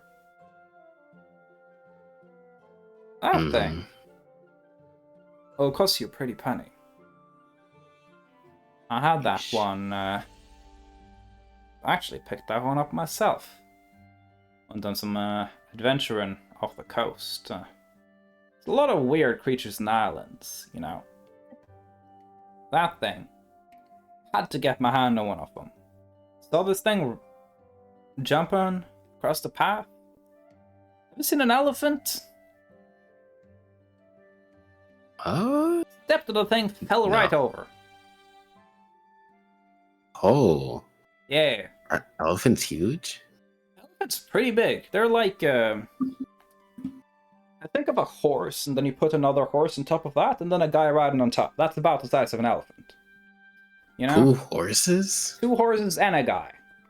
The guy's And a important. guy. Yeah. They're big creatures. Now this thing hits like a motherfucker. Well, like I said, they're rare, and I had to go get this one myself. It'll cost you. But trust me, if you got this thing mixed into whatever you're brewing, this'll kill most of everyone. Like, I'm pretty sure. All due respect. If I chucked this thing at you, none of y'all are making it. So, yeah. This is an exotic frog poison.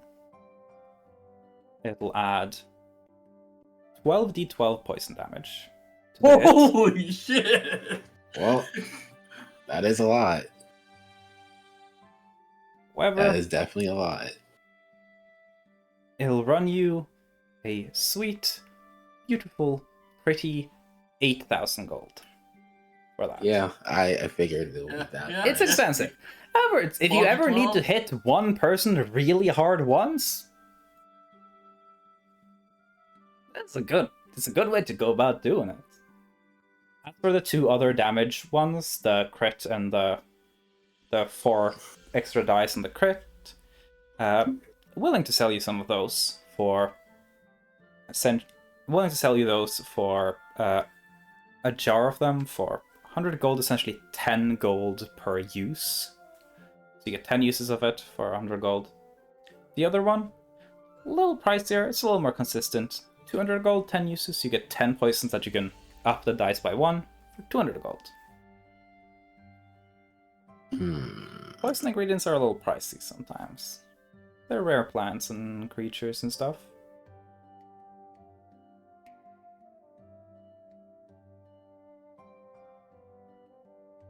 Gold. 200 gold.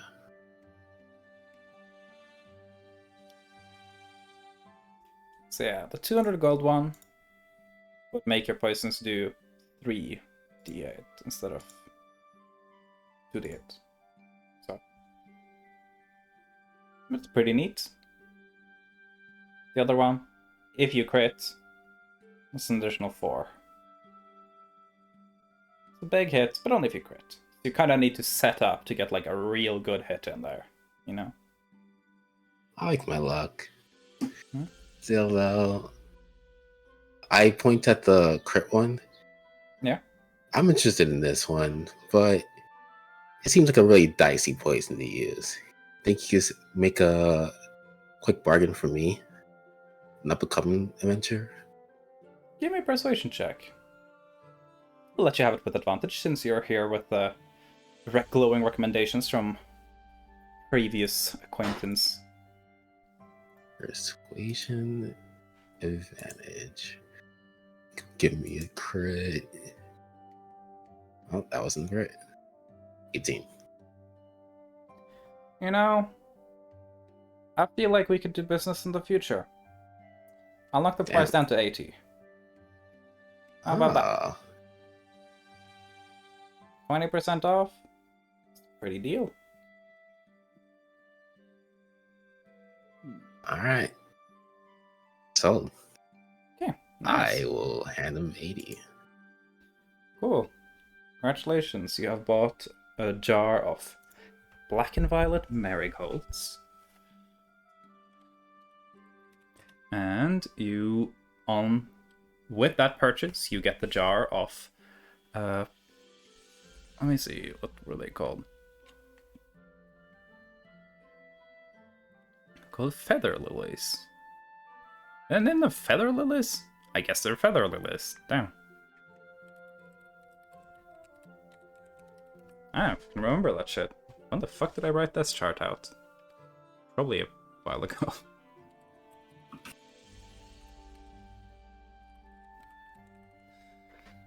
So yeah, essentially, as far as I'm concerned, feather lilies, you're kind of buy another jar every year and you're good. Okay. Like you got that shit taken care of now, so. Thank you for the hydration reminder. Yes. Anyways, as poisons are bought, as drugs are bought, I'll say, because we spent a lot of time here, I don't know if I want to spend a lot of time going through like a whole cooking competition. Yeah, that's fine. That's fine. We can kind of abbreviate it if you just want to see if the score's even or not. Sure. Give me three rolls then. No, a roll opposed. It got lower every single time. 25, 19, 14. And you gave me the pleasure of telling me that this is the best fucking chef in Orst. Yep. I mean, I'm down. Okay, it's starting out kind of weak. Don't worry, my rolls got worse every single time. 15. 18. 31. Sheesh. So that, I'll say, during the cooking, Levi managed to keep like a better average. The dish as a whole is like a little bit more cohesive. However, you know, when you're cooking against Billy, when you're cooking out the head chef, the Dragon Snout, he's not gonna go safe, and he goes wild. It's a little bit of a mess. It's very experimental, and the flavors of the central components are wild. And essentially, I'm gonna let you roll another cooking check. And if you roll, I'll say, if you roll an 18 or above, Levi wins. If you roll below that, Billy wins. So y'all kind of even shit out. I actually hope Levi loses here. It'll be more fun. 18, straight on. Straight on. Okay. Fair enough. So, very barely, the consensus is that Levi just barely nudges ahead. It's tied. Billy's a little sour about it, but shakes your hand respectfully. That means the score is now 76-76. 76, yep. The score is the audience wins. I'll say, next time you're in Orst, which will probably be for the time got an arc going on in Orst, where we'll definitely have more time for that. Billy swears they'll think of something special to make sure that they're back in the lead again. So, yeah. Don't worry. By the time I come in, Levi would probably say by the time he comes back, he'll finish making this world's curry. Billy accepts this as a worthy challenge. By the time you're back, he'll have something he thinks will be better than your world's curry. So, yeah. As they kind of play out that day, as Sorath plays out their day. Is Gunther doing anything else? Just kind of vibing, existing, walking about. No, Jules. How long does Sorath's meeting take? Not a very long time. They would probably be done before, like, by the time noon. Some they'd be like fully finished with all of stuff. Okay. These fuckers aren't coming back before dusk, more likely. So. Okay. I want Gunther to try to find Sorath. Mm-hmm. Probably not hard to do. And ask them for like a super quick sparring session. Mm-hmm. Cause I want him to test out his new Amdaluvi. Okay. I'd figure Sorath would be down for that. Yeah, she wants to actually fight with the new sword. Okay. So, kind of stepping out into the almost like a winter back garden area of the manor where Sorath had been training earlier. Sorath slipping into their form. How's Gunther's fighting style? Is there anything noticeably different about it?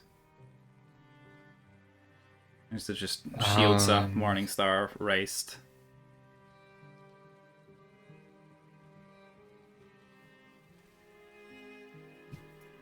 I think the only difference is that he just didn't bother putting his armor on. Okay.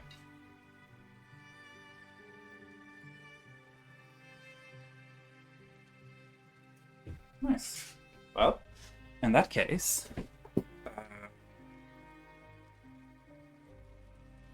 does Gunther activate Ramduluvi right away?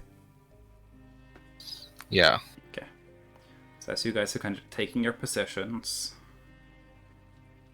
Gunther, probably for the first time actually, seeing Sorath properly with this sword. I don't think Sorath really showed off to anyone. No. And Gunther, seasoned trained fighter as they are, can immediately tell Sorath's floaty. It's like they weigh less, like they're drifting a little on the wind. And they're moving about, like they're almost gliding with each step. And then go to activate Ramduluvi. As I said, the activation needs contact with the element chosen. How does Gunther do that?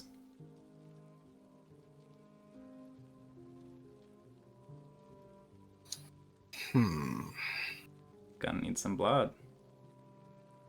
I don't know.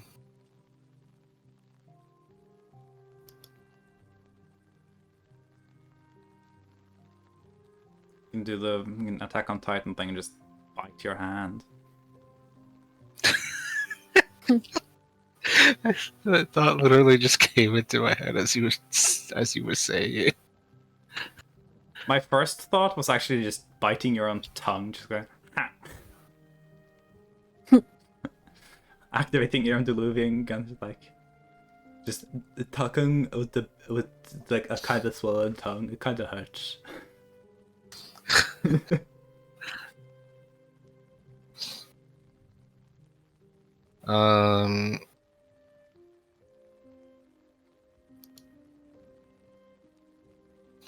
I think at first he's not really going to be thinking about it like efficiently. Mm-hmm. He'll like figure it out later. Yeah.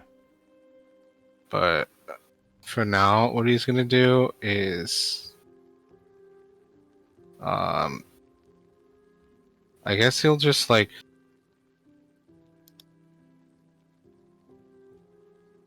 scrape his arm using his Morningstar. Okay. So, as you get into your very comfortable floaty position, feeling very much up to a good spar. It's been a little while since you've really gotten to properly use your sword arm, Sora. Gunther takes their stance, takes their Morningstar and just scrapes it along their arm. And everything kind of just darkens for a moment as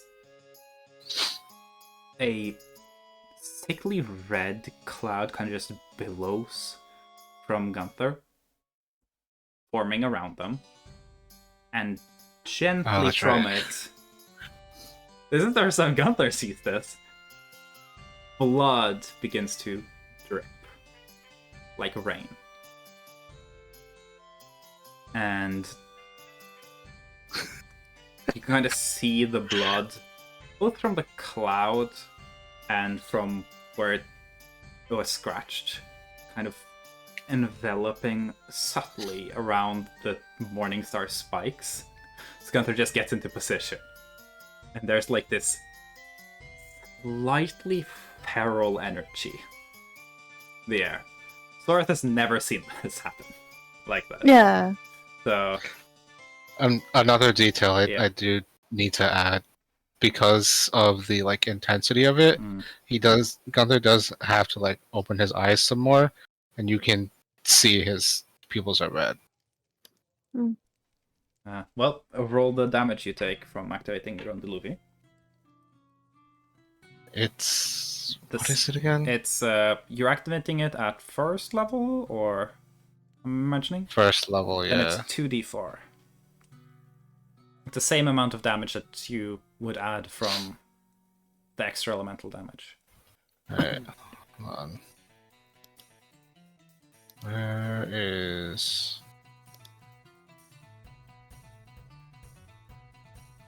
Okay. Sorath was designed to be the most anime character. And then, by the time Sorath's arc begins, Gunther is like, I could do you one better. What the fuck? Red Lucky eyes, blood bitch. transformation. Fucking double ones. Yeah. Okay. I suppose roll initiative. Literally taking the least amount of damage that I could from this. 16. 18. We'll say, as you kind of just look at everything that's happened and you just kind of feel the uncomfortability of just what you realize is blood rain around you, there just moves. So, I'll say we'll have a couple of hits back and forth. So, I want to see what the two attacks for Gunther looks like. Hold on, I just remember. How much AC does my armor give me? Your AC puts you at 18. With a shield Mine putting is it to 20. 17. If you don't have your armor, your AC right now should be at 0? 10.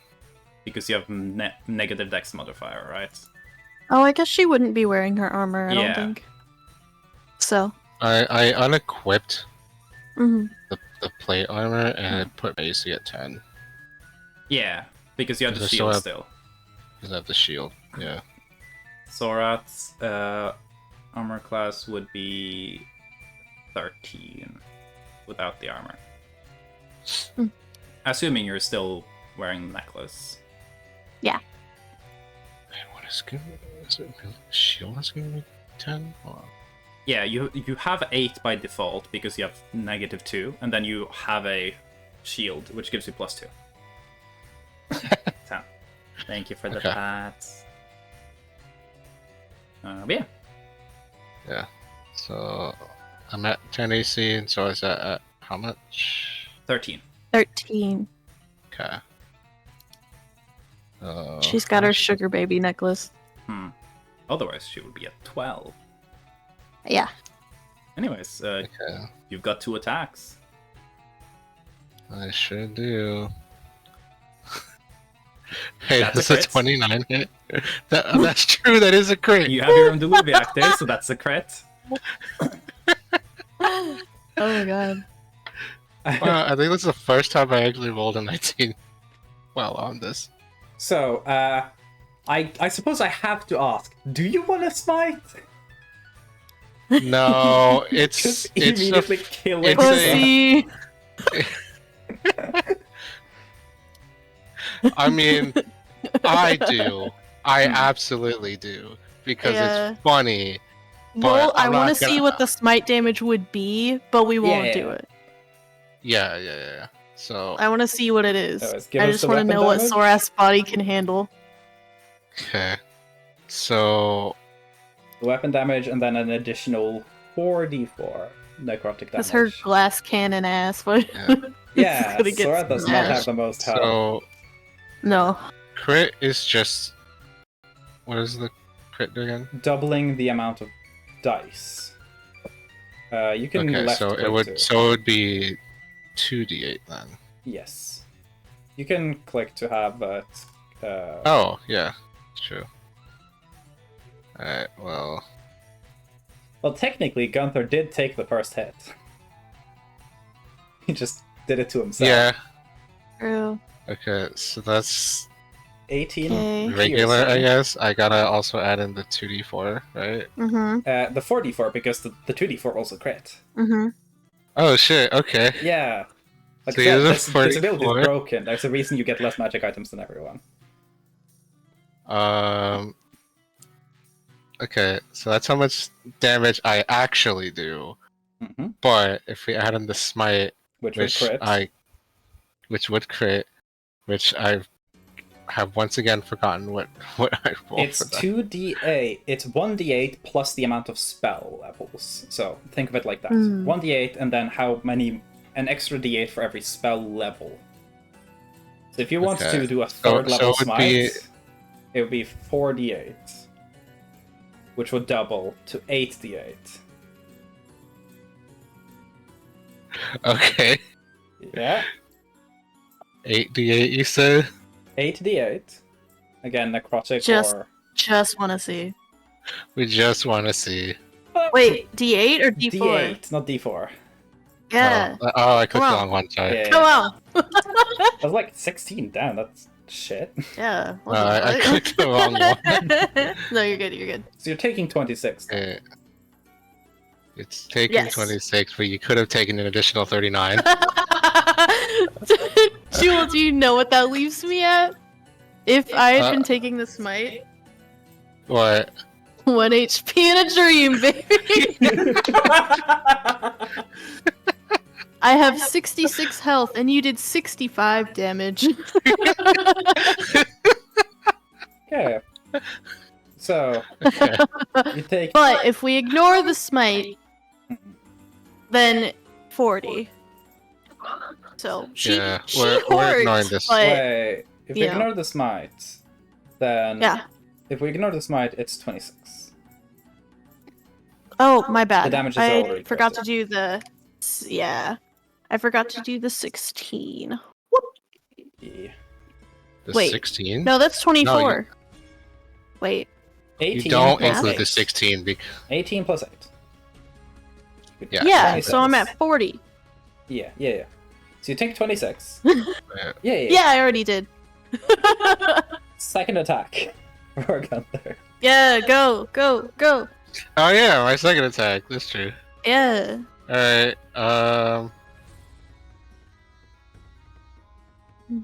It was really funny to Okay. hit again. Not a crit this time, but Okay. Wait, we killing Part of Sorath? my brain is going lucky. we're apparently You're killing Sorath. sparring. Yeah. God, it didn't So load that's- for me. What'd you get? Doesn't sound like sparring. Sounds 25 to one-sided. hit. Jesus. So that's 8, and then the necrotic, that's Eight. 2d4. Yeah, I need to ingrain this in my mind Mm-hmm. at some point, but for now I'm gonna keep asking. And then another 6. Okay. Okay. Okay. And question for the Okay. bonus action: do you want to use your Bloodstorm to strike them? You have Sure. that ability active now. It is active, and I want to test it. So Yeah. sure, that is the purpose of this spar. Okay, cool. So that means there's a save attached to that. Right? Let me see. Isn't it like Sorath was getting her shit kicked in. what is the?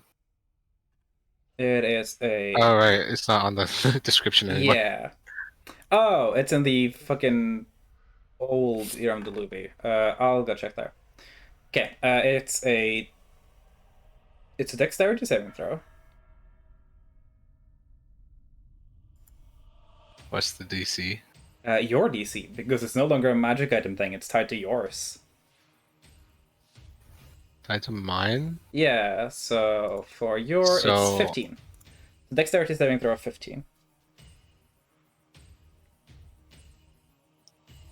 For Sora. Yeah, Sorath has to roll. Mm-hmm. I have to roll what? A dexterity Sorry, saving dexterity? throw of 15. 15 or higher. Okay, 19. cool. So you take half damage then? Or Or you dodge it entirely? I think you dodged it entirely. This is essentially like an attack. So yeah. One colossal hit, one Yeah. smaller hit, and then Gunther, describe what lightning from a bloodstorm looks like.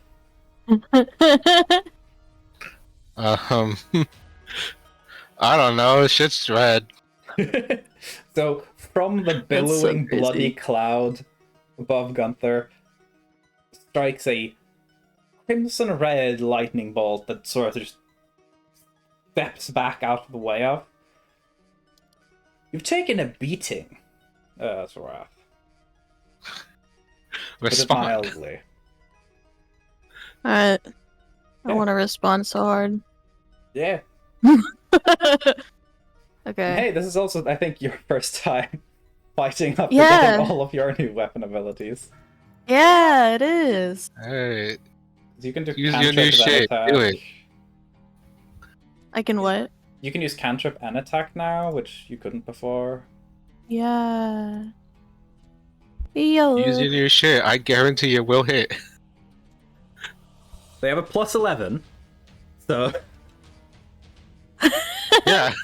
Can I use? Wait, so I can use a cantrip. yeah, you can use necrotic slash, and then still use your second attack.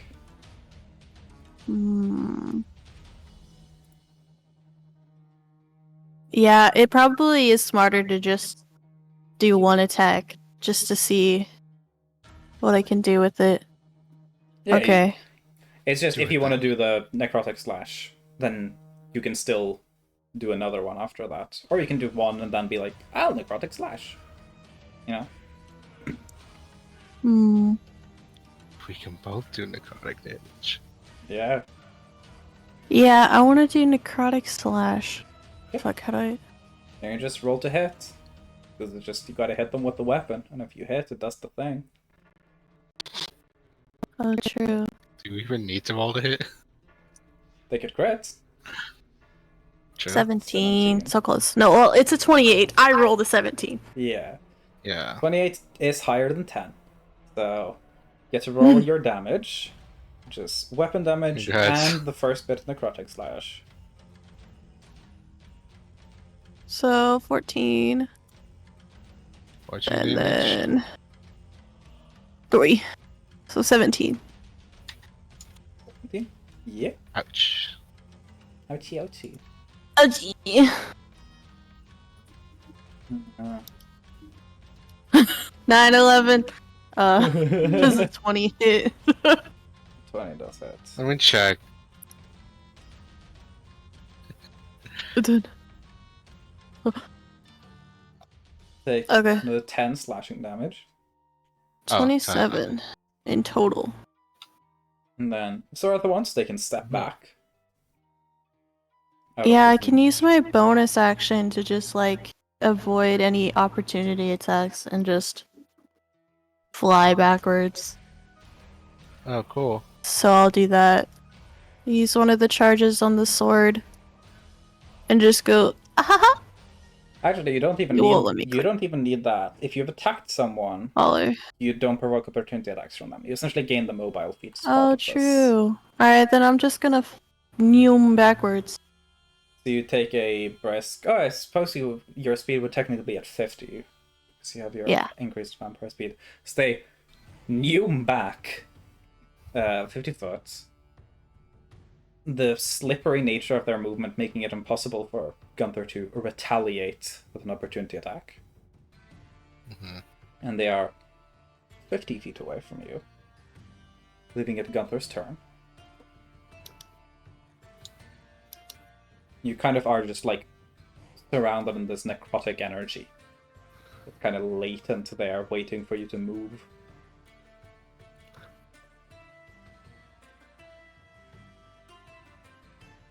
I wasn't expecting to go this far. Yeah.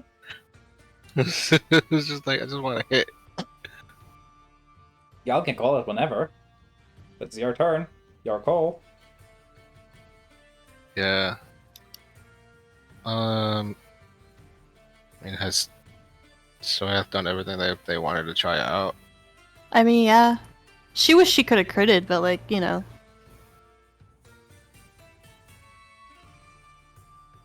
We'll just call it then. Yeah. With a quick bout of heavy damage. So Yeah. pretty decent damage on Gunther.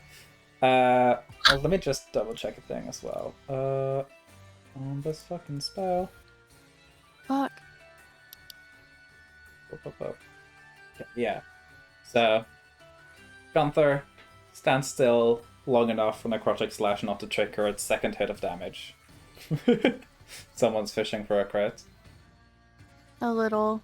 Yeah. Also, I love that, like, my lowest roll with the sword to hit is a 16 so far. Yeah. No. We ball. Having a plus 11 to hit helps. It does. Just a little. But yeah. So you guys finish up your very, very quick fight. Alright, definitely being significantly more injured than Gunther.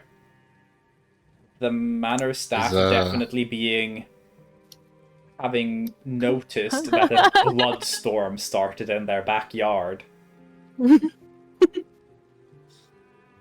Sorath will go up to Gunther, having put her sword back in her little pocket dimension, and holds out a hand to shake his. Not only will he accept, but he is also just gonna very sneakily activate play on hands to heal Sora. How much? I was gonna say she was just gonna, you know, just deal. But very nice. Yeah. God, being like, what happens to you? I feel like she would say.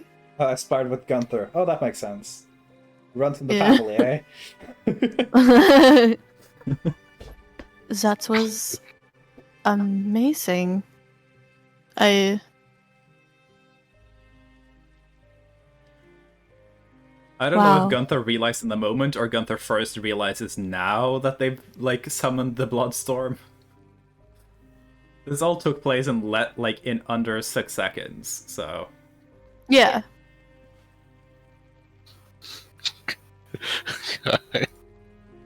I feel like Yeah.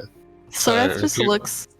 Well, no, she said, "Is that what's amazing?" Where? If you summon a bloodstorm, where does the blood come from?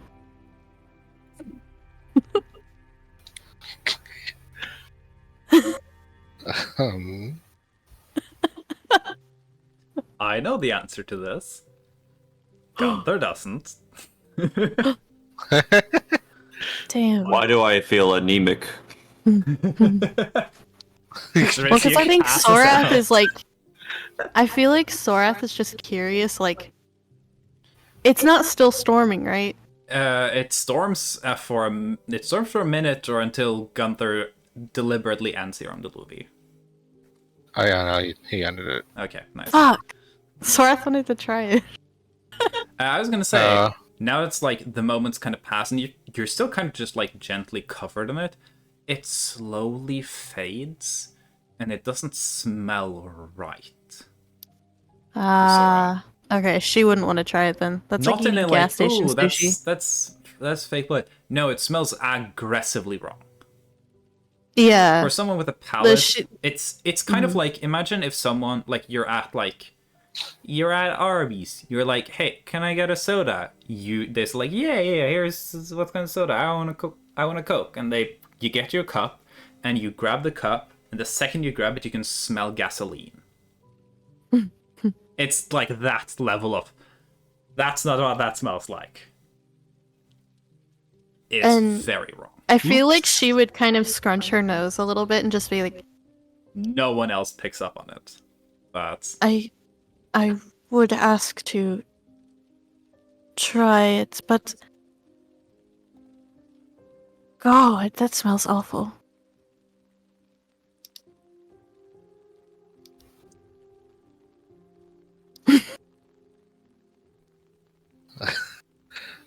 I didn't notice. To you, Gunther, it's just like, huh, there's a lot of blood here. Sure is going away, though. Convenient. It is something I've picked up on as of late. Every different blood smells a different way.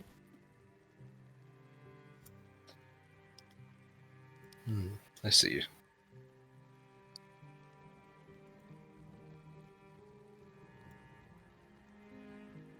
What do you think of my sword? She'll probably take it out again and just kind of hold it in her hands and show it to Gunther. So kind of go laid ahead and, out. examine it for a second. So once you're handed it, it's not while Sorath's holding it, but the second it's handed over to you, it suddenly becomes weightless. Oh. And you feel a little floaty, like you weigh less. It is different. I can feel that.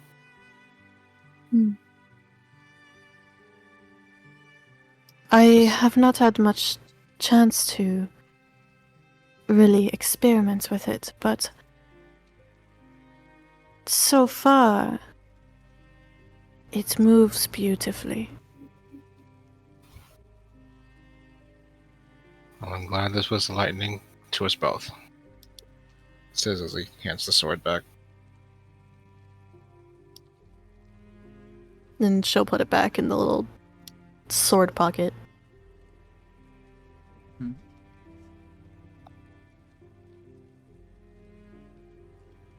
At this point, y'all probably notice that the manor staff are just like standing in the windows, just all looking like through the windows, just at the two.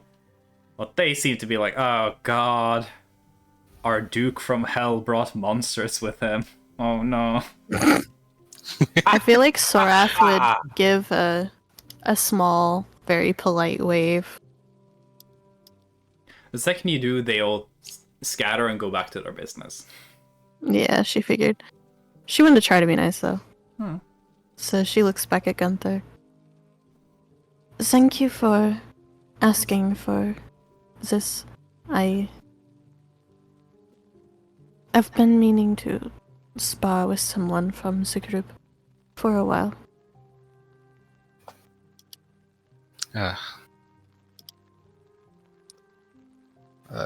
Yes, of course.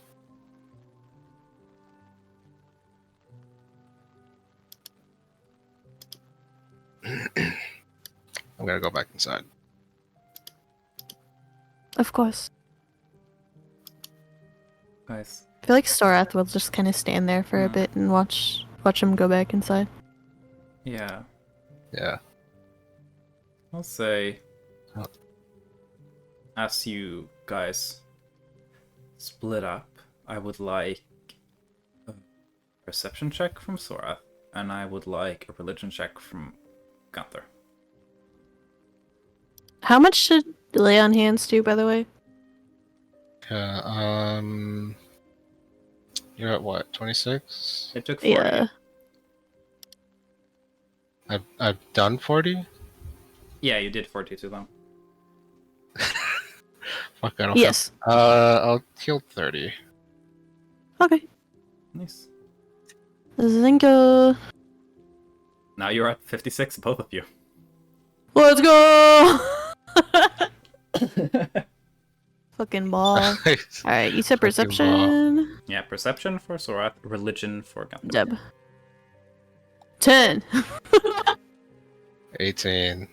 Thank God.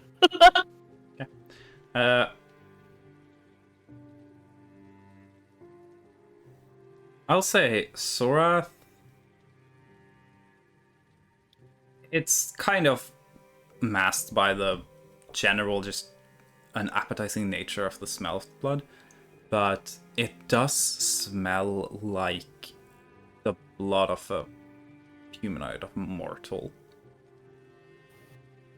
But Okay.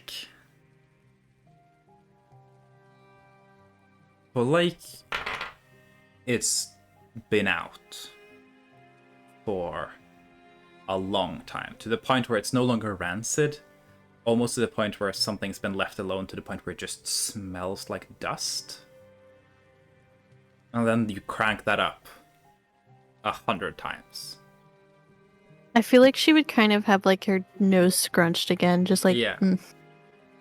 It feels like someone, like it smells like someone threw you into an endless pit of just dust.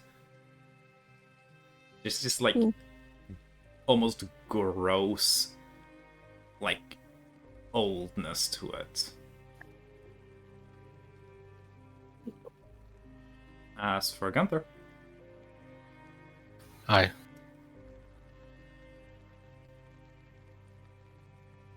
you felt a presence is maybe not the right word, but like the existence of someone, perhaps something, not in the cloud, but beyond it.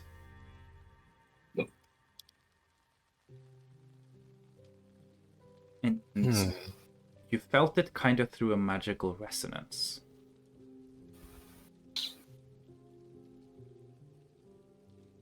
Like what you were doing was responding with it. Like as if the cloud was a window and there was something beyond. You don't feel watched. You don't feel observed. You just feel the presence of someone or something else. else? I think once I go back inside and I go back to my room, Yeah. I'm going to attempt a pray just and see if I can focus on it. Ooh. Give me a religion roll. This is gonna need to be high. I'm gonna try. If it's too low, I'm gonna try to do the lucky on Yeah. this one. Ooh. Gonna need a little more than that, buddy. Yeah, I figured. Okay, well. Not for today. Alright. You Oh my pray, God. trying to focus on it, and I'll tell you this much, because the 18 is still decent, you know? Pretty good. Yeah. 18's, I heard 18's are kind of good. You know? But you feel... When you try and focus on that beyond the cloud with your prey, it feels like you're trying to target something that's not there. Like you're trying to focus in on, scry in on something that either isn't real or is so far beyond and outside this current world you exist in that you just don't reach. It's like you're reaching and there's nothing to grab. But you felt something and you know you felt something. Something This is giving you me theories. something in the back of your mind makes you feel like it's a person. Just because of that feeling of being, almost being in a room with someone. Just knowing that you're not the only human in a room.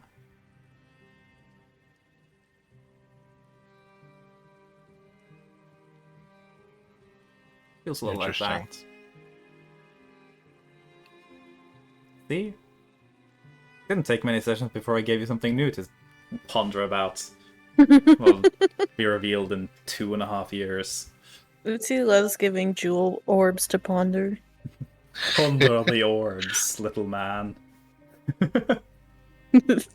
Jewel is like, I figured out this one, and throws it, and Uzi's like, hold on, here's another one. And he's like, oh. Well, one of the reasons I love giving Jewel mysteries to ponder is that Jewel is very good at pretty early on usually figuring out one, like, a correct solution.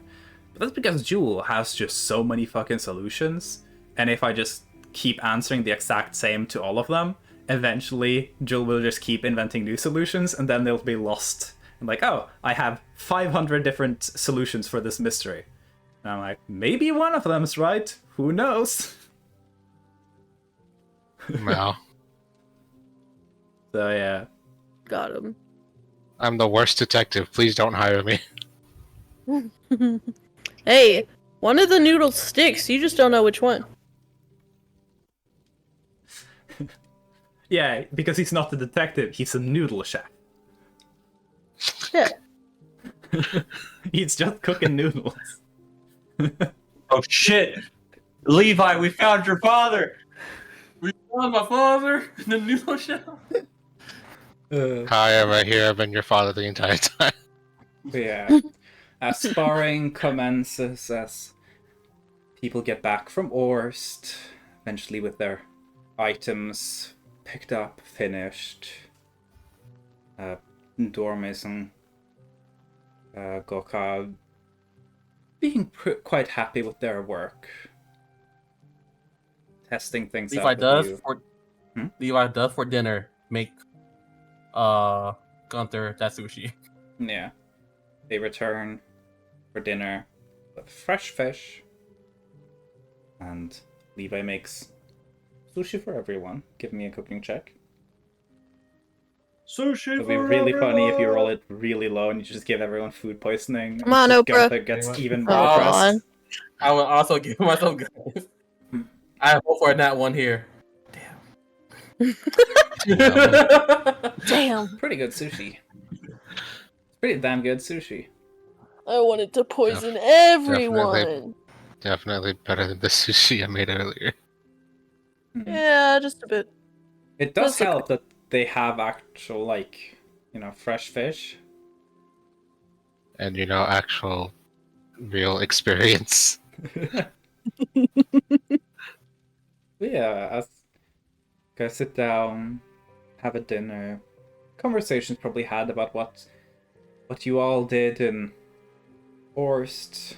Sorath probably explains to the rest of the group Gil's appearance and proposition. Levi asks, "Who's Gil?" True.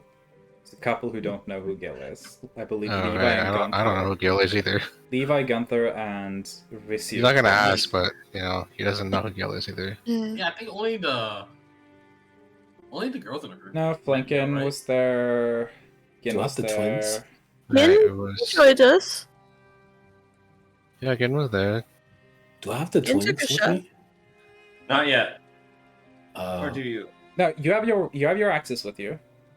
Okay. All of the magic Okay. items are finished. Y'all are done in Orst.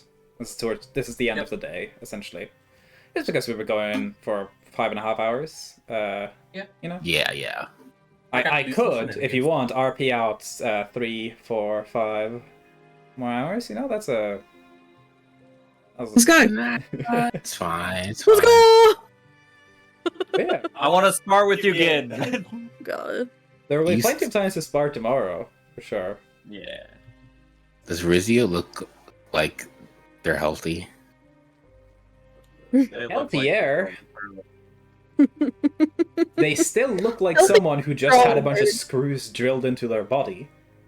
Their body Okay. has to heal up, so they're But they look definitely like someone who had a bunch of screws drilled into their body and then has recovered enough to be walking around. It's better. Whoa. Not great. Oh, That's crazy. They've been able to walk about all day.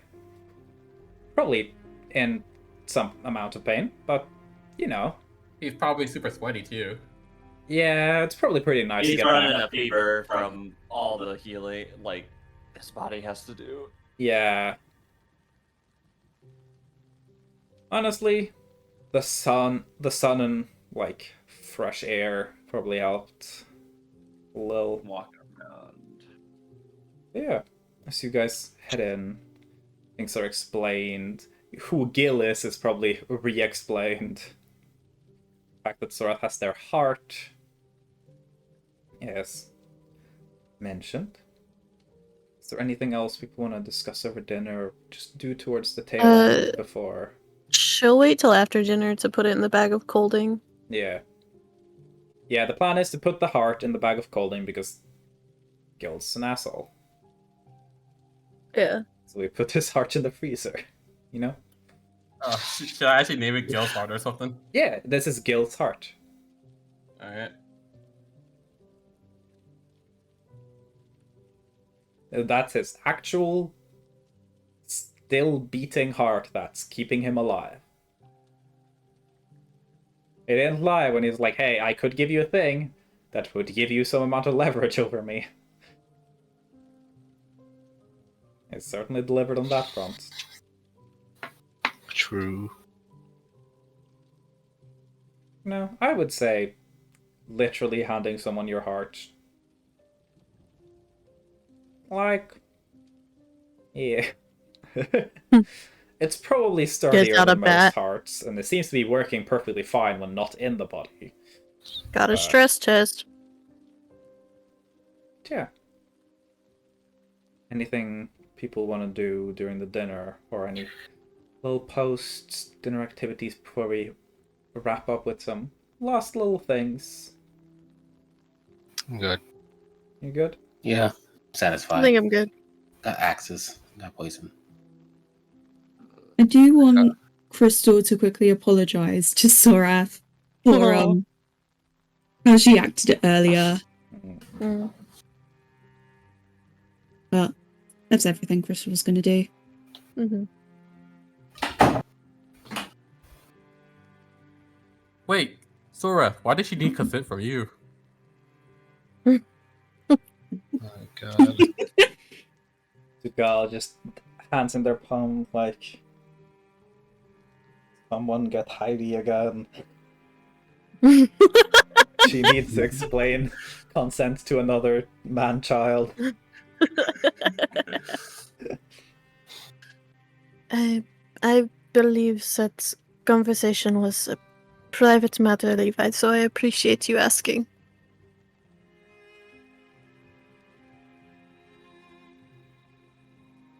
I mean, Levi shrugs. Yeah.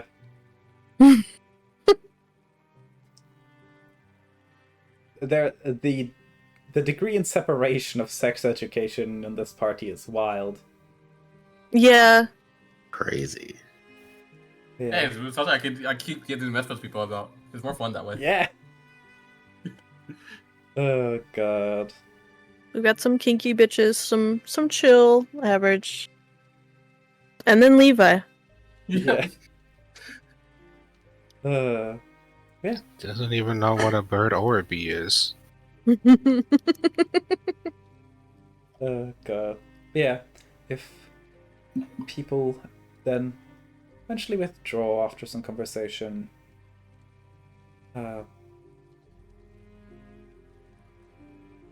Dugal mentioning that probably look to make sure that everyone is appropriately equipped for those who didn't get to benefit from the Mithril Fingers work. They'll make sure the rest are similarly equipped tomorrow.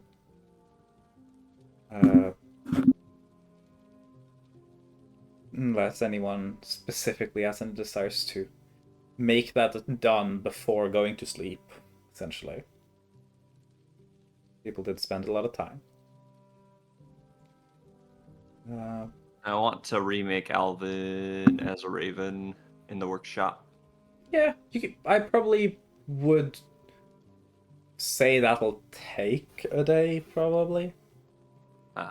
It's not something you can do just like, I'll just casually remake my automaton into the shape of a smaller raven-shaped bird. Just like knock it out a couple hours and then head to bed. Oh, it's a big project. You're essentially rebuilding them, right? Yeah. So, yeah. But yeah. With that, before everyone can step to their own quarters, Dugal will kind of like, as people are dispersing and everyone's a little alone, approach Gunther.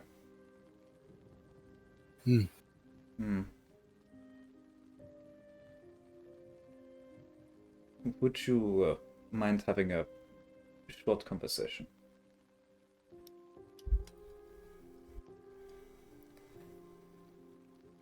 Kind of gestures for you all to move to a private room. No. Interrupts. Dugal ensures the door is locked so no one walks in.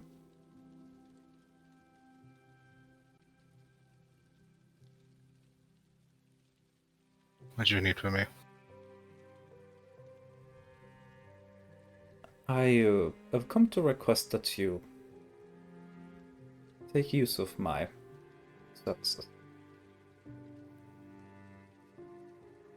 I am not to say I have experienced the same as you, but given my history and reputation, you must understand that I would believe some of my sorrows have been comparable.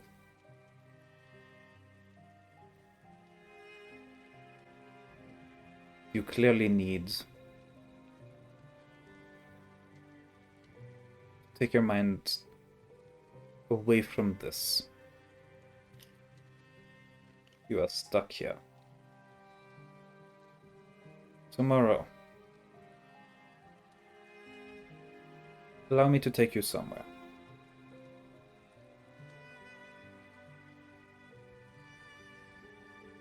Somewhere. Wherever you feel you might want to go. I simply recommend allowing yourself that distance. Think on it.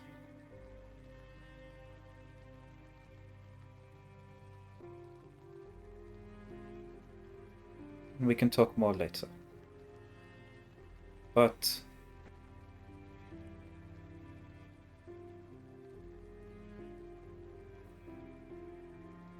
I just don't want you to neglect that opportunity.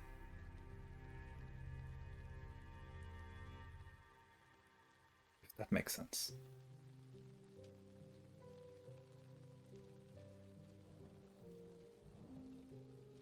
Gunther he doesn't say anything. He just looks away. Gal moves towards to the exit of the room. And locks the door. If you have a place in mind tomorrow, just say so. I'll take you there. And I'll make sure that only those you want to follow. If you wish to be alone. We're going to Spittle, guys. If you wish to be alone, then you can be alone. Nordtal is not a great place to reflect.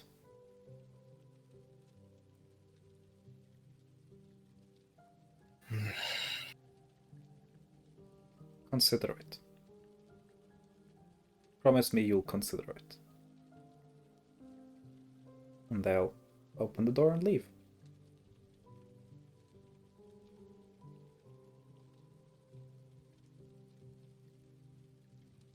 Again, not saying anything. He just leaves the room and just goes back to his room. Yeah. As things wind down for the day, I have a couple of checks I want people to make. Certain people. I'm guessing Brad's probably asleep by now because it's super fucking late, or technically early at this point. But hi, Brad. I miss you. Mwah. I miss Brad. Miss Bread. Miss. I want It's religion check from both Gunther and Levi. Let's start with that. 12. 19. Wait. Okay, Okay, that's never mind. cool. I want Arcana from Risyuk and Sora. Got it. Okay. Got it. 11. 17. All right. Well, at least Gunther and I could show up. Okay. I'm just kidding. And then I'm gonna need from Gin. Again. Yes. I'm gonna need just. Okay, wait. What's for Gin? For Gin, I'm gonna need an intelligence saving throw. Oh, God. Okay. Oh, no, what does that mean? Oh, no. I think that means that Utsi struggled to think of what to actually have him roll. Spreading it No. to me. Like, what do I have It was going to fuck be a up saving in? throw, but I didn't know which mental stat it is.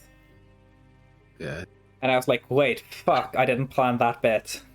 Save 19. Damn, okay, let's cool. go. Damn. Cool. Ooh. Let's go. Nice. Then for Crystal, I need a Oh, shit. wisdom check. I love that you said some. This is the whole fucking party. Oh shit.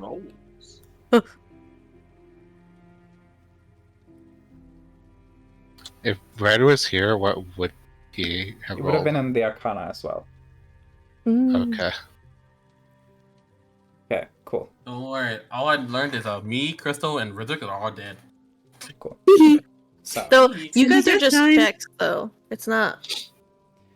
yeah, Wait, these You what most about likely just actual? missed stuff. So, Well, then not that then. This word Levi, doesn't show up for me, but whatever. retreating to your own room.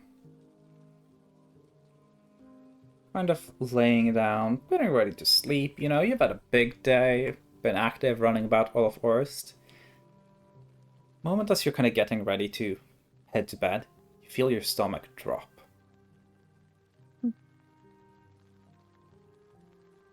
And it feels like the air pressure just rose a bit.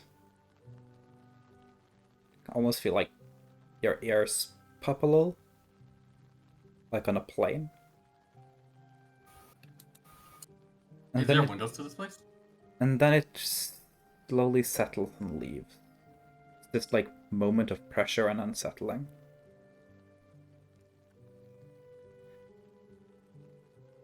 For Gunther, you feel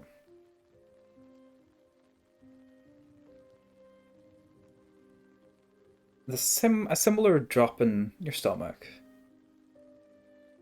And what you experience is it's as if you were in a gallery or a courtroom and everyone turned to look at you at once. Like your name was just called and you were asked to stand up and all eyes turned towards you.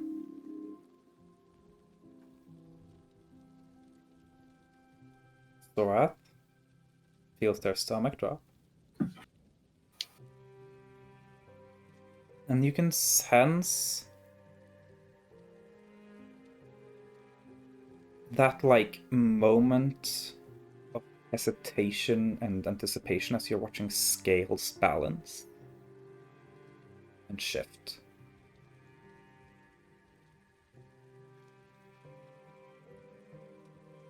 Bisiuk, you're feeling same moment, just that sinking feeling. You're not getting the scales, but you're getting a sense of like a little bit of loss of balance. I should have done this in the other order. Crystal, you have a great night's sleep. Good job. I'm sleeping so good. Yeah. Let's fucking go. Let's go. Fucking I go. need help. Crystal is fucking sleeping like a fucking god right now. You know what it is? Crystal should got some new catnip. She feeling great. I am zooted. And again, so you're in your room, everything is perfectly normal. Nothing changed. You lay off your stuff, your beautiful new hand axes, enchanted, ready, teleporting. You wanted that for a long time. Planted them to the side. Clothes, not really tidy and that shit. I've just tossed them over there, laying down in your bed. You look up and there is no ceiling. Instead, there are walls, and then above you, a colossal eye. Oh. That's not Bright purple. roof. It looks first like it's almost made of flames until you realize that it's hands reaching out of a giant mass, grabbing onto each other and vanishing in endlessly, forming this giant purple eye looking down on you.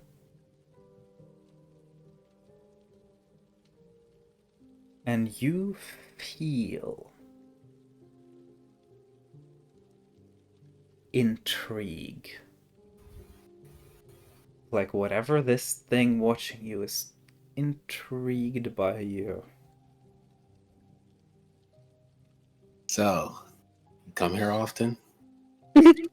Oh my god. Charisma. Where's it Give up? me, Where's the eye? give me a charisma check. Where's the eye? Go, gang, let's go. Whiz it up, whiz it up, whiz it up. I'm so happy you rolled high on this save. It's in charisma, right? Yeah. What the fuck would Just a happen if charisma he check. didn't roll? God. Oh, well, a thing that was supposed to happen a couple of times that they've managed to resist over and over again would have finally happened, but they've resisted enough now. Go, that- gang, go. You're a good guy.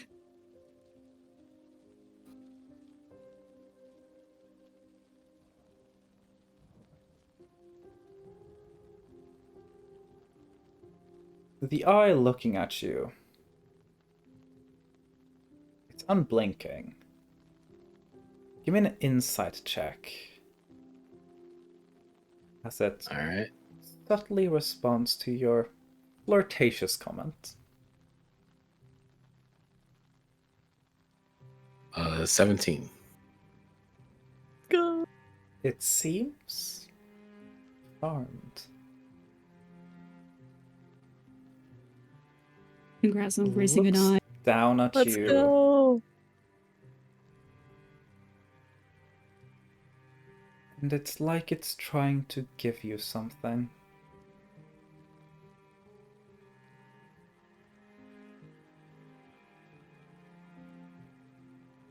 I attract the weirdest people. Yeah. People? I attract the weirdest entities. You attract the Wait. weirdest pupil. No. Boo. Oh no, bad Wow. Yeah. Damn, going to sleep to not so no one appreciates my joke now. Shout out to you, Brad. That one's for you. Boo. It feels like it's trying to give you something.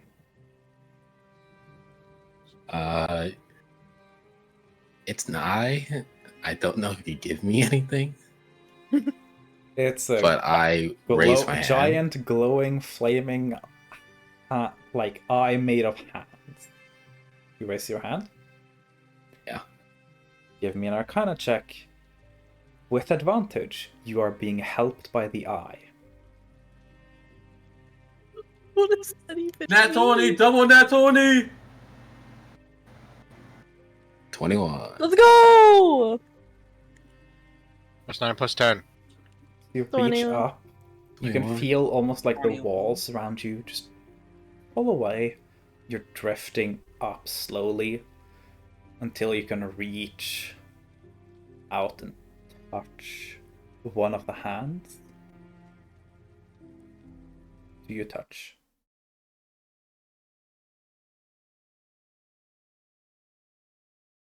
No, I don't think. What if this was a bad idea? You know, I said it all the time, and I actually let it go. That thought in my head, like, You guys aren't You're even reaching, married. You're reaching out to it. It is reaching out to you. Do you take its hand? Yes or no? Yeah. You take its hand. Okay. Take its hand. Not really shaking hand, more just like fingers grasping, interlocking a little. That is when everyone else feels their stomach drop. he's about to get laid. And Good thing we learned about consent today. Yeah. Oh, Crystal. next, Am I still having a great next night? session, we will start with the Gin Dream, just for note. Oh, this is a Gin dream? This is not a dream. This bit's not a dream at all. That's weird. Not a dream, no! Congratulations. This is what you get in turn for turning down every single subtle bit part through the campaign where random purple things have tempted Gin. See, Poison. I don't remember all this. Yeah, I know. This started when the star fell during the one time you took a long the watch during a long rest on your own, and I rolled. Oh my god. Yeah, and you gave the star to Levi, and then you were tempted with a purple glow and Labelle during the market, but you chose to go sell poisons. You were tempted with purple. You were tempted with purple during the visit to Bernardi's manor, but no one chose to stay. You were tempted with purple during the fight with the Aboleth, but you chose to go to the other side of the ship. You were tempted with purple in Kyanga Ram, but chose to not divert from because there was a bookshelf that was all purple. You chose to still go with your books. And you were tempted with purple because the only person who I described seeing purple light in Scar Canyon was Gin. Oh my god. Every single Holy time shit. you've ignored it. Coincidentally. And this really is like my love life. And That's this... crazy. Purple. And essentially, Gin has turned the cold shoulder to an entity that isn't used to being rejected, and somehow it's found that interesting. Playing hard to get, I see. Yeah. Lion, the fucking local I think purple it's- hater. Gin played hard to get with an eldritch entity. Purple guy. It's so funny because he's totally not doing it intentionally Yeah, no, either. and I know. It's all on accident. Lion didn't even know cannot when any take a of them hit. were. He can't take a single hint. And Levi, the problem, I distracted you for like the two big ones. Yeah, Levi did take care of the two first big distractions. Just fully off the rails. I was like, huh, okay. Because yeah, sure, Levi grabbed the star during that random encounter, but it wasn't Levi the star was interested in. Congratulations.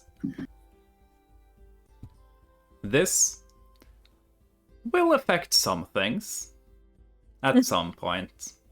No shit.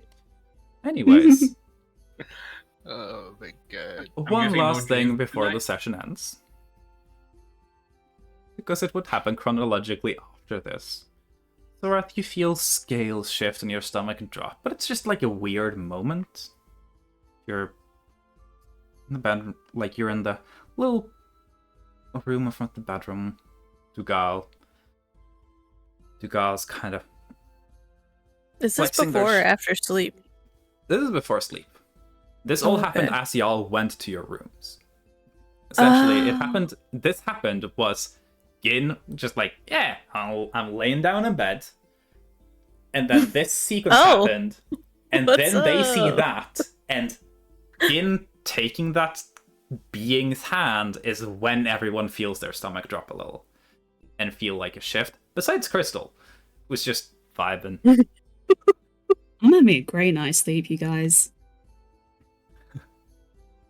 I feel like Sorath would be standing in the forechamber and just be like, whoa. Just have to take a second to be like, what the fuck just happened? It seems like Dugal felt it too, as they go like, huh. Is that ominous? Just a bit.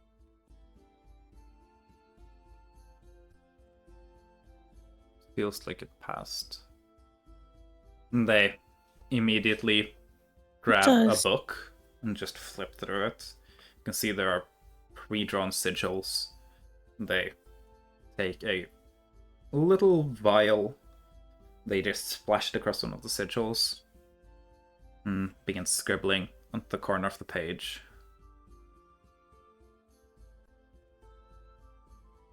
No magic. Hmm. No magic We whatsoever. both felt it. Yes. So it is not purely physical. I suppose so. Kind of sits there for a bit. I suppose this is past. We can ask in the morning. Yes. That's probably for the better. Lord Tal has wards. I'm pretty sure we'd be safe from most whatever if it happens to be anything of note. Hmm. Just out of character. Nope. Just fucking.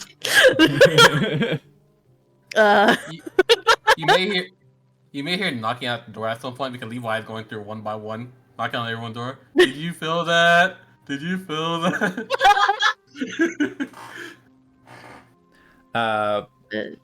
Sorath would whoever answers. I don't know if Levi would get to Dugal and Sorath's chambers. They are in their own section of the house that is separately, like, closed. So you'd have to, like, kind of just go through a bunch of doors and be like, oh, excuse me, could you let me in here? Could you let me in here? Could you let me in here? But I'll say, anyone who wants to answer, answers. However, Gin is sleeping like a baby right now. Nothing's gonna wake them up. Yeah, Levi wasn't bothering. Yeah. I am very tempted to use Dream on him. Don't get me wrong, but that would be such a that would be such a no, because that's such a oh my god, I could too. This is that's such a meta game move to do, you know? I would not do it. Yeah, no. Uti saying, please. Feel free to. No, actually, you're gonna die. No, funny enough, the first person I would use on is Gunther. Yeah. Yeah. It might take a bit for Gunther to fall asleep. Yeah. You might fall asleep before he does. I can tell y'all right now, since no one's going to cast dream, it wouldn't work. Gin's not dreaming. Oh, Nice. Not really. Wait. Can I try to check it anyway? Yeah, sure. Checking with the spyglass. Go in direction, Gin. Guess Gin isn't asleep. I can tell you right now, technically they're dreaming. They just don't happen to be in the dream realm. They're somewhere else right now. Don't worry about it. So I can't, like... Oh my god. But from from Gunther's perspective, it just looks like he's just not asleep. Yeah. I'm trying to target them with the big spyglass, like, Gin hasn't gone to sleep. Wow, Gin didn't go to sleep right away? Wild. Staying up a little? Yo, crazy. Shame. Maybe he's playing Minecraft over there on his iPad. Wow, that's crazy. Is that Hero Brian? Is that Hero Brian? I love you, Lion. Anyway. Never change. As kind of that moment in Sorath and Tugal's room passes, Tugal checks no magical signatures, no spells were cast. It's just something weird. They double check. The wards are in place. Things should be good. Kind of sit back for a little bit. So I can hear them. Ever so slightly curse under their breath. Feel free to give them a perception check if you want to see if you pick up what they said. But what? They cursed him out or Lev. something. Nah, they just are fucking and as they eventually then just after the moment passes, the tension of the moment eventually passes. And Gal gets up, fingers tapping the table a little.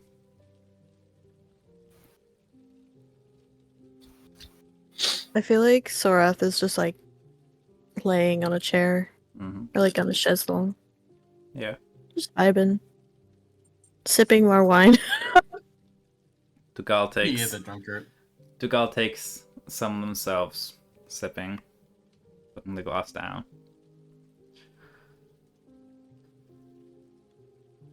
That moment besides.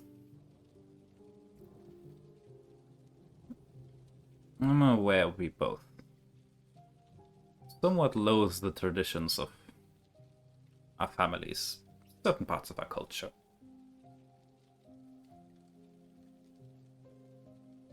Not all of it is worth continuing on.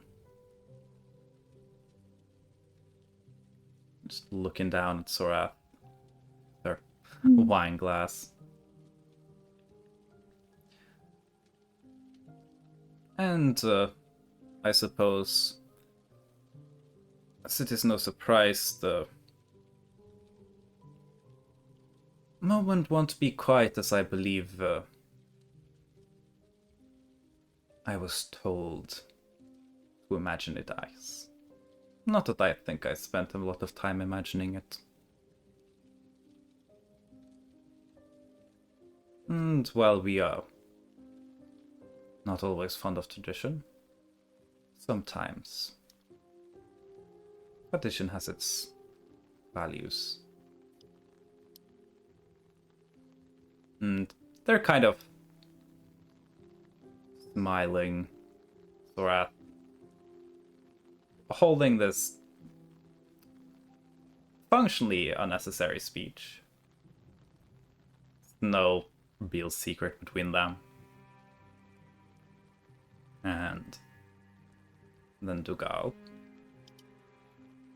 reaches something in their pocket, and they get down on one knee.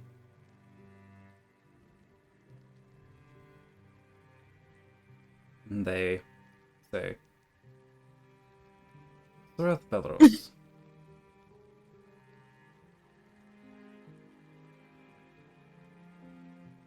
to have found you has been a blessing. And to have you return shall be an even greater one.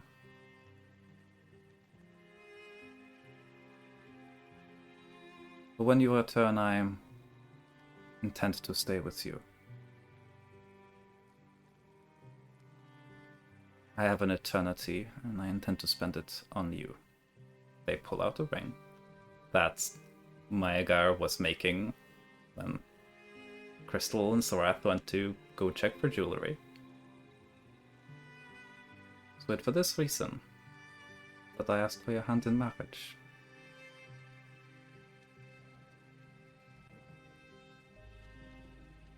And Sorath just smiles. She's kind of set down her glass and she has turned her body to face Dugal. Mm-hmm. They reach for Sorath's hand. And she'll hold it out. Slowly puts the ring on, placing a kiss on it. It's beautiful.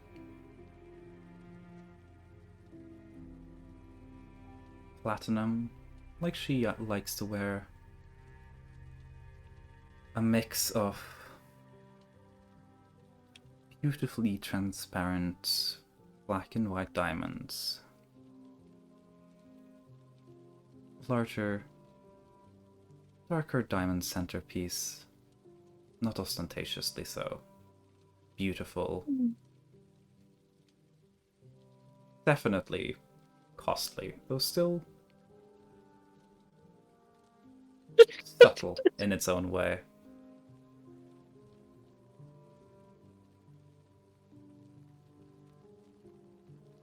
And once they'd finished kissing Sorath's hand, they just look at her.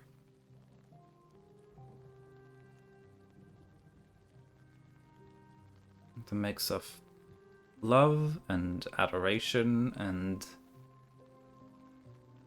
kind of happiness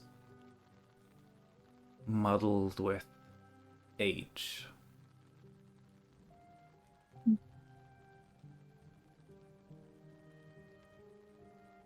And I think that's where the session ends. Oh, Woo! Yeah. So yeah, Can't Let's wait go. until we get cut off of Dougal's money once Thorath says no. Oh my god. What you mean? We've been spending Dugal's money like it's been our own. I'm just gonna say, if there's been a proposal, they'll be engaged, then the wedding happens. If there's a divorce, and someone gets half, I think the girl's coming away better, getting half of her Pelrose inheritance. Yeah, it's too rich people. The two super rich people marrying. But yeah. No jeans for the night. Okay. I can roll them now. Out of the party right now, I got the most gold on me. Yeah, 20,000 gold. Yeah. Yeah. Can you beat my It's dicks? that prenup, babes. It's so true. I'll make sure Sorath gets a prenup. Yeah. Me and Salem did plan for essentially both this session and the last session were supposed to be all in one, but who am I to ever have correct assumptions of how much time is spent on anything? Yeah, you don't know what kind of shenanigans I'm gonna try to do. Yeah. And this session went decently long as well. But yeah. We've planned this for a little bit. And I was at the same time planning, like, yeah, that's gonna be super sweet. I know exactly what I'm doing immediately before it. True. Oh, isn't this so cute? Anyways, meet Cthulhu. Yes. Yeah, that's all I thought of when you said giant. I'm like, that's Cthulhu, right? Van! Hi, Van! Van! You just missed the proposal. Yeah, Sorath and Dugal are engaged. At the end of my notes for session 60.5, I have Lamau, Sorath and Dugal relationship level up with like 6 question marks. So I didn't want to ruin the surprise in case anyone looked at my That's notes. what that note meant. I was like, oh, sweet. They leveled up like in The Sims. No, they got engaged. Pictures. Well, So- they agreed, like, they thought... Can you please explain how So- they ended up talking about marriage? So they're just lying chilling together, having a very sweet conversation while Dugal was getting head. Yeah. Well, it was after. Yeah, but it was like that. It kind of led from that. Yeah. And That always leads to marriage. then they were talking about, they're like talking a little bit about like just Sorath's family came up a little and Dugal wanting to fuck with them. And literally it was at first Dugal just being like, man, you're going to Pleasant Valley and dealing with your family, which means that, if we get married afterwards, then I can't use it to piss off your family.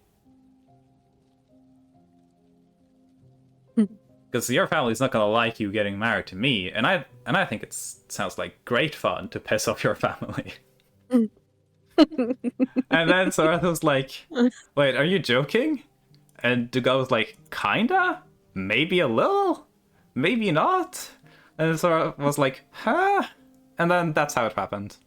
essentially. Kind of funny though. Yeah, they essentially memed their way into marriage. But no, the real question is how expensive is that ring? The ring's Very. probably pretty expensive, yeah. But yeah. No added dreams.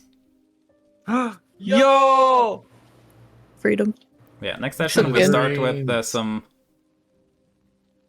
Tentacle porn. in shenaniganery. And porn. My I bad. can say stuff. this is not in-character information, but purple giant glowing thing. Welcome to Kaifon, one of the Elder Evil Stars. Yeah! This is the Evil thing. star. Yes. I can't believe you denied Rizyuk as one of the purple teams. Yeah, every single time. Like, that's why Gin has never talked to Rizyuk. That's why Gin almost killed Rizyuk. So, yeah, Gin risked up a star. The fun thing about that is there's one other character in the campaign that has done this to this specific star. Oops. Who? Don't say it's Dugal. No, it's not Dugal. Who? Thank you. Which star-related NPC? It's kind of fucked up and weird. Hint, Matcha doesn't really know anything about them. Oh. You risked up Astrofel's star girlfriend. Oh no. Essentially, Astrophel has gone through the similar experience, gaining the attention of Kaifon. Meaning, essentially, Kaifon is just a Astrophel. Yes, like Astro. Astrophel means star lover. Oh shit. Yeah, it's very obvious. Her name is not subtle. But yeah, it's this is an interesting time. We're gonna see NTR. What if I forgot who Astrophel is. Astrophel is the mage in Ortisos. He's the guy that was pretending to be the head Yeah, master he was of pretending to be the college. principal. He is the guy who paralyzed everyone. He was the mage who you guys fought, who just broke into, your house being like, give me the book. And he's the guy who essentially leaked, he doxed Gideon. So yeah. I thought you was talking about that one mage that blew up. Oh no, not that guy. No, Astrophel is also the mage who lives in who went to the tower in the Singing Sands. That, remember, the super high thin tower that just stretches so far you can't see the top. Mm-hmm. After Artus Halls, y'all did. Levi checked on that within the dreams and realized that they went to that tower. So, yeah. Astrophel is fucking insane, partly because he is desperately trying to chase the affections of this star. And now, now you're fucking with that. Congratulations. Now he became an enraged actual the main incel villain. mage. Yep. He became a main villain now. So, yeah. Anyways. This happened too much to me. Also, this was my super cleverly disguised title. Tourism for Now, Proposals for the Future. Yeah. What's the title for this session? I saw the title and I messaged you and I was like, "You're fucking kidding me." Yeah. And I there's a reason I strategically planned for there to be the proposal for a plan with Gil earlier. It's a stupid red herring for anyone who's enough of a lunatic to read into my stream titles. I'm oblivious. I did not read it. Yeah, I assume no one. I straight up did not read the I'm stream title. assuming no one Yeah. read that shit, but I was like, I'm gonna have a red herring in case someone does. And it's like I'll be entirely honest. unnecessary. I'll be honest, knowing me, if I had read the stream title before we restarted, I'd probably be like, ooh, someone's getting married. Well, do you know it's true? I was too busy trying to come up with if there's some chaos I could do in the Orsk. Yeah. I did not read it. Yeah. Yeah. Got So, me. yeah. No, this is fun. You got me. Yeah. Cool. So, we have the further development of one romance and the perhaps beginning of one? Maybe? Gin X Kyphon, the Eldritch Abomination. The guiding Well, Let's become a star. boss. Wanted to fuck a crypt. Yeah. haven't Let's gone become to a boss the we have to date fight yet, in Yeah. campaign 2. Is what we're seeing. Yeah, no, this is essentially like when you had that long rest encounter. I was like, cool, I'll add some campaign 2 stuff for ahead of time. So yeah, congratulations, Gin wrist up the campaign 2 plot. Yippee! Nice. Yippee. Yaka. Anyways, I think Time to make another possible antagonist of an ally. oh, Astrophel was very much supposed to be a possible ally. Not anymore. Not anymore. Don't think Astro will be willing to work with Gin. That's the fucking skill issue. You can Yeah, cry like I about said, it. the incel mage. Shouldn't have been an incel. Yeah. Dude's in love with a star, you know? Sucks to suck, buddy. Talk about long distance, hey? All you have to do is pull a star out of the sky. It's easy. So, yeah. Anyways. I think Where we drop in. we'll end here. Not bad. Ooh, slime. 2 more dreams. Oh, Can Jesus. I make And a finally won the proposal? minigame. Yeah. Arrow. 2 more dreams, we and can I rate finally Arrow, win the sure. minigame. True. What about Sharpbex? Wait. Oh yeah, Emily. Emily's alive too. Oh, yeah. Sorry, I have to call Cool. them Sharpbex now. Yeah. They've been live for almost 3 hours. I want to check them. 'Cause I They're playing do Little not know Nightmares them. too. Arrow is doing Yeah. art with free. Yeah, I wanna get to know them. Okay. Someone check their name with me. So I can. Sharpbex. Start Bex, yeah. Alright, I gotta head out, guys. Have a good night. Have a good I one. miss Panda. Panda. Good night, Yeah, Panda. Panda. We'll see Hi, you. Panda. We'll see you when. Yeah, I typed it in the PC. I might be small, but these nightmares are smaller. What a title.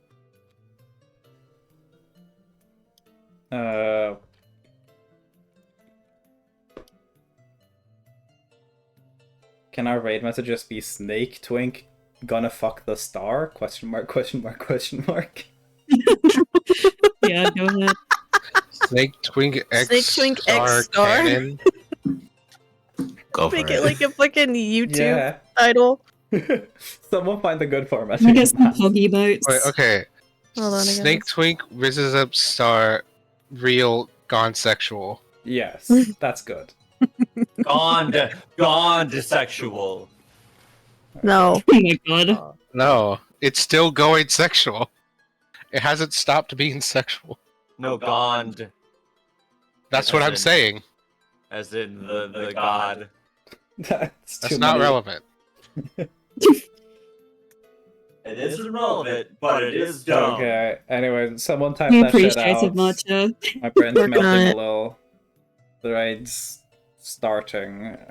Like early started it, so we're on the timer. But anyways, thank everyone for showing up to our shorter this time, but still over 6-hour session. Woo. Hopefully, things will go a little. That was the wrong one. Ignore that. Oh my Come on. god. There you go. Let's My go. mouse! I Give dropped a my right mouse. message. Right message. Snake Twig X stars canon story time gone sexual. Did it copy it right? No. Why does it not copy from me? Remember, you can redeem to grab the emotes. For waiting. Yeah. Good luck doing it in 10 seconds. Teehee. Cool. There we go. Okay. Anyways, see y'all. Bye-bye. Bye-bye. Don't forget playlist. Bye-bye. Suck dick. Bye-bye. Fingers in his ass. We go see you. Kanye Kanye West, he likes.